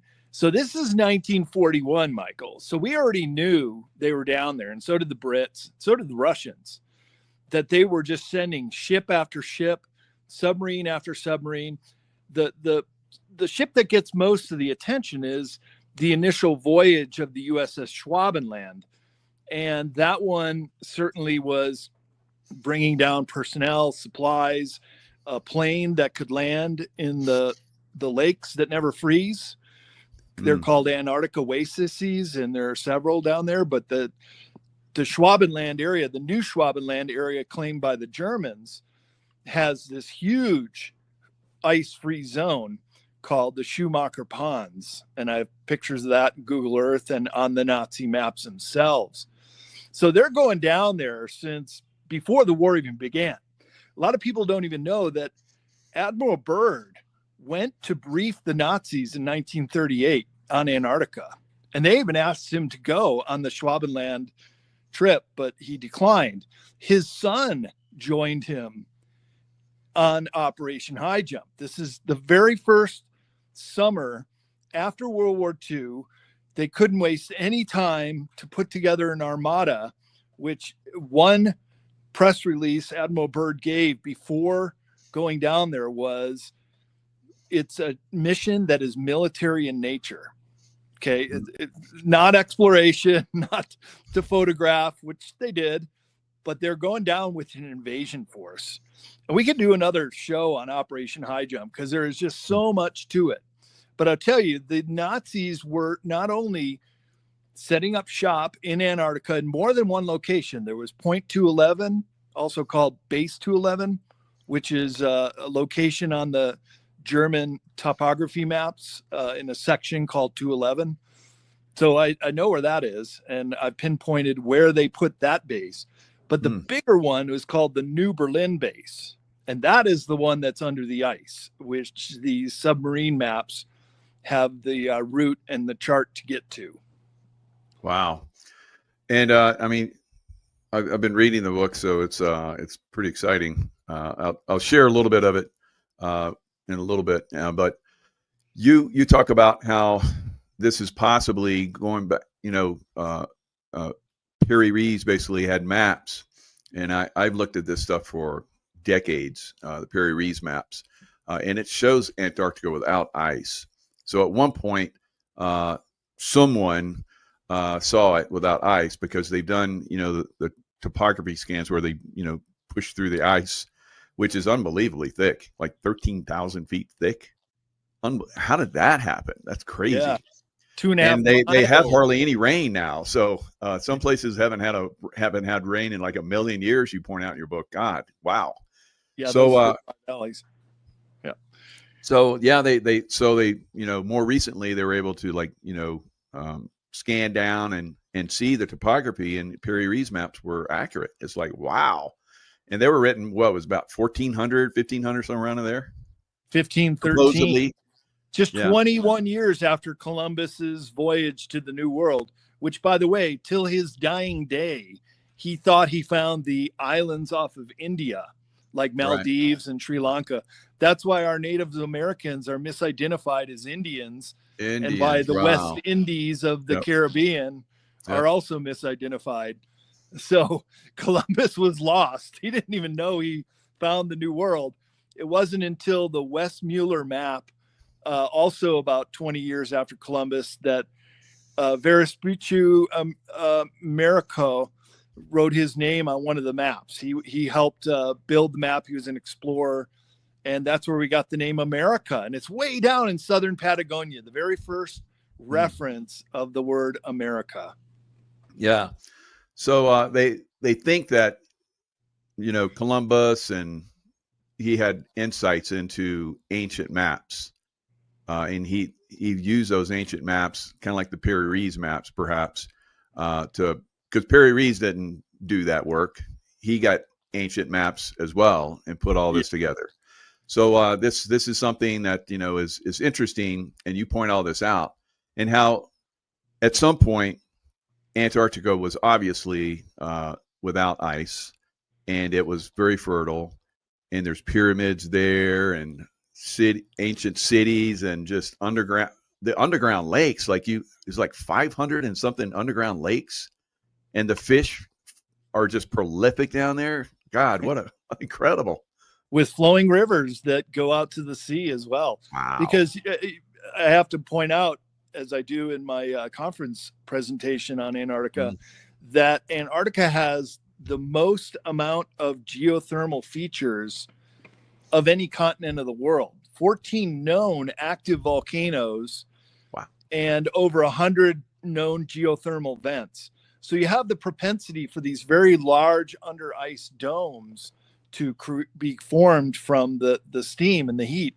And therefore, these lakes never freeze down there, and they continue to flow, just like the Schumacher Ponds. We went to one of the hot springs. It was even written up in the Lonely Planet book. Believe it or not, there's a 256-page Lonely Planet book just for Antarctica. And when we got to Deception Island, it said there's a hot spring there. So when I went ashore with Emily Infinity and Luke Dogg, the two other Americans I was with, we got there, and had the tide been going out, we could have just stripped down and taken a hot spring. But the tide was coming in, so the water was mixing and getting colder. But we walked around with our shoes off and certainly felt the warm water. So there's a lot of volcanic features down there, and that lends a lot of credibility to the Germans setting up a base there. Because with geothermal power, you can create a power plant, and you can use it for bathing or for fresh water and so many other things when you have warm water like that in a freezing continent. So some of those under ice domes, Michael, they could be habitable year round, unlike the surface, which is just terribly cold and windy and inhospitable. Well, what better way to hide? You know, you can go underground. We've talked about, you know, domes for years, and that was I think down there they have the ultimate dome, and it's natural, and there's big enough to have massive cities under there if they wanted them, which maybe they do. But it's also, as you found out, you know, highly regulated. You can't go in certain areas. It's blocked off, and they'll come show up with like ships and all kind of crazy stuff to make you go back, and they'll come out of nowhere. That's wild. There was a story about 20 years ago of these two Olympic athletes who wanted to cross country across Antarctica, and they just started striking out, and they must have veered off their course, because everything, you have to tell them where you're going. So when we went down in a sailboat, we had to tell them everywhere we're going. Not that there's anybody watching you or spying, but these two women, they're just kind of cross countrying along. It's probably their third week or so. And all of a sudden, your comrades, the Navy SEALs, come down and just land right in front of them and say, well, girls, you're not going any further. And I'm like, what are you talking about? We want to finish our trip. Sorry, you can't. And they made them get on board the helicopter and leave with them. So there are definitely some areas that are very highly sensitive. There are definitely no-fly zone areas, one of which I found out when I was down there is over the South Polar region on one side of it. And in some of the maps that I have in the book, you not only see Admiral Byrd's very first flight. He was the first aviator to fly over the South Pole in 1929. But he gets to the South Pole, Wow. and then he goes off about 50 miles in a triangular direction, right exactly where the no-fly zone is today. And so I have other maps of more recent maps of the South Pole Research Station there, where it says that you can fly at 30,000 foot elevation, but you can't fly low. Well, whoever flies over 30,000 feet, there are no intercontinental or cross-continental ocean trips from, say, South America to South Africa or to New Zealand. There's just not. But there are planes that land, even tourist planes that land at the South Pole, and you absolutely cannot fly over this area. Well, Linda Moulton Howe has a whistleblower named Brian S. And I talked to Brian S. for about an hour a couple months ago when I was working on this book. Great guy. Maybe we can get him on the show too. Oh, and my God, that'd be amazing. Heck yeah. Yeah. I'll hook you up with that. Seal brother. Absolutely. Yeah, Seal brother. So he was there for 20 some years. I mean, this guy knows the continent very well. And there was an emergency evacuation out of the South Pole Station. And they had to, their flight plan was to go around the no-fly zone, but the guy was in a world of hurt. They had to get him out of there immediately. So they defied the no-fly zone. They flew over it. And that's when he saw the massive hole in the ice. But he saw not only the hole in the ice, Michael, but there were cat tracks and snowmobile tracks heading from South Pole Station through the area, which these maps that say you can't fly over it also say you cannot travel in this area. And it's supposed to be an air sampling station. He said there was no air sampling station.